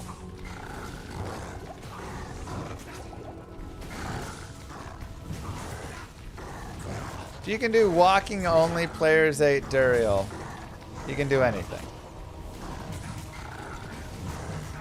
Again, showcase the power of the character. And just like that, Binary owes me $2. Act 2 done. Find you yet. Greetings, the Arcane. I think that probably goes too far. Love those. 15 fire res, 16 poison res, half freeze duration, and 21% magic find to boot. We may use these for a long time and enjoy all of the benefits right there.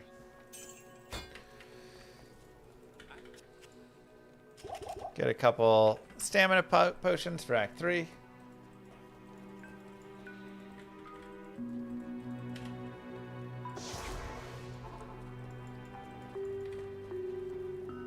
What are you saying? I left $2 back there. You owe me $2. We players 8 walked it.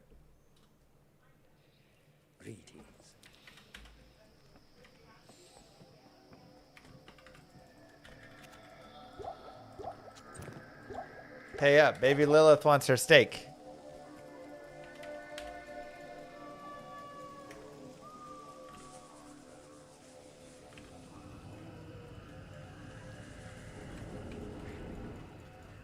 Wow, Binary.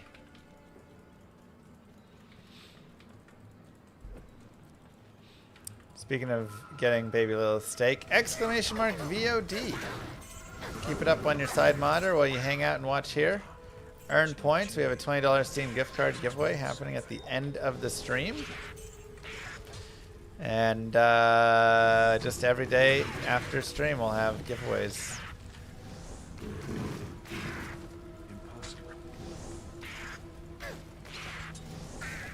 So, the more to hang out and watch there, the more points you get, more tickets you can get, better your chances. Easy as that.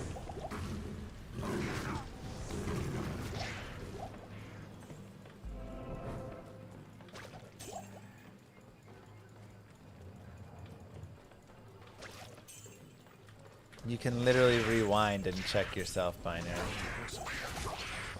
So lazy.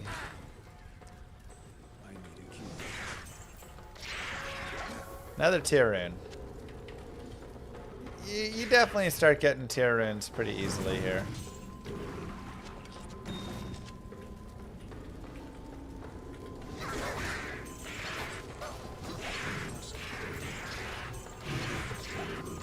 That's fine, you can pay me later.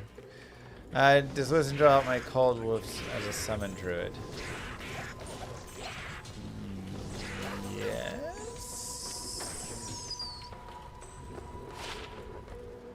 15 to life. It's okay as a grand charm. I'll go ahead and use it right now. Probably dump it later. And I'm actually gonna quit out because I got the waypoint and I'm just before level 24, so we're gonna go for shopping for a telestaff. So if I do it before level 24, yeah, for sure as well. Then we can shop and only have to look at the staves that are red because level 24 required is necessary for charges.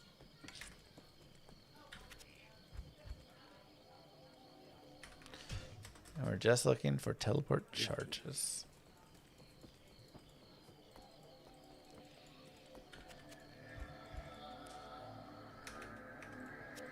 One more to check. Now, the cheapest this will be is about 16,000. The most expensive it'll be is hundreds and hundreds and hundreds of thousands. So you just gotta hope that you roll one that's pretty cheap. If you roll one that's a little bit beyond what you can pay, you can always use your chip gems to help get you there, which is why we pick up chip gems. So we can go find a staff that's really cheap. 1730, 1317. Impossible. 1430. Let's go ahead and do this. Oh, that's nice. Good day. I'll show you what I mean here. So we have those. We go 1, 2, 3, 1, 2, 3, 3 chip gems plus a staff, plus 1, 2 teleport. Unfortunate. Nothing on that one. Plus 1 to teleport. Again, we're hitting teleport. I want teleport charges. 1, 2, 3. I like to keep 1 chip topaz, 3 mana per kill. 1 to meteor. And that's all we have right now. Chip topaz is nice because 3 thols plus a chip topaz makes an Amrune, and we will want a spirit when we get to Nightmare. So we'll keep that. But now we have 3 things that are worth money, 4 things, so I've got an extra 60k sitting right here that I can use to add to my money total if I need. I just don't need the damage J-Shep. That's why I'm not grabbing the early mercenary. I do so much damage. I'm just fine.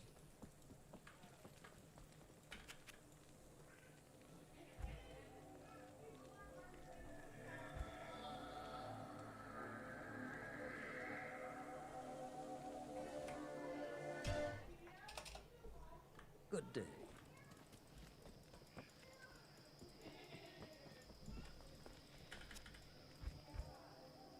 Enchant, and there you go. Teleport charges. Nice and easy. We'll put it over there. And we will continue. Impossible. Impossible.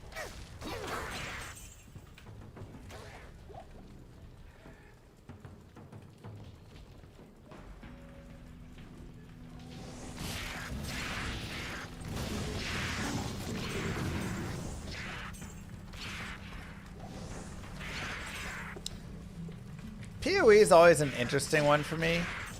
I enjoy playing PoE,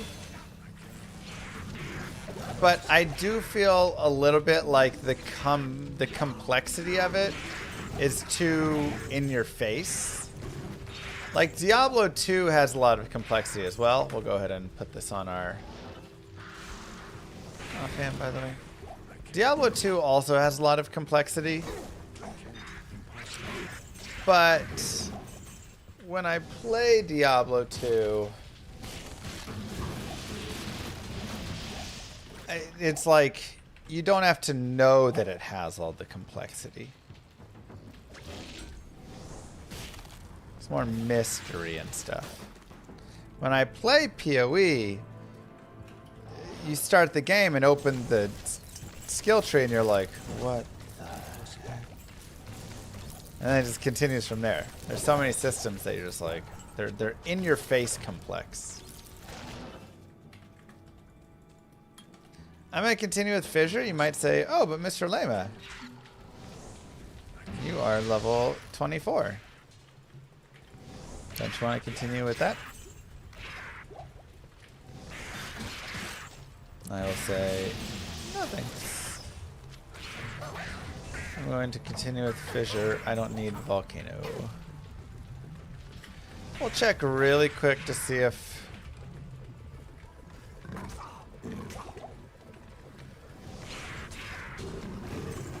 this cuts out to the right over here at all. Not looking good. Okay, Great Marsh it is.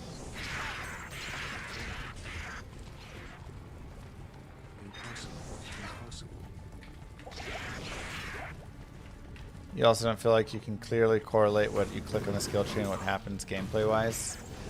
Yeah, I think that a little bit is it as well. A lot of stuff is 5% more of this, 10% more of that, blah, blah, blah, blah, blah, and you're just like slowly getting stronger, but it's not. Your real power spikes do come from gear right now, at least in PoE 2.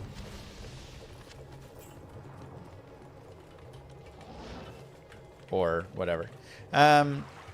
Great Marsh. There can be souls. I have a 0% light res, but normal souls just tickle. If this was hell, I would not go through a Great Marsh ever with 0% light res. In normal, they just don't hurt that much. More vitality.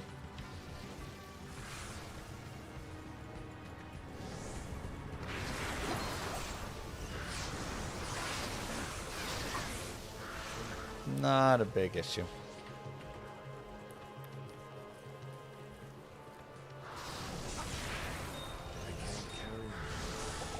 And remember when I said a single tier rune will solve your mana problems? It has. We're just so much mana now. It's fine with that single mana per kill tier rune.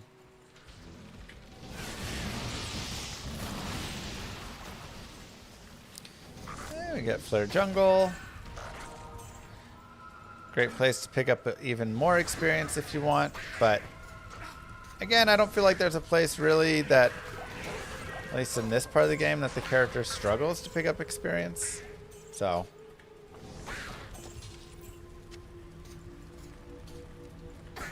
I just started a Warlock and this is not D2. When will that be addressed? What do you mean? You think he's too strong? I mean, they've already brought him down a lot.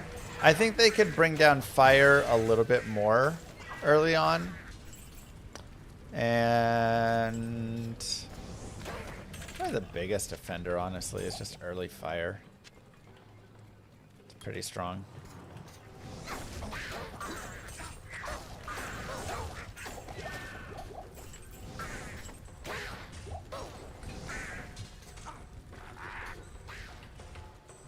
They could definitely drop a couple of his skills, like give him a little bit more nerfs, but he's in a pretty decent spot.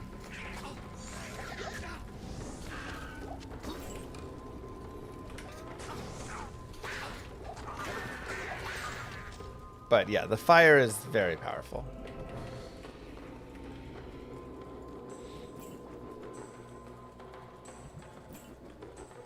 That'd be nice, Remy.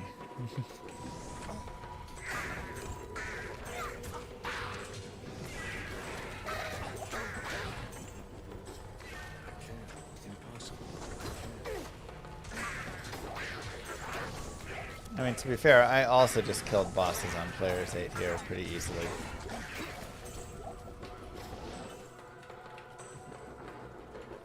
In general, fire skills are just really good.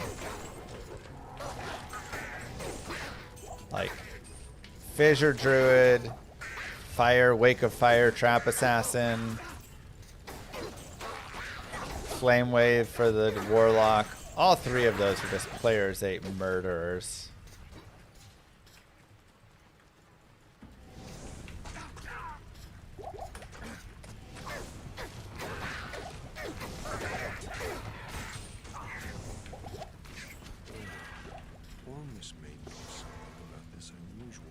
Okay, leave a TP. Keep going. I can't carry it. More vitality. Already level 25. So crazy how quickly this character levels up.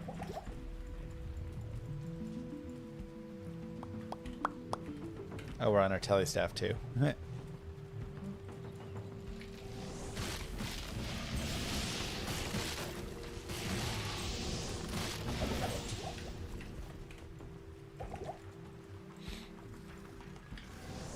Like, it's so crazy how powerful of a character this is for just like playing through, and then how people are like, yeah, Druid's one of the worst characters. It's because just like after this, you're like, nowhere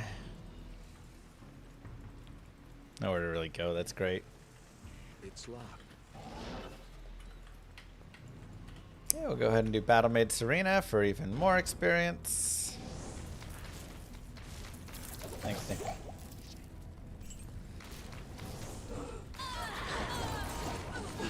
I mean, I've definitely given plenty of nerf notes to the devs, as you guys know, and many people yell at me for.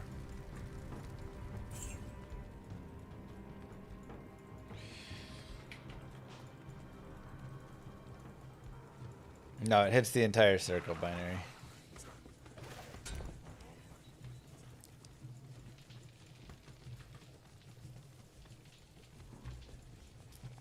Let's find a waypoint so we can go back and do the Flare Jungle or dungeon. There's an Ethrune. Just gonna be a Wind Druid later on. Yep.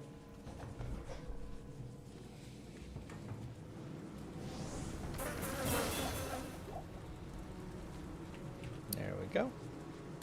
More fissures. More vitality. Still just on players 8.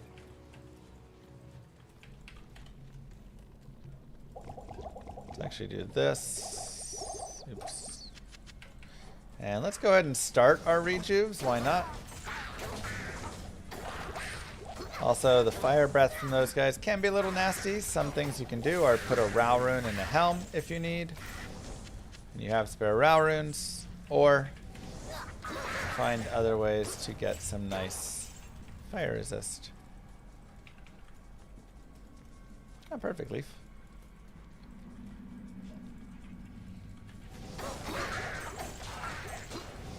Impossible.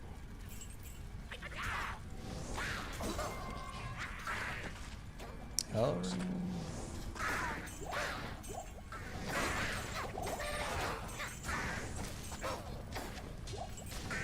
Careful of dolls. They do hurt. And with your fissure, you're just going to kind of kill everything. Sometimes despite your desire to.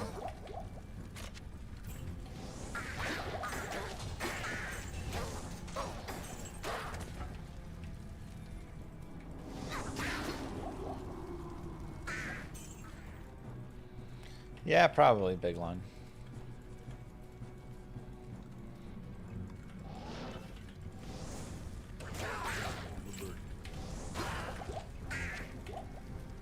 Get rough.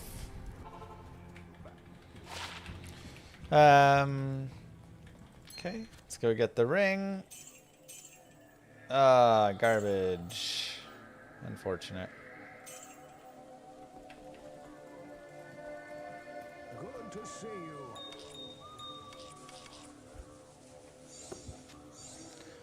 Okay, we have both those pieces.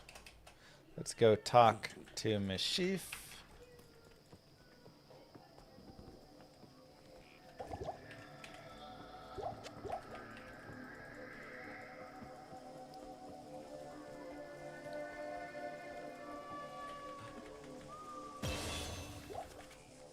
Pick up a couple more stamina pots.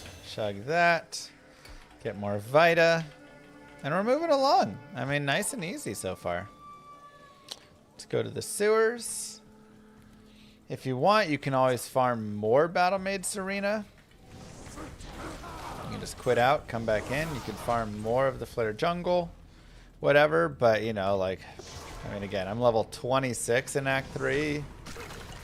It's dominatingly high.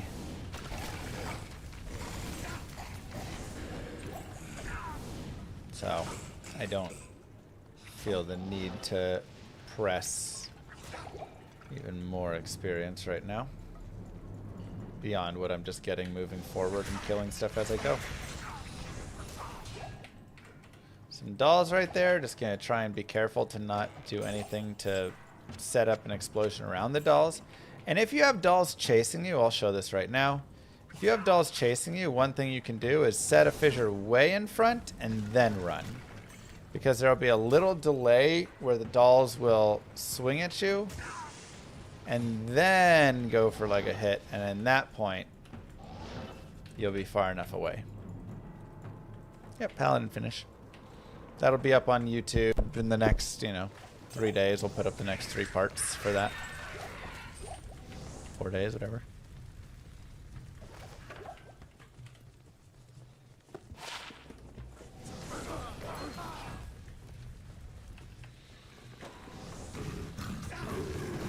Travancore. I mean, here again, we can even stick players 8. Like, it's so good. Such a strong character here.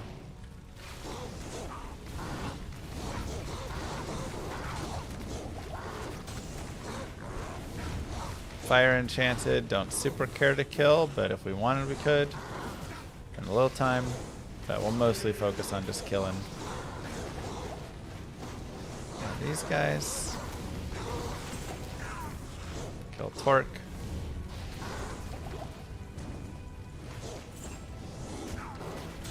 Kill Ishmael.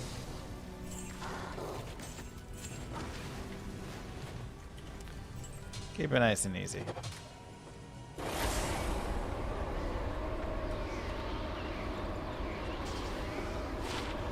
FCR, 21 poison res, sure.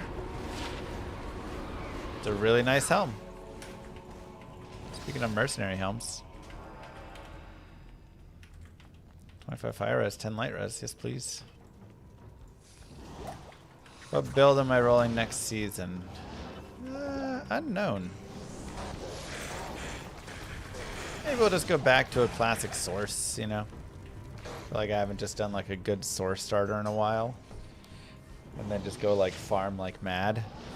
Or could play the Warlock again. Could play our trusty Hammerden.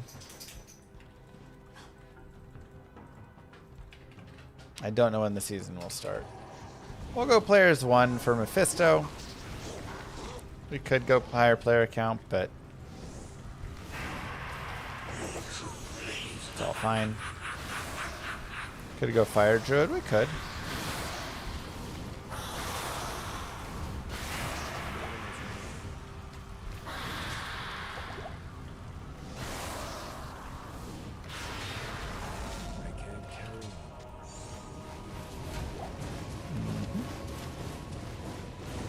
And voila! Act 3 is complete.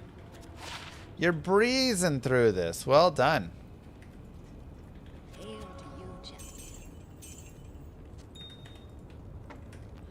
Little Blood Thief action. Does have nice open wounds on it, but the damage is unfortunately just a little bit low.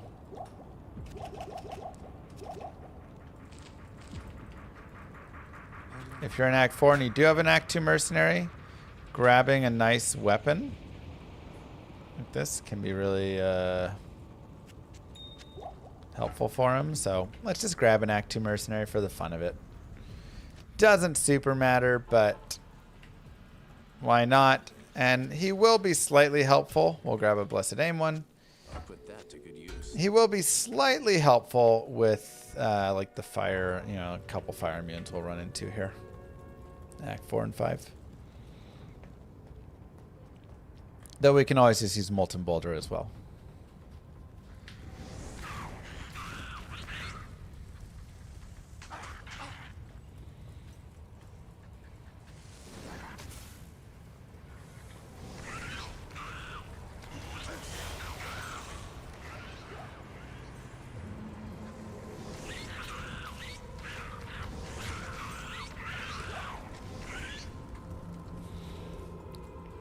Razan is a weird way to spell Wahid.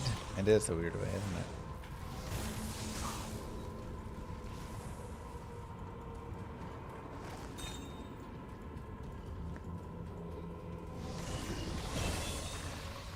It'll be a better joke once we convert to wind.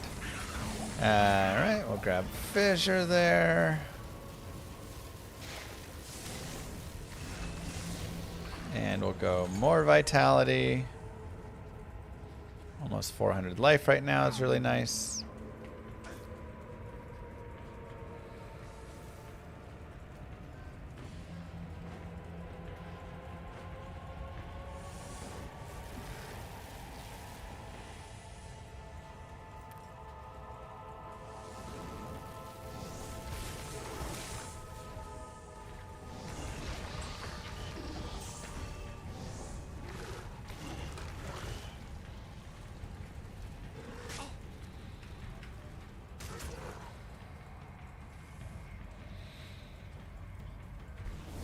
And we will go kill Ishwal. So we're just looking around for him.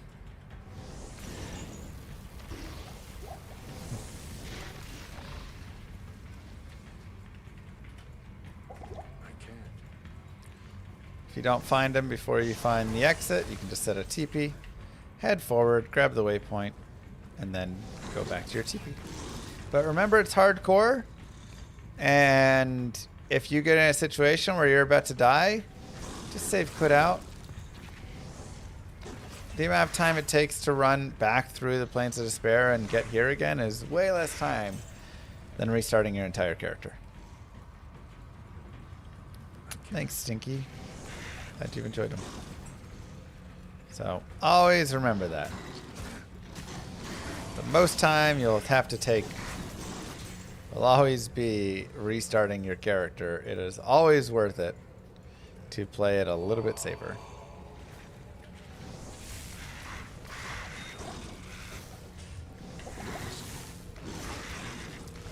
Talrune, sure. We do need Talthor or Am for Spirit when we get to Nightmare. So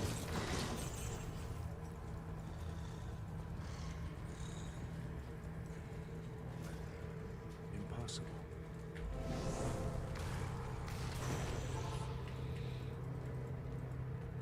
okay, put you guys away and go back and find Mr. Ishwal. You thought this was Pitbull, your favorite Diablo 2 speedrunner? He is one of my favorites as well. Yeah, everybody can think of just like a classic run, you know, that Pitbull did in Diablo 2. There's always one you can think of where you're like, wow, that was so amazing. So I think I'll do more Source speedruns in 2026. Yeah. I'm kind of waiting to see what happens at BlizzCon, because I want to see, like, what if at BlizzCon they're like, there's an Act 6 now. All speedrunning would be turned on its head.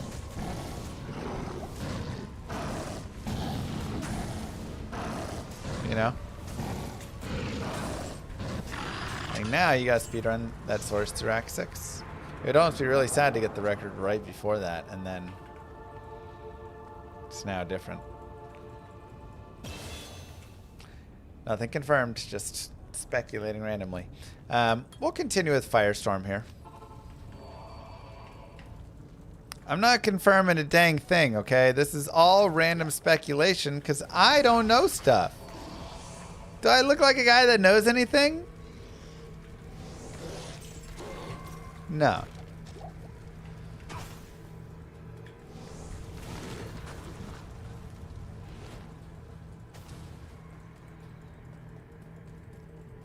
I'm not confirming or denying anything. Guys, I don't know what's happening at BlizzCon. I'm just as excited as you are.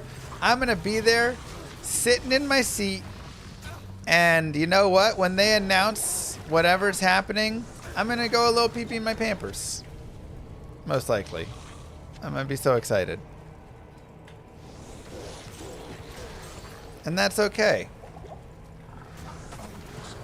Because all of us are going to be that excited about it, if there's something.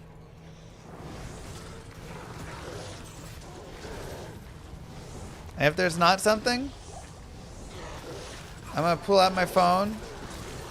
I'm going to make an angry video about how they baited me all the way out to BlizzCon just to show me Diablo Immortal 2.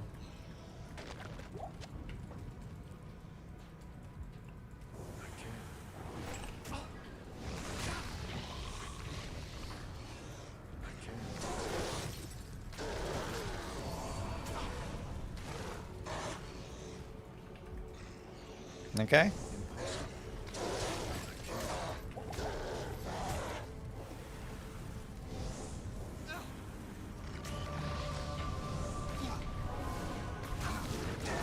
Dude, diapers are great. You're telling me for 25 cents a pop, I don't have to get up out of my seat and can keep playing my video game? That's a pretty big steal. Alright, let's see what rune we get. Tau rune. Am rune would be really nice. Get that spirit on guard, you know, or like just made easier, but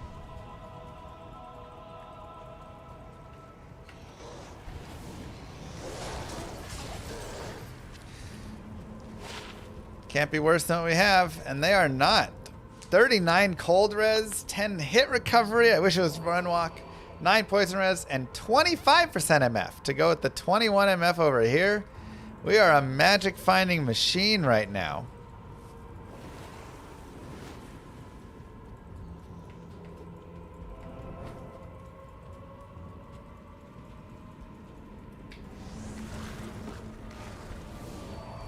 Exactly, Nico.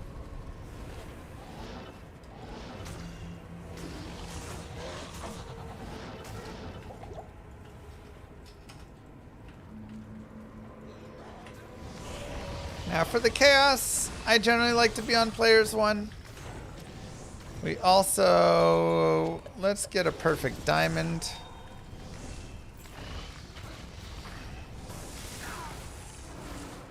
How did I guarantee myself a diamond right there?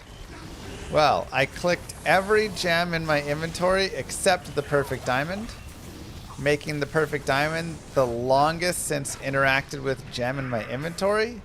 And that is the one that gets picked. So it's actually not random on a gem shrine. I could also drop all of the gems except the flawless diamond and then do that. So that would also work. 3 open socket kite shield is good. We can use that for an ancient's pledge later.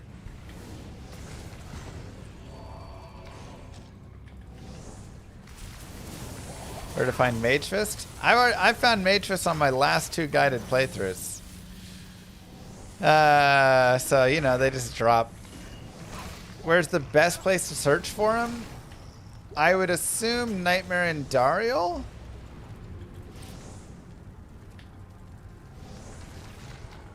Seems the most likely.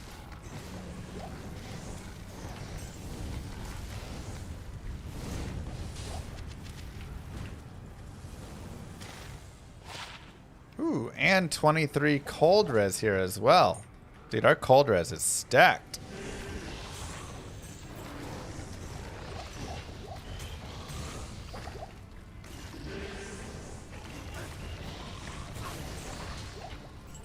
If you look up Silo's pen, you can look up where exactly the best place is.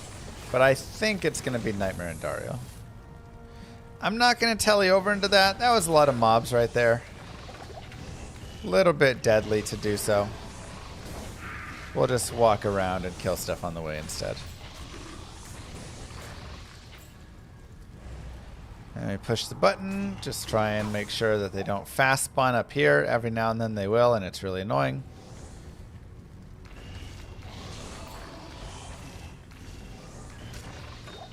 I can't carry you.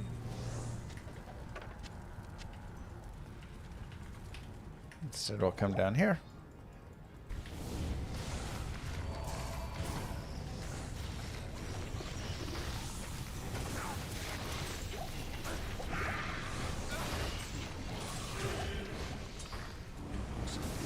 Now this guy is fire immune, so this is where 1, having the mercenary can be helpful, or 2, using molten boulder can be good. We'll go back really fast. Let's get the lower res off.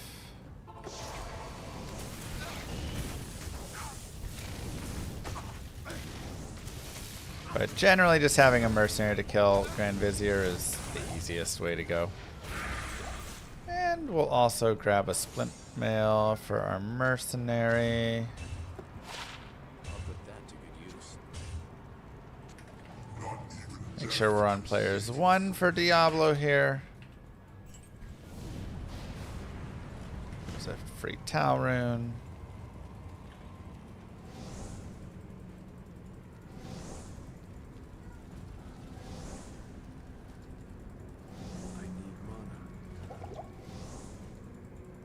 And we can kind of far cast him a little bit.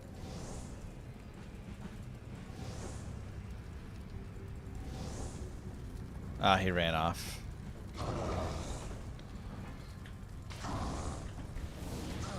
Like, I don't hear him though. Mercenary is going to die. Just gonna happen. Nothing to do about it. Just let it be.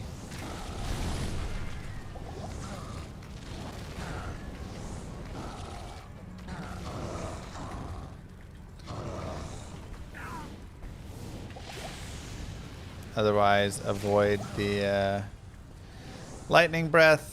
Drop some fissures on him, and if you want to get in close, Firestorm can be more damage, but it's a little bit more dangerous.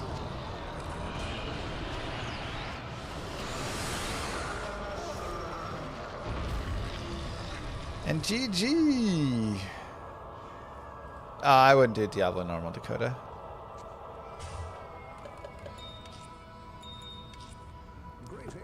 Act 4 of normal done.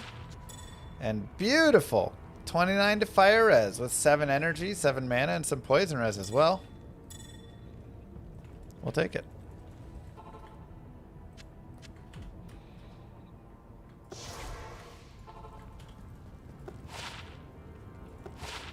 It's also a decent weapon. And those are okay, but not worth the requirements.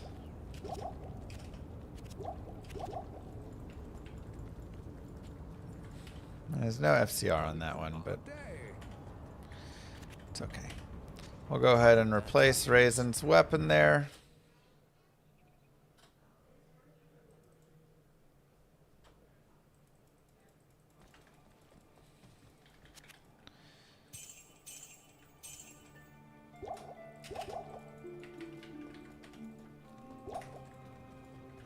Still good though.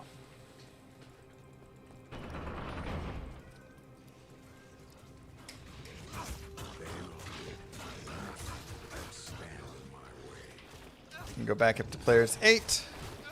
And we're coming up on one of our favorite spots, Eldritch. Where if you want to do some Eldritch farming, this is a fantastic character for it. That can easily massacre and pick up levels. I'm talking like a level every minute or two, you know. You can go right up into your low to mid 30s.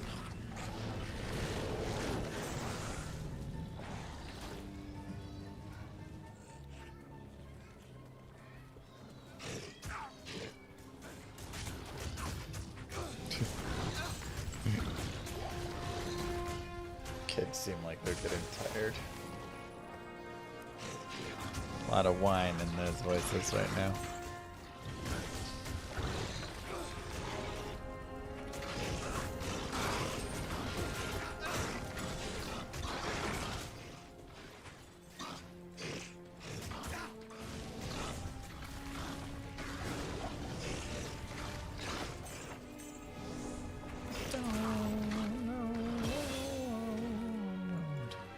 Grab another point in fissure, grab some more vitality.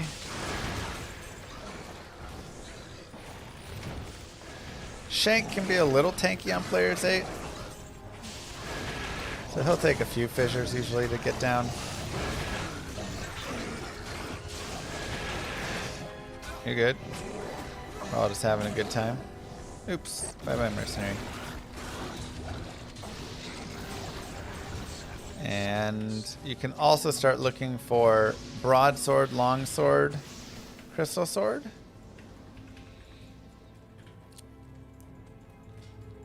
I generally recommend going for a broadsword, just because it's, but like this longsword right here, broadsword or longsword won't get more than 4 sockets. The crystal sword can, so that's one where it's like, it depends. You have to know where you're getting it and what the eye level is. But this right here will make 4 sockets for a spirit.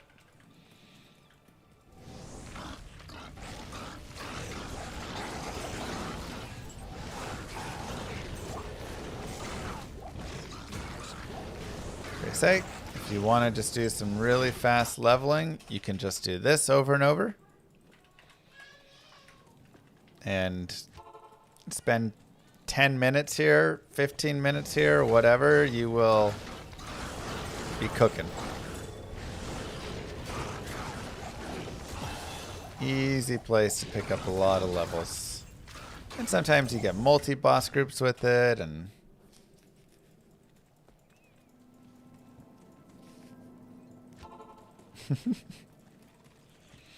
true curves. What biome do I think Act 6 would be if there was an Act 6?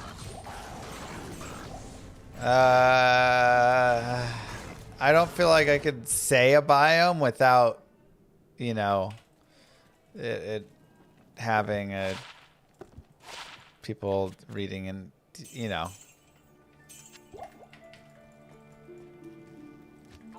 If I said something, everybody would be like, that's it.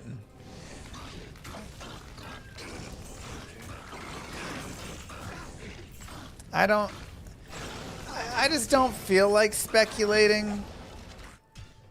I just want to be surprised. I just want to like show up and just be surprised. And that's all. By whatever happens. We've already gained 2 levels here in like a minute and a half. Impossible.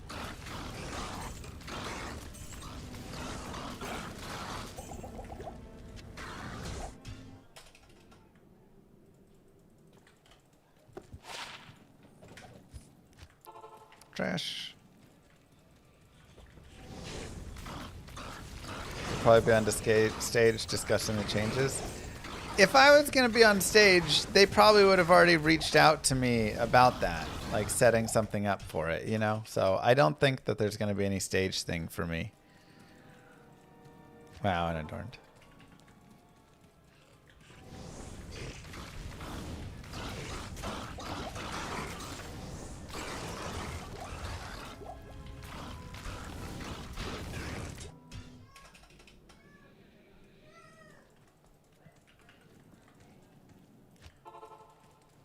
Well, I mean, they reached out to me about coming to BlizzCon.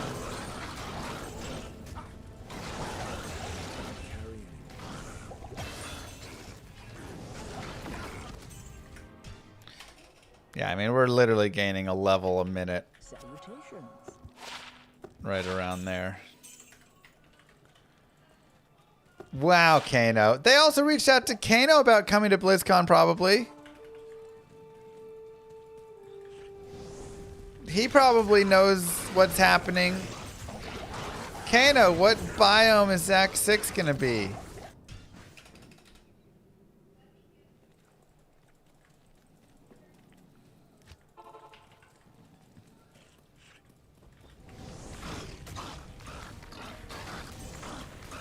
Go pester him about it. He probably knows.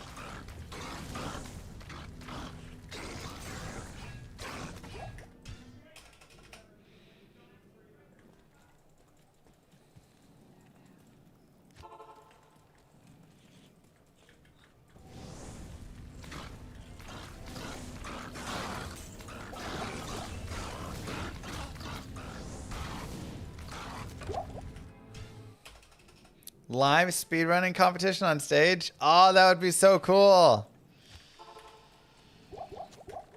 Oh, that'd be so sick, I wish.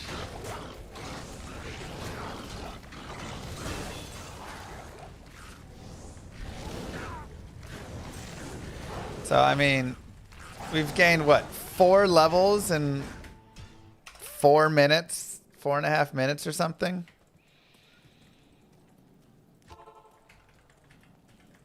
Like I say, this is just if you want. And we'll max out Fissure and then start working on Firestorm. If you want, it's very quick and an easy way to pick up a few levels. But this character can also level nicely in Nightmare, so it's not end of the world if you decide to just push forward with it either. Dull rune, interesting. Oh my god, for laser. Imagine live speedrunning and you drop into the new Act 6 without knowing ahead of time. Okay, that would be the coolest thing that could ever happen. Kano and I do a live speedrun, and then right when we get and finish Bale, we just open up Act 6, and that's how they launch it. Oh. God, what a cool idea. Would I skip the cinematics then? I feel like they'd have to make the cinematic unskippable for that point. Alright, let's just go forward. We're level 33. That's crushing it. It's too cool. Like, they couldn't do something that cool. You know?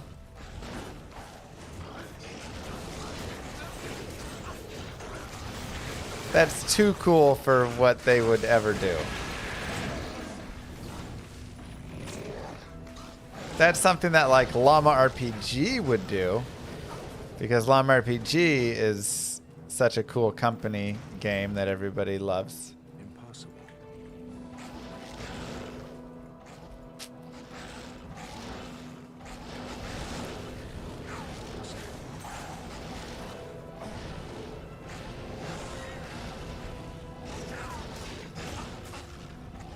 Am I regenerating mana so quickly?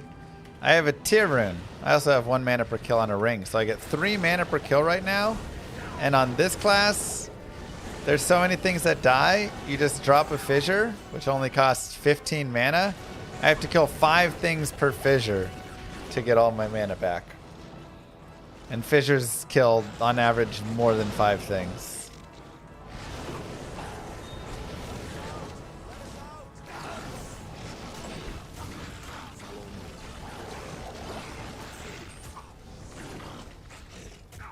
Okay, we don't need that quote.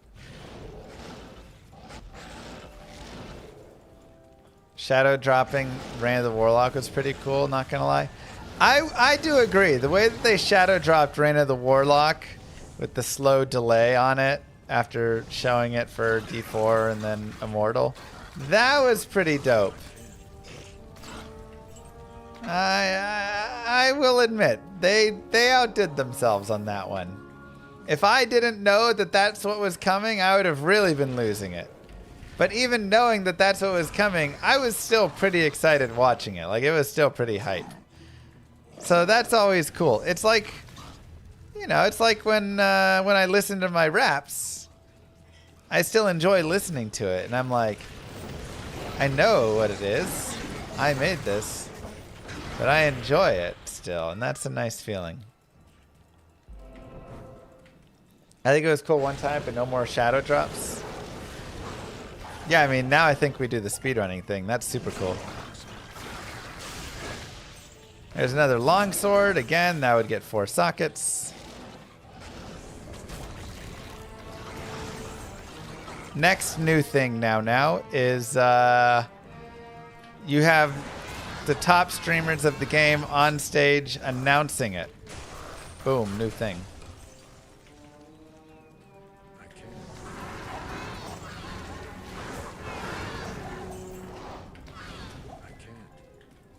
Probably been done somewhere. Probably.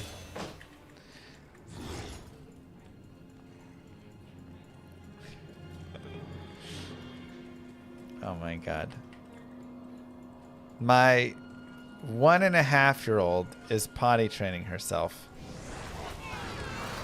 And she's now at the point where she asks for privacy. Impossible. You're 1.5. What? She sits down. She goes, privacy. Outdoor privacy. 1.5. Girl has speedrun potty training.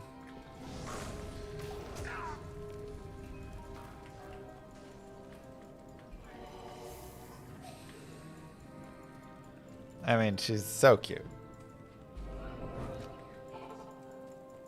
All right, we'll go more Firestorm. We'll go more here.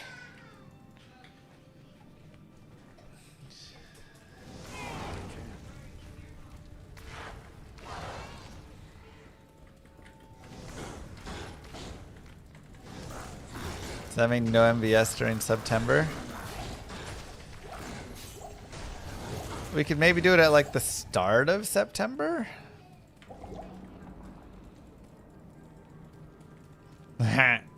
Love it, Binary.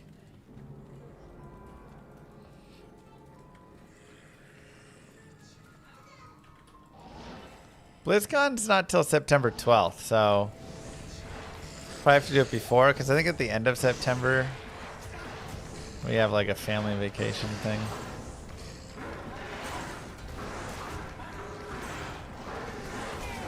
So either somewhere in the middle, or I don't know, we'll figure it out.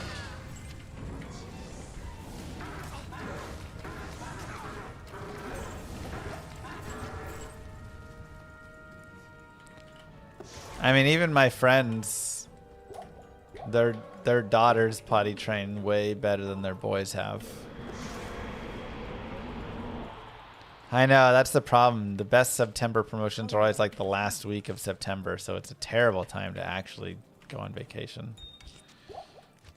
Oopsies. I don't know what I put in there. I did put an amethyst, though. We'll grab that out at least. All right, well, we'll get our scroll for 10 all res. Bring those resistances up a little bit more.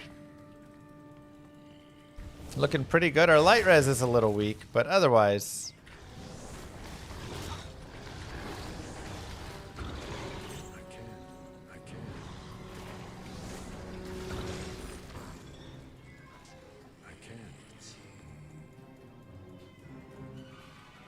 Okay, there you go, Drunken.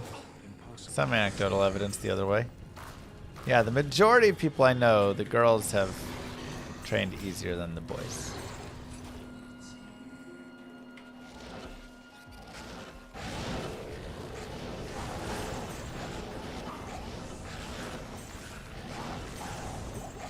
Honestly, both my kids have been pretty good with it. Like, my oldest daughter, yeah, she trained pretty well.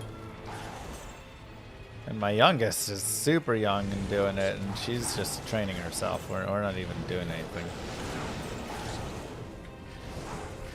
She just sees her older sister and wants to be like her, that's all. Okay, more vitality. God, we're already level 35. So insane. This character gets so much experience.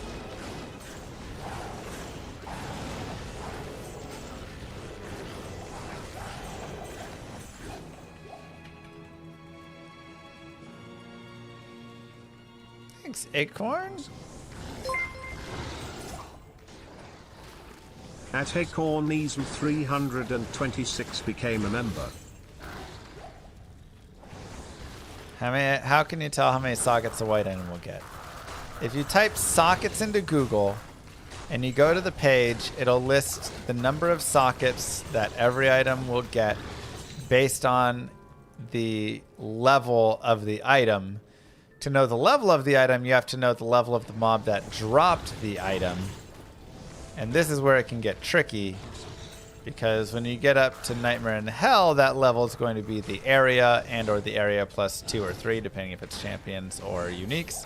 But when you're in normal, all the monsters just have a level.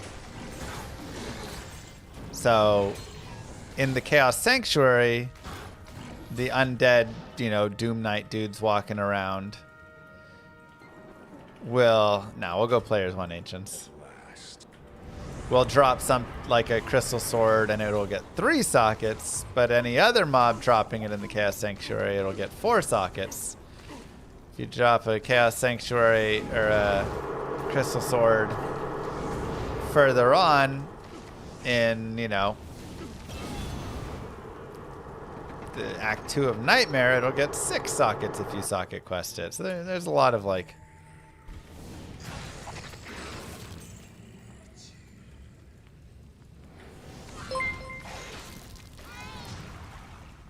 Hey there, Mr. Llama SC_. The guy who made the seed hacking video you showed a moment ago was also using a level 6 sorceress with telekinesis to illustrate how even at very low level a player can use super chest drops to reverse engineer the seed. He accidentally logged out of D2 and when he logged back in he couldn't find the low level telekinesis sorceress because he was using a mod that allowed him to make hundreds of characters. Classic case of a small medium at large. Oh my god.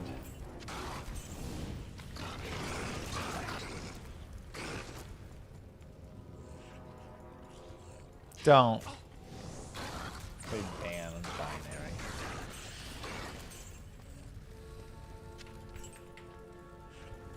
God.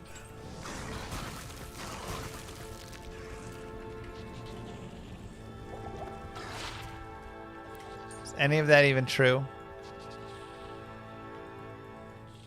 Or I just listened to a lie for a minute. Impossible.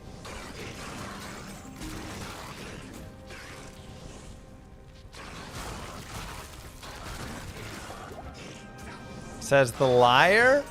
Moi? Wow. Now, if you want to get the waypoint here, you can.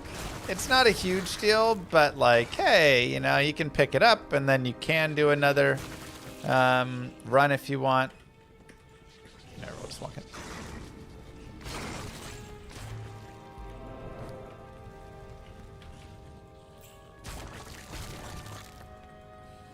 Right, Paladine? Kano tested just as much of the Warlock as I did. Maybe even more in some areas. We kind of did like slightly different things with it a little bit here and there, but nobody getting on to him. And he lied to his chat even more than I did. Yes, Druid Helms can become lore bases if they get 2 sockets, so.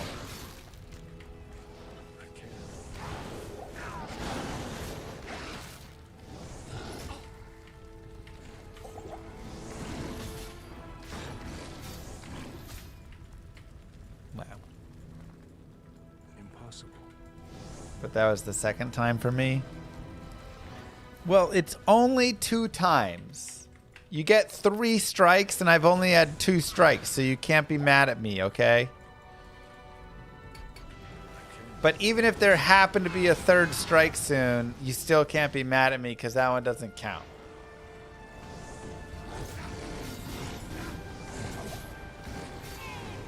I'm not saying there will be a 3rd strike. I'm just saying if there were to be a 3rd strike. We're all in hypothetical world right now. There's no anything. He's also much better looking. Okay, he's a little taller. Maybe a little buffer than I am, sure.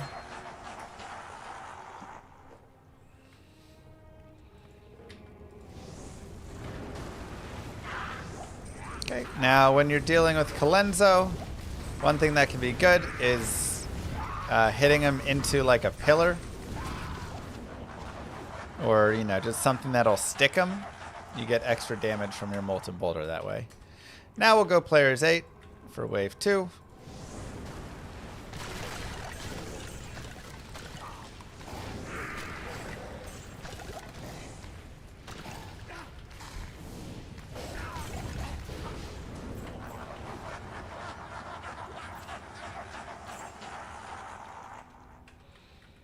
We can stick players 8 for wave 3. It'll be a little bit annoying, but not too bad.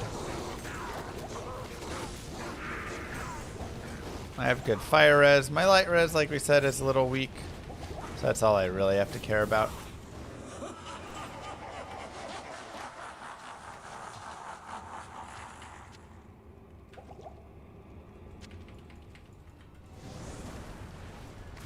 Is Fissure the best normal skill in the game? Yeah, probably. Now these guys do have high fire res, but we can still stick players 8.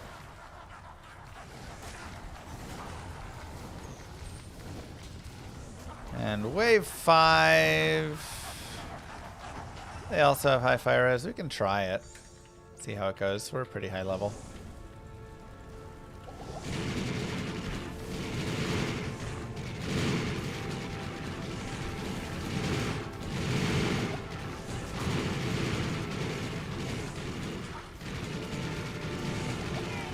Little bit brutal, but we are ticking through it despite them having crazy res. But we do 850 damage, which is insane.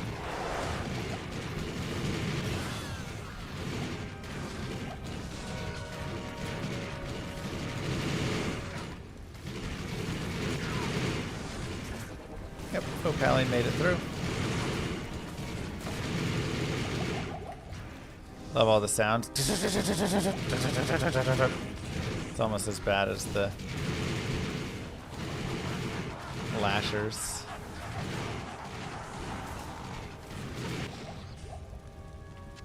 Okay. Go down to players 1 for Mr. Bale. Grab some vitality. You totally can binary, but thank you very much. Ow, that was a crit. Now for Bale, again, similar idea. The Firestorm is actually going to end up being a lot of damage.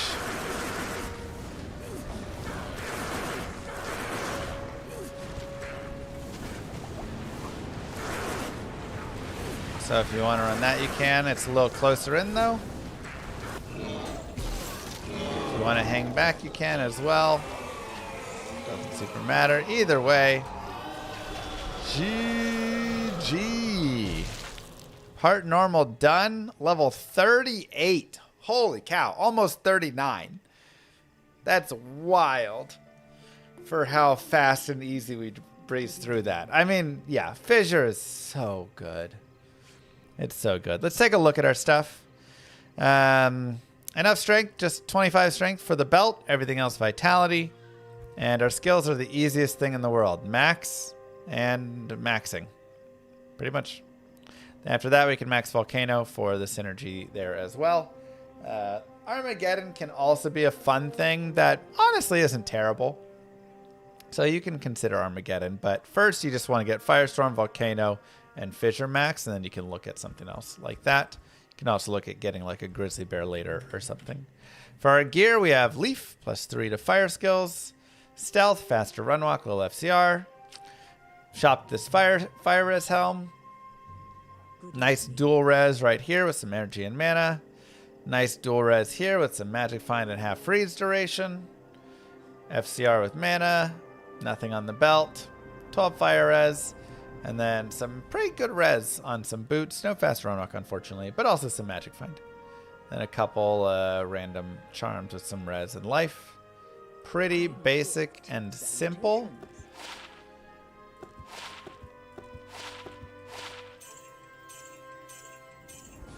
Can sell some things, get some more money.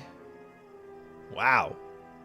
1 to barb skills, 2 to natural res, 3 to battle orders. With 26 life. Oh, man, wrong character. Kind of want to get an Act 5 mercenary and give him that. We also, of course, have Mortal Kings as well. Could also give that to the Act 5 mercs. Nice barb stuff.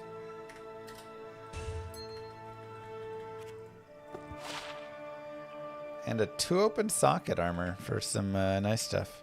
Yeah, if he could battle orders, that'd be really nice. Let's get an Act 5 mercenary for fun. Why not? We'll get Battle Cry or Taunt.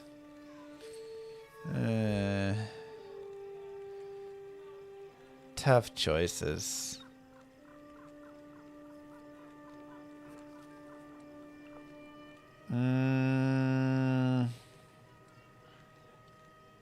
We'll go Battle Cry. I'll put that to good use. We'll give him that helm instead. I mean, that's also a nice helm, but I am overburdened. solid. So I'll just go pick up some basic stuff here. Put these away. Go sell these. And I mean, normally I'd say if you want to keep leveling in normal, you can. But we're pretty much at the end of leveling in normal. See what we get. 1 to Druid skill. That's great. One of the few times I actually use what she gives me.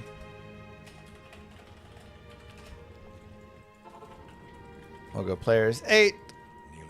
We'll do the Pindle and pick up our level 39. We'll max out Firestorm. Go Vitality, and I mean, yeah, this character is ready to go to Nightmare. Like I say, you could do a little bit more farming.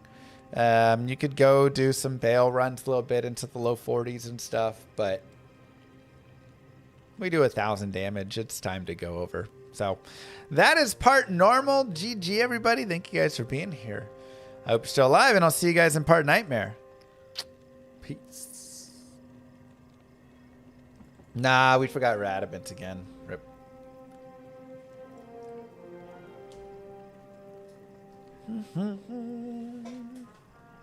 Bum, bum, bum.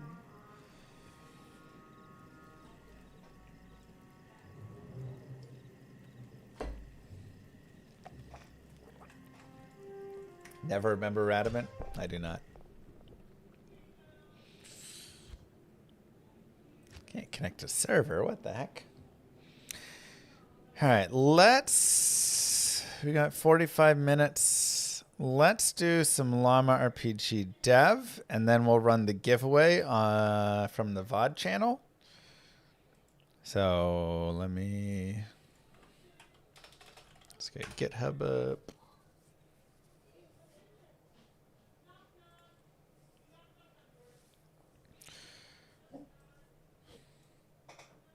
You're good, Darcy. Darcy, no, they're pretending to knock knock.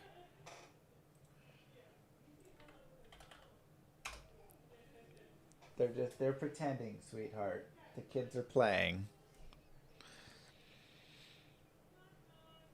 Watching guys has made me skip Radamant as well. I'm so bad at remembering.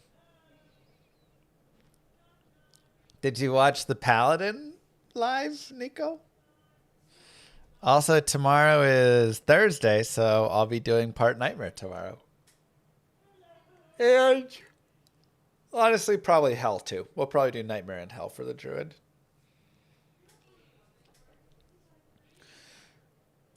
Okay.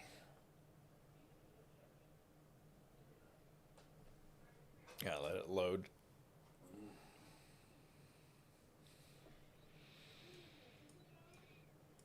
Okay, so let's work on the insides. Okay, first we'll go here. Fire Cave City.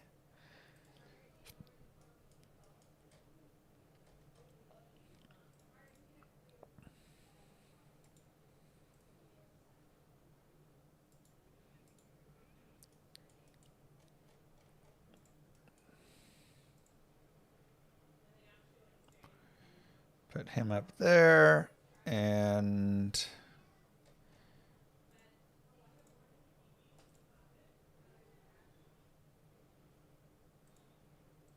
wait.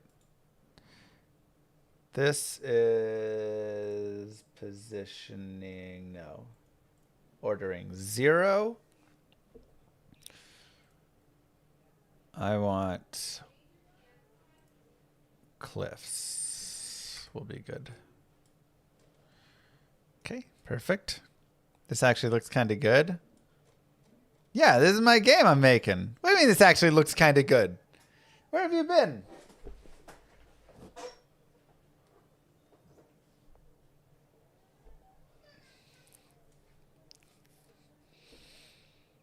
Darcy's such a sweetheart. Ever thought about a Darcy cam? The biggest issue is she moves around. It's hard to have a Darcy cam because she likes to lay in different spots all around the room. She is a good girl though.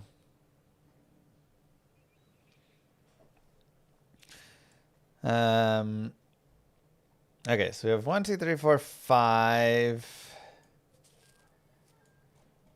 So let's Save that.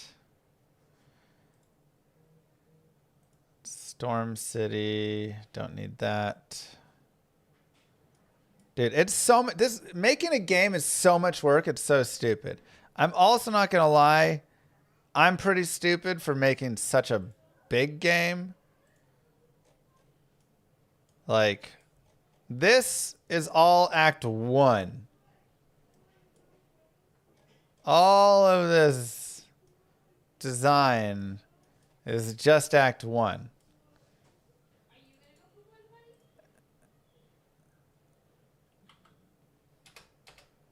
And then we've got Act 2, which doesn't even have, that's just the outside area. Then we have Act 3. I have Act 4. It's just like, oh my God. It's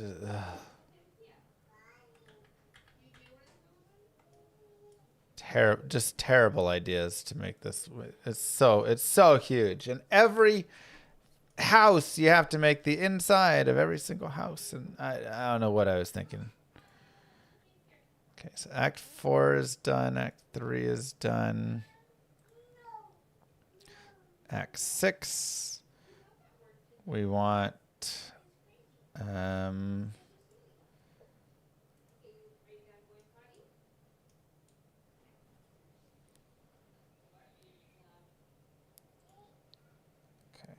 Not that. Second, third case, the rocky waste.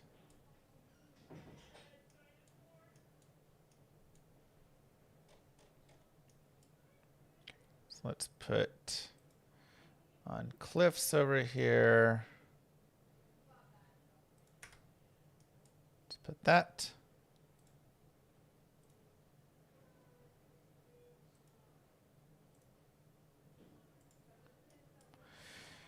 Perfect. And gotta get the waypoints in.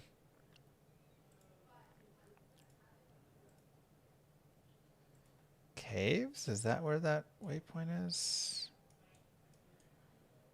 There's a waypoint somewhere.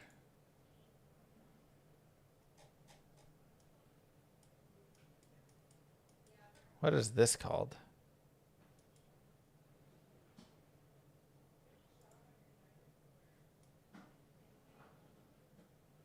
Wait, that's the one I just did.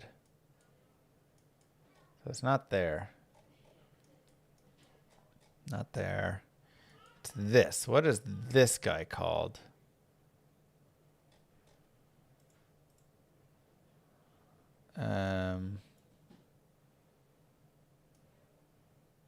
That is called Fire Cave Third.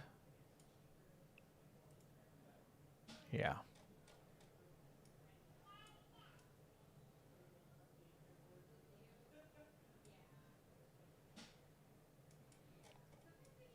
Why would that be like that there?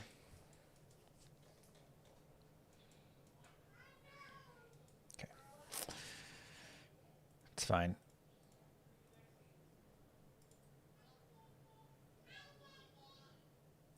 Let's just put that there and this.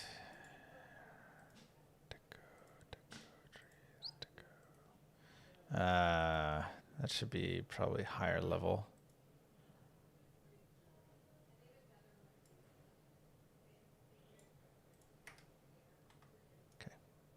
Perfect. I'm just making the next expansion myself. That's right. Okay. Maybe I should have actually moved it up one square.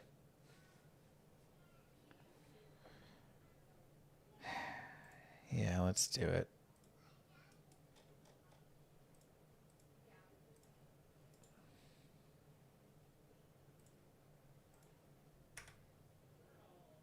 Better.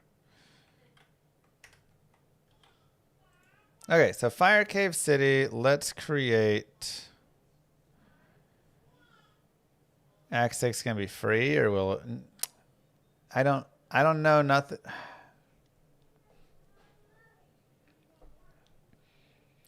Let me see.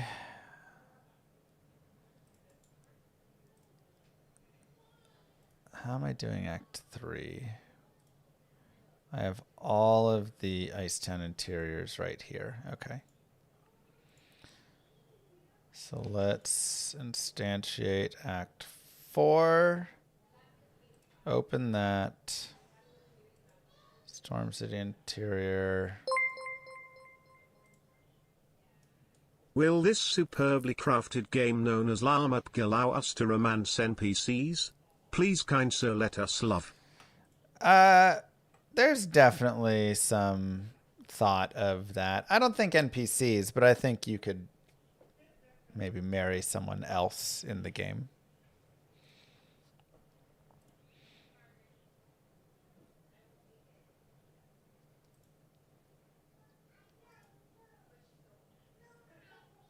Okay.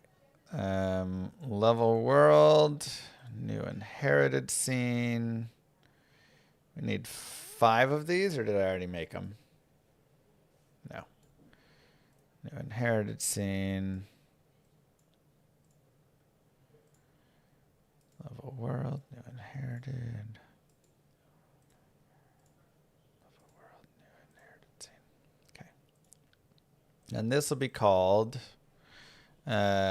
Fire Cave City Interior 1.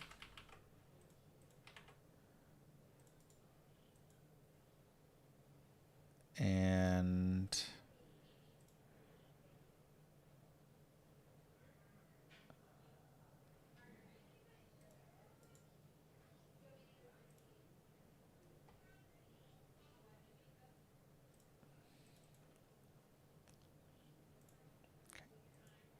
Fire Cave City Interior 1. Interior 2.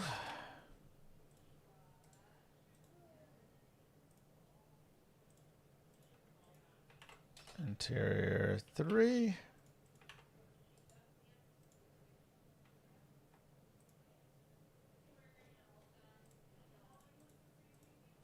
Interior 4.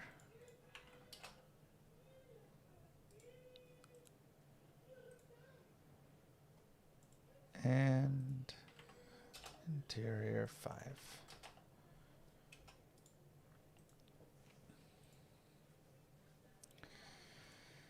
Okay, and now we can grab this, copy, paste as a child here. And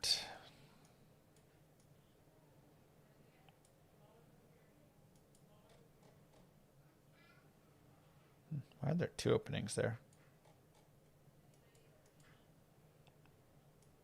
Is one of these supposed to be a window?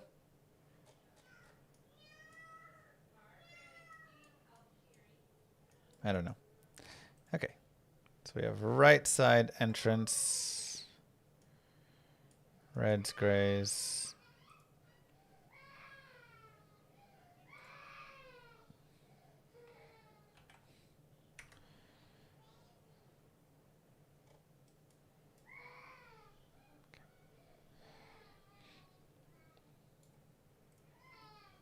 And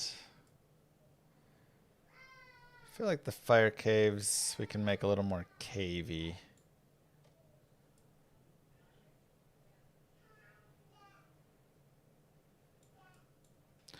All right, so fire dungeon.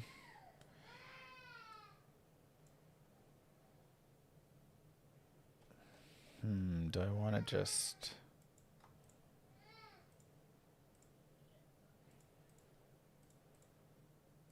do a random mix and match like this?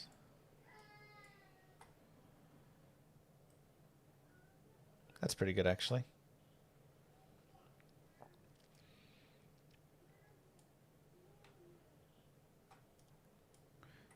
And maybe do all of them like this.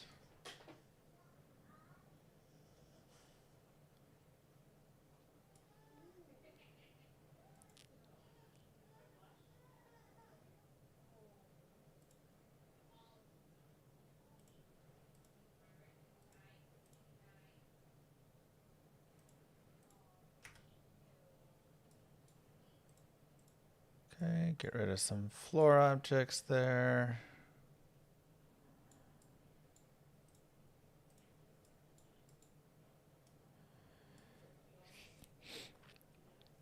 And floor deco. Shop entrance.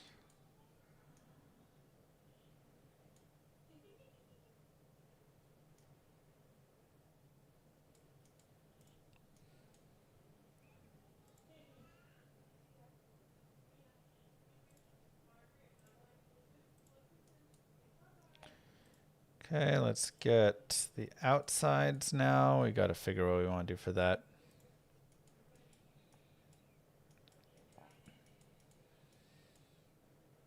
How do these buildings look? Kind of woodenish. What do we think is a good wall type?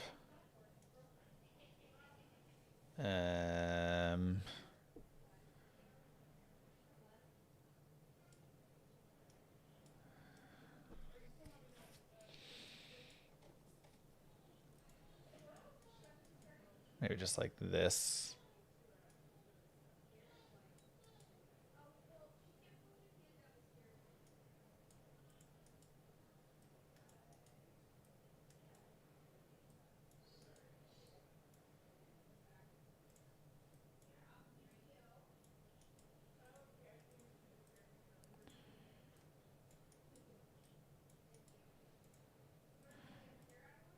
Yeah, this is the game we're developing, and this is how we develop it.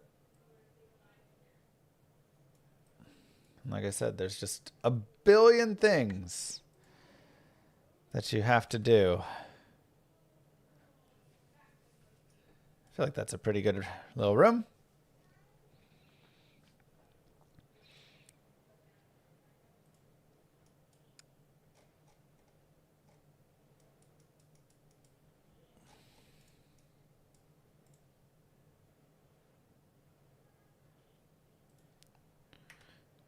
Let's check the nav region.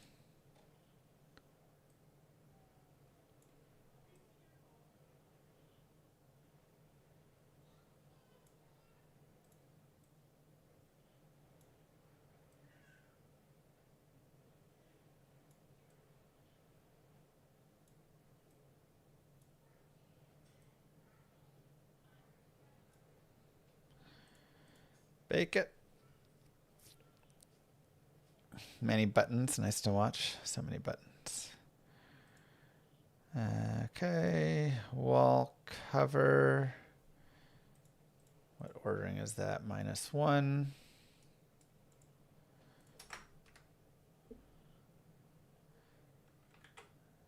Try and put that red rug under the table.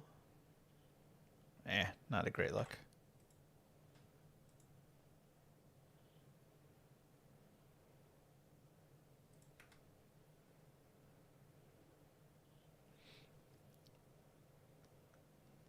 They increase the difficulty of it, Essence, so it's kind of tough.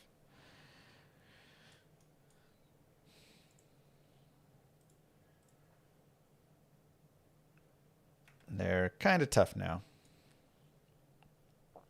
I just want like something on the ground here, but that rug I don't feel like is it.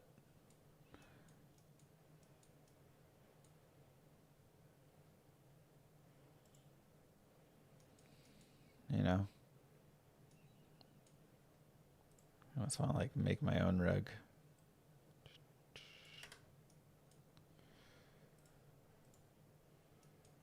It's kind of nice.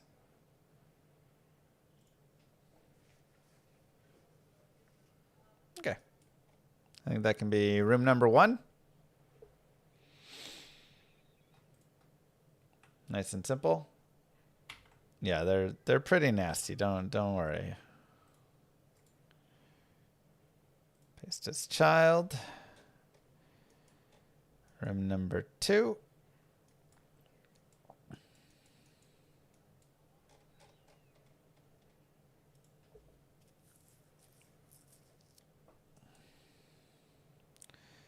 We can go to...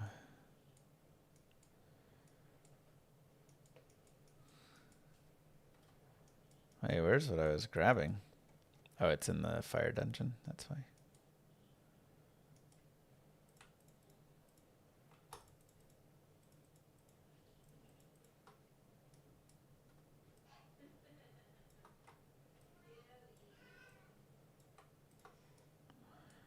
Okay. Let's go ahead and remove this section and just do...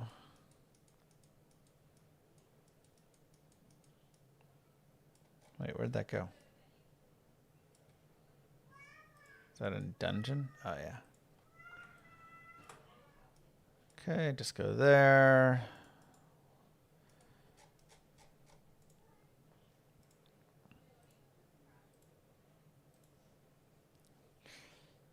Three windows there.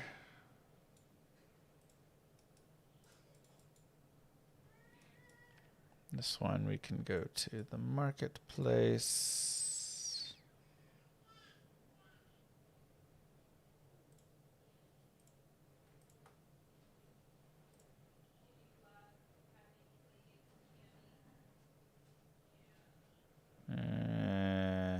This is where we do need the offset if we want that. Or can we have it up there? It's a little tight.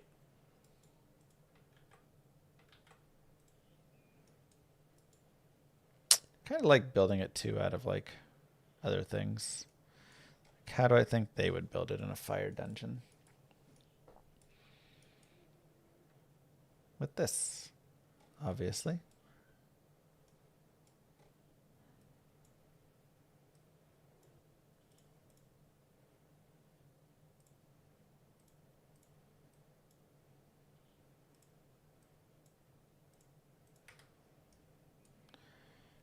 But the color of the ground is different, so I want to do it actually with this.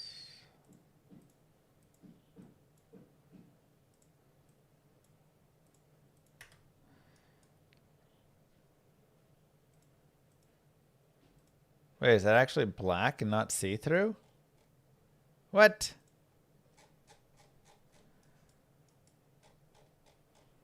What the heck?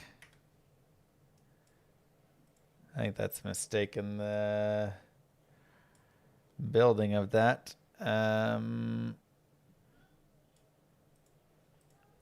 See, is that the same color? No. Dang. Yeah, you got to split them up for sure.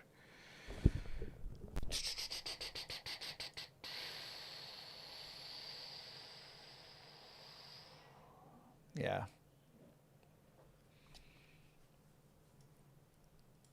Man, I want that to be not like that. Okay, let's see.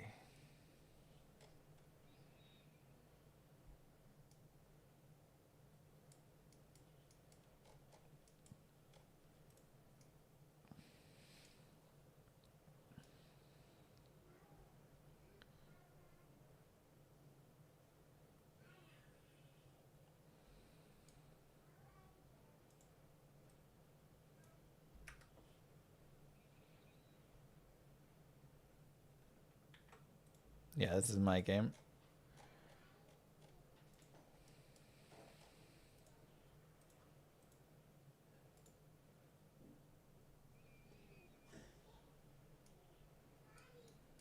Okay, let's just build it ourselves.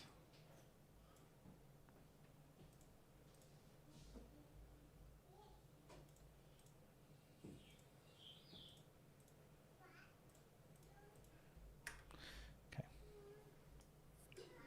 Just do that. It's nice and easy.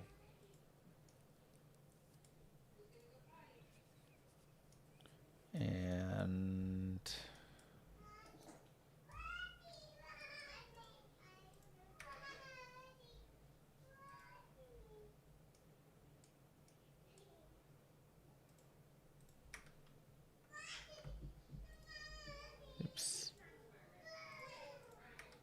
there.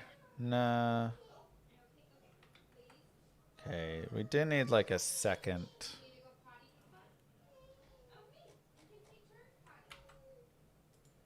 Paste a sibling. Oops. Copy, paste a sibling. And now let's put just like a stack of stuff.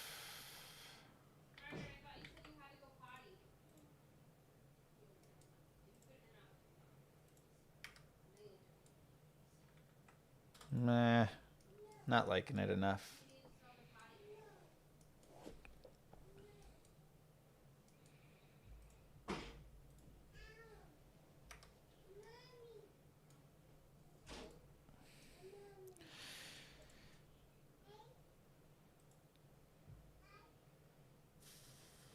What's the positioning on for object 2? It's the good there. Wall cover.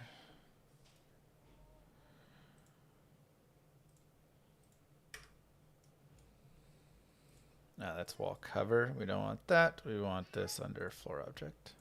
You go there and there. And is it playable already? Not quite yet.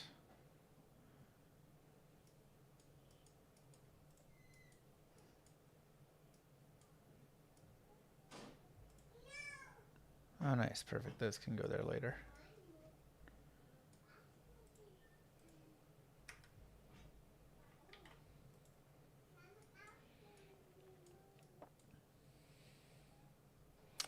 Not quite playable yet, but hopefully in the future. Bone Prison from Marowak. It's okay.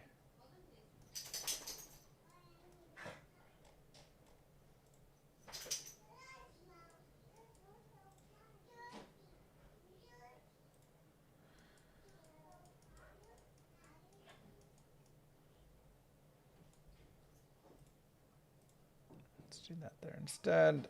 And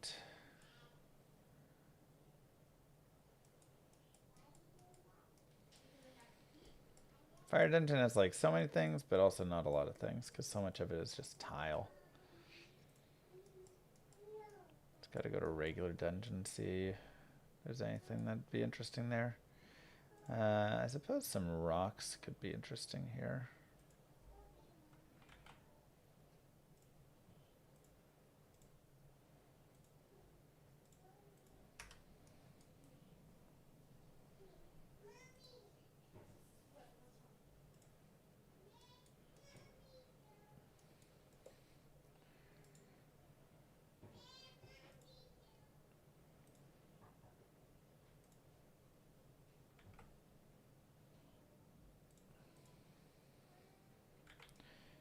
What is going on with these lavas, man?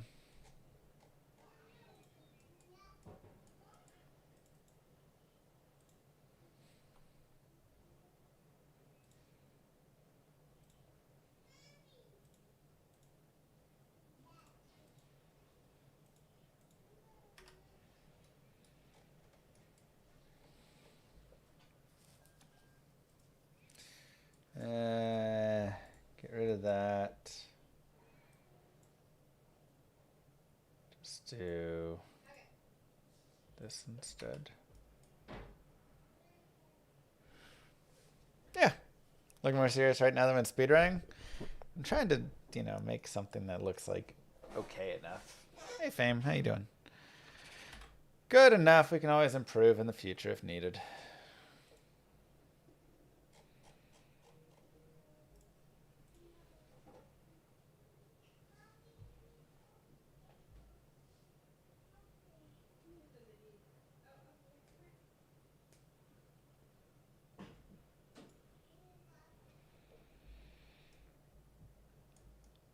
One more thing I do think I want.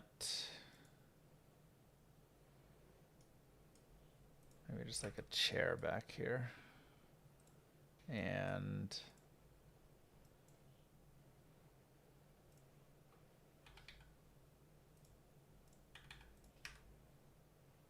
Something like that. Kind of looks a little awkward.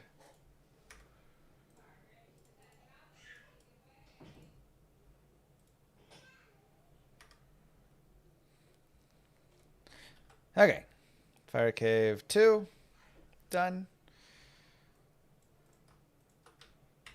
Copy. Paste this child. Oh, there's one thing I need to do.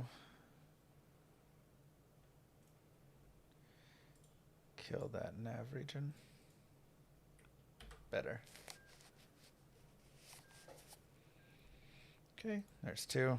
Fire Cave 3. Let's make also a shop. Let's go with a different background.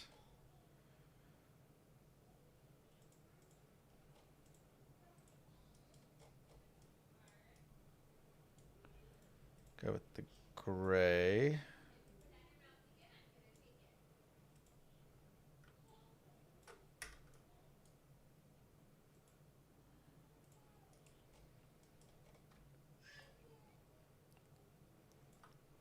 And to actually make it wider.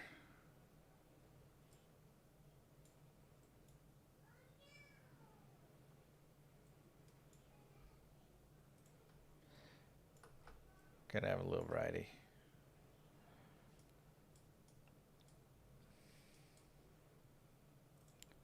Bottom, going across.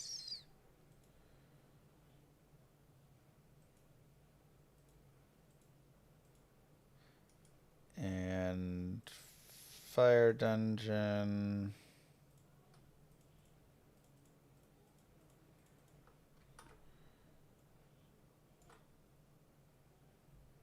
Perfect. Any D2 today? Oh, we just did a bunch of D2. There are going to be items you find like in a gate with no real use until somehow late in the game you trade it for a powerful item. Maybe.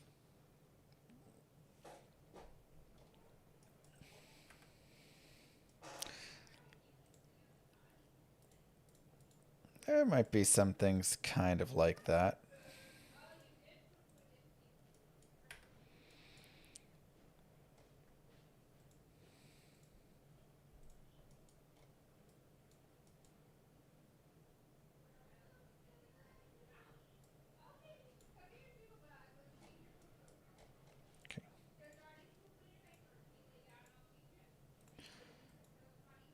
Here for this one. Let's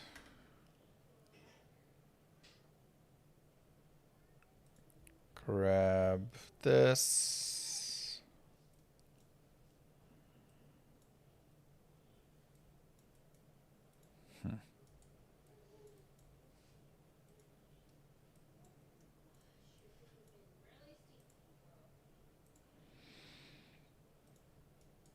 Do we want to move this over? Maybe.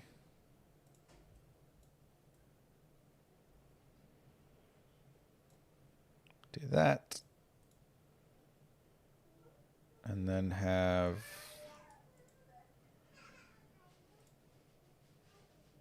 not that table.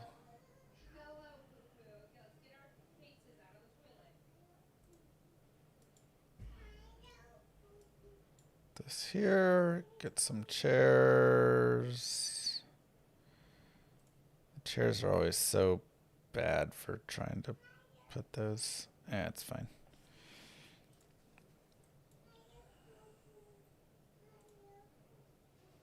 Get a couple shelves up.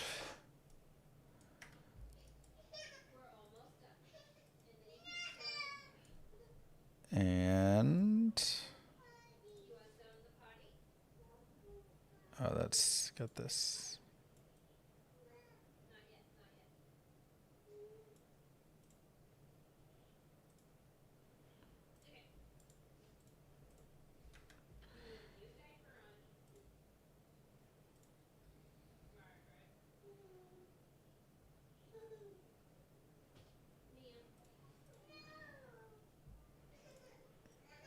Shift it up. Okay. Then need a little bit more.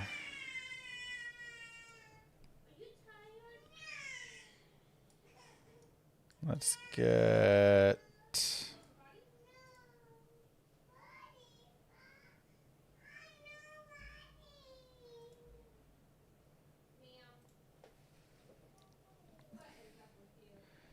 this into...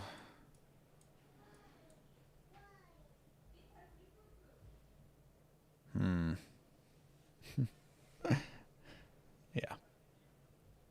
They're having a nice time right now.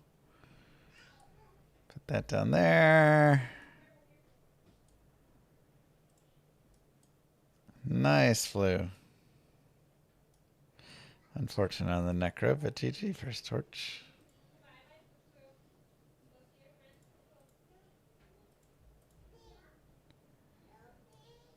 Okay, and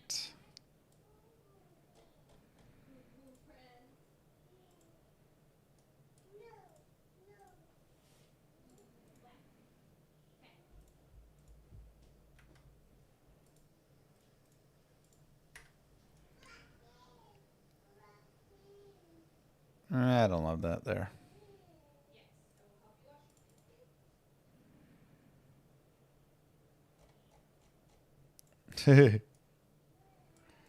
You can get them to keep spawning them, so a lot of it depends on how you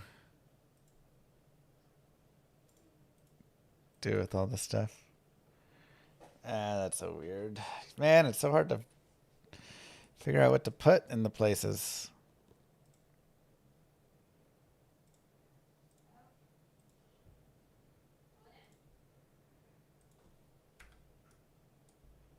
Just have some general things.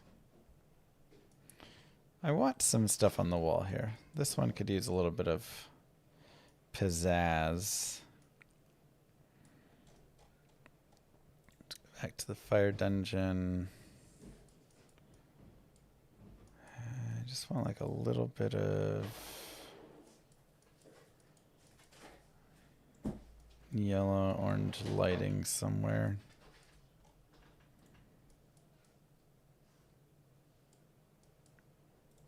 Just like these.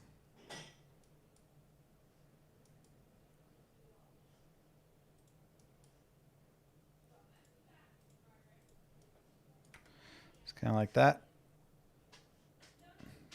Don't like the bottom ones.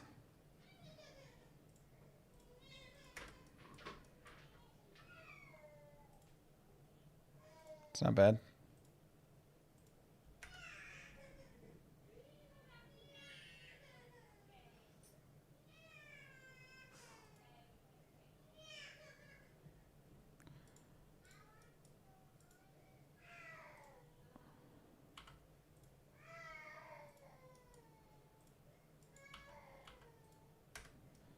There we go. Better. This is Llama RPG. Interesting how you build these 3D objects using a 2D palette. Yeah, got to make a little 3D world with it. Yeah, I think I will, Drevin. Any chance to add in Japanese Zen sand garden with rocks for players to manipulate? Oh, that's kind of fun. I like that idea a lot.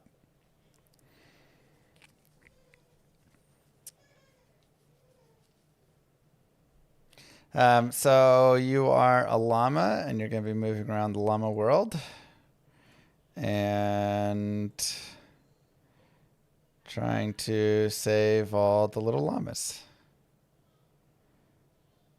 That's the basis of it.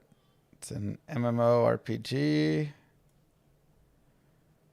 MMOJRPG. Okay.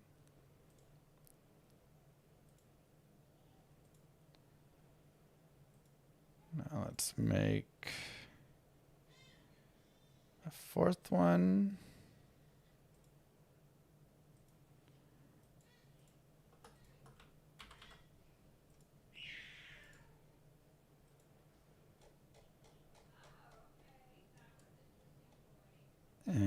I don't love this gray, actually. I don't want to have a lot of the buildings with that. Let's use...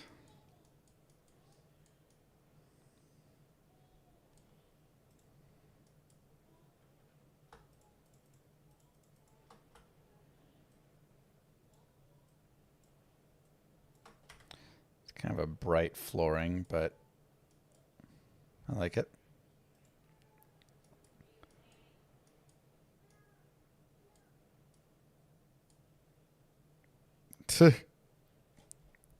Sounds good.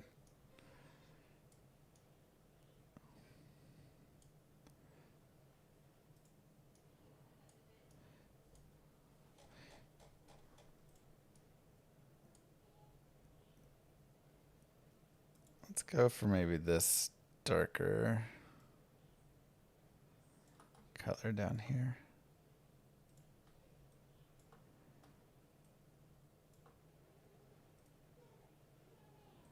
Yeah, sounds like they played hard.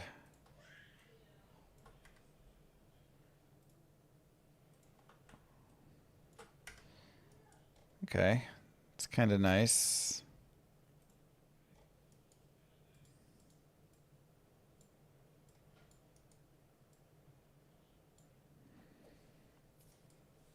And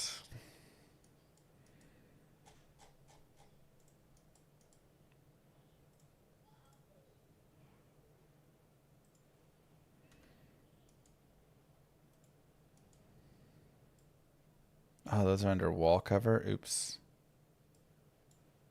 It's going to be under floor object.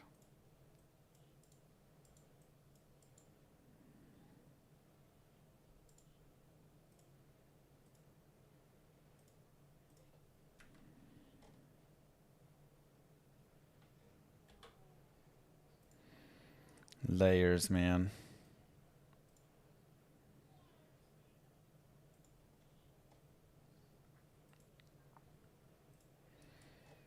Okay, floor object.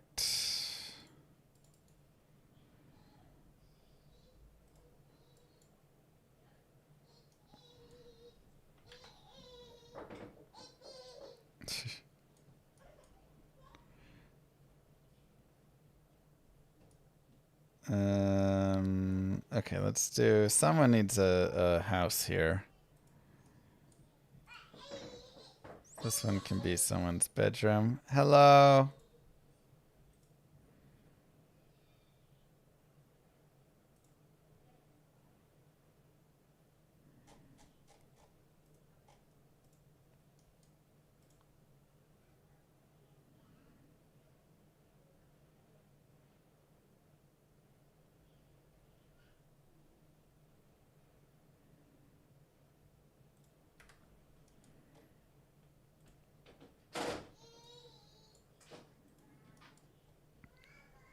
Mm-hmm. Uh-huh.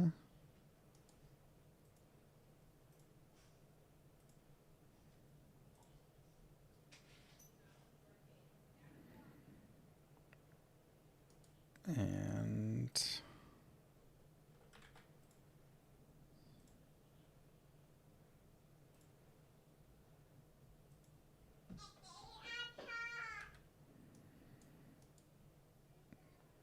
get a couple of those. Definitely have a rug down.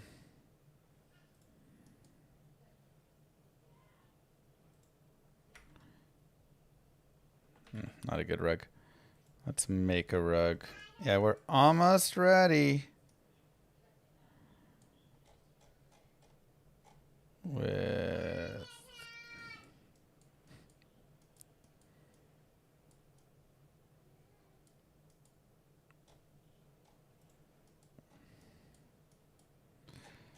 kind of liked what we had before going with the red over here, but we could use like a gold.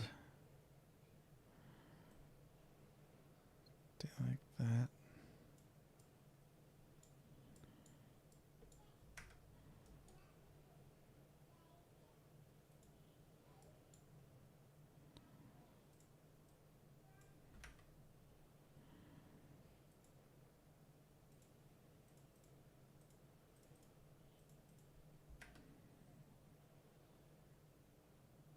Something like that.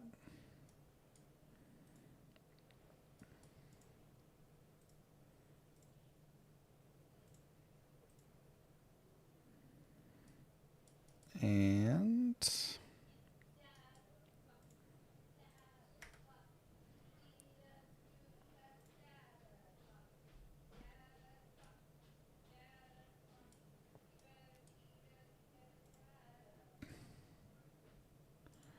put that on wall cover.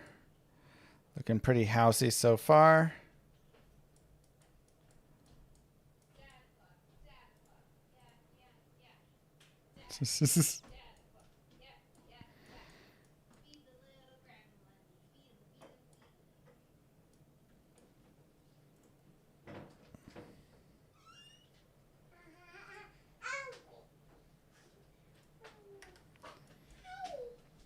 Okay, navigation region. I'm all done. Tell him you're hungry. You're hungry? Okay. Well, let's go get you some food, huh? That gap is annoying. Last thing. See I'm you also later. pretty hungry. See you later. You out? No. All right, she's out.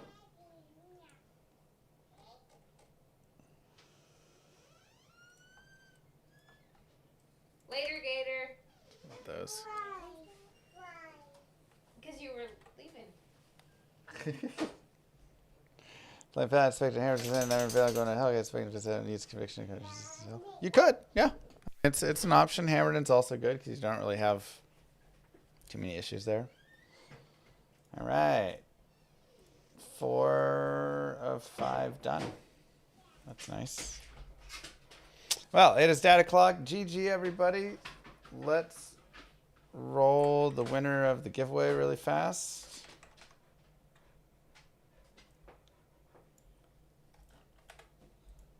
Do you want to do it, baby? Baby Lilith, you want to do it? So this is for people watching !VOD.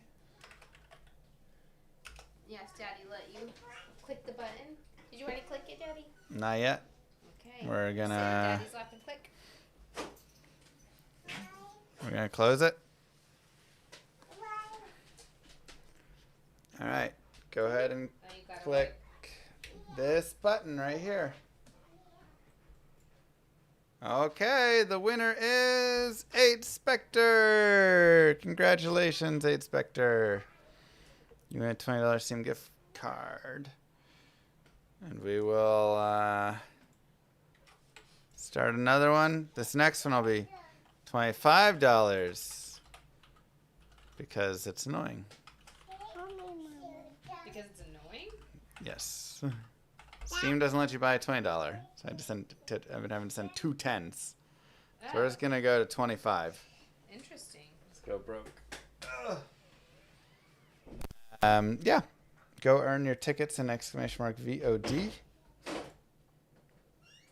Use your points. Get some tickets. Good luck, everybody. We'll roll this one tomorrow at the end of stream, so go earn your points. GG, thanks for being here. I'll see you guys tomorrow. Peace. I agree, unadorned.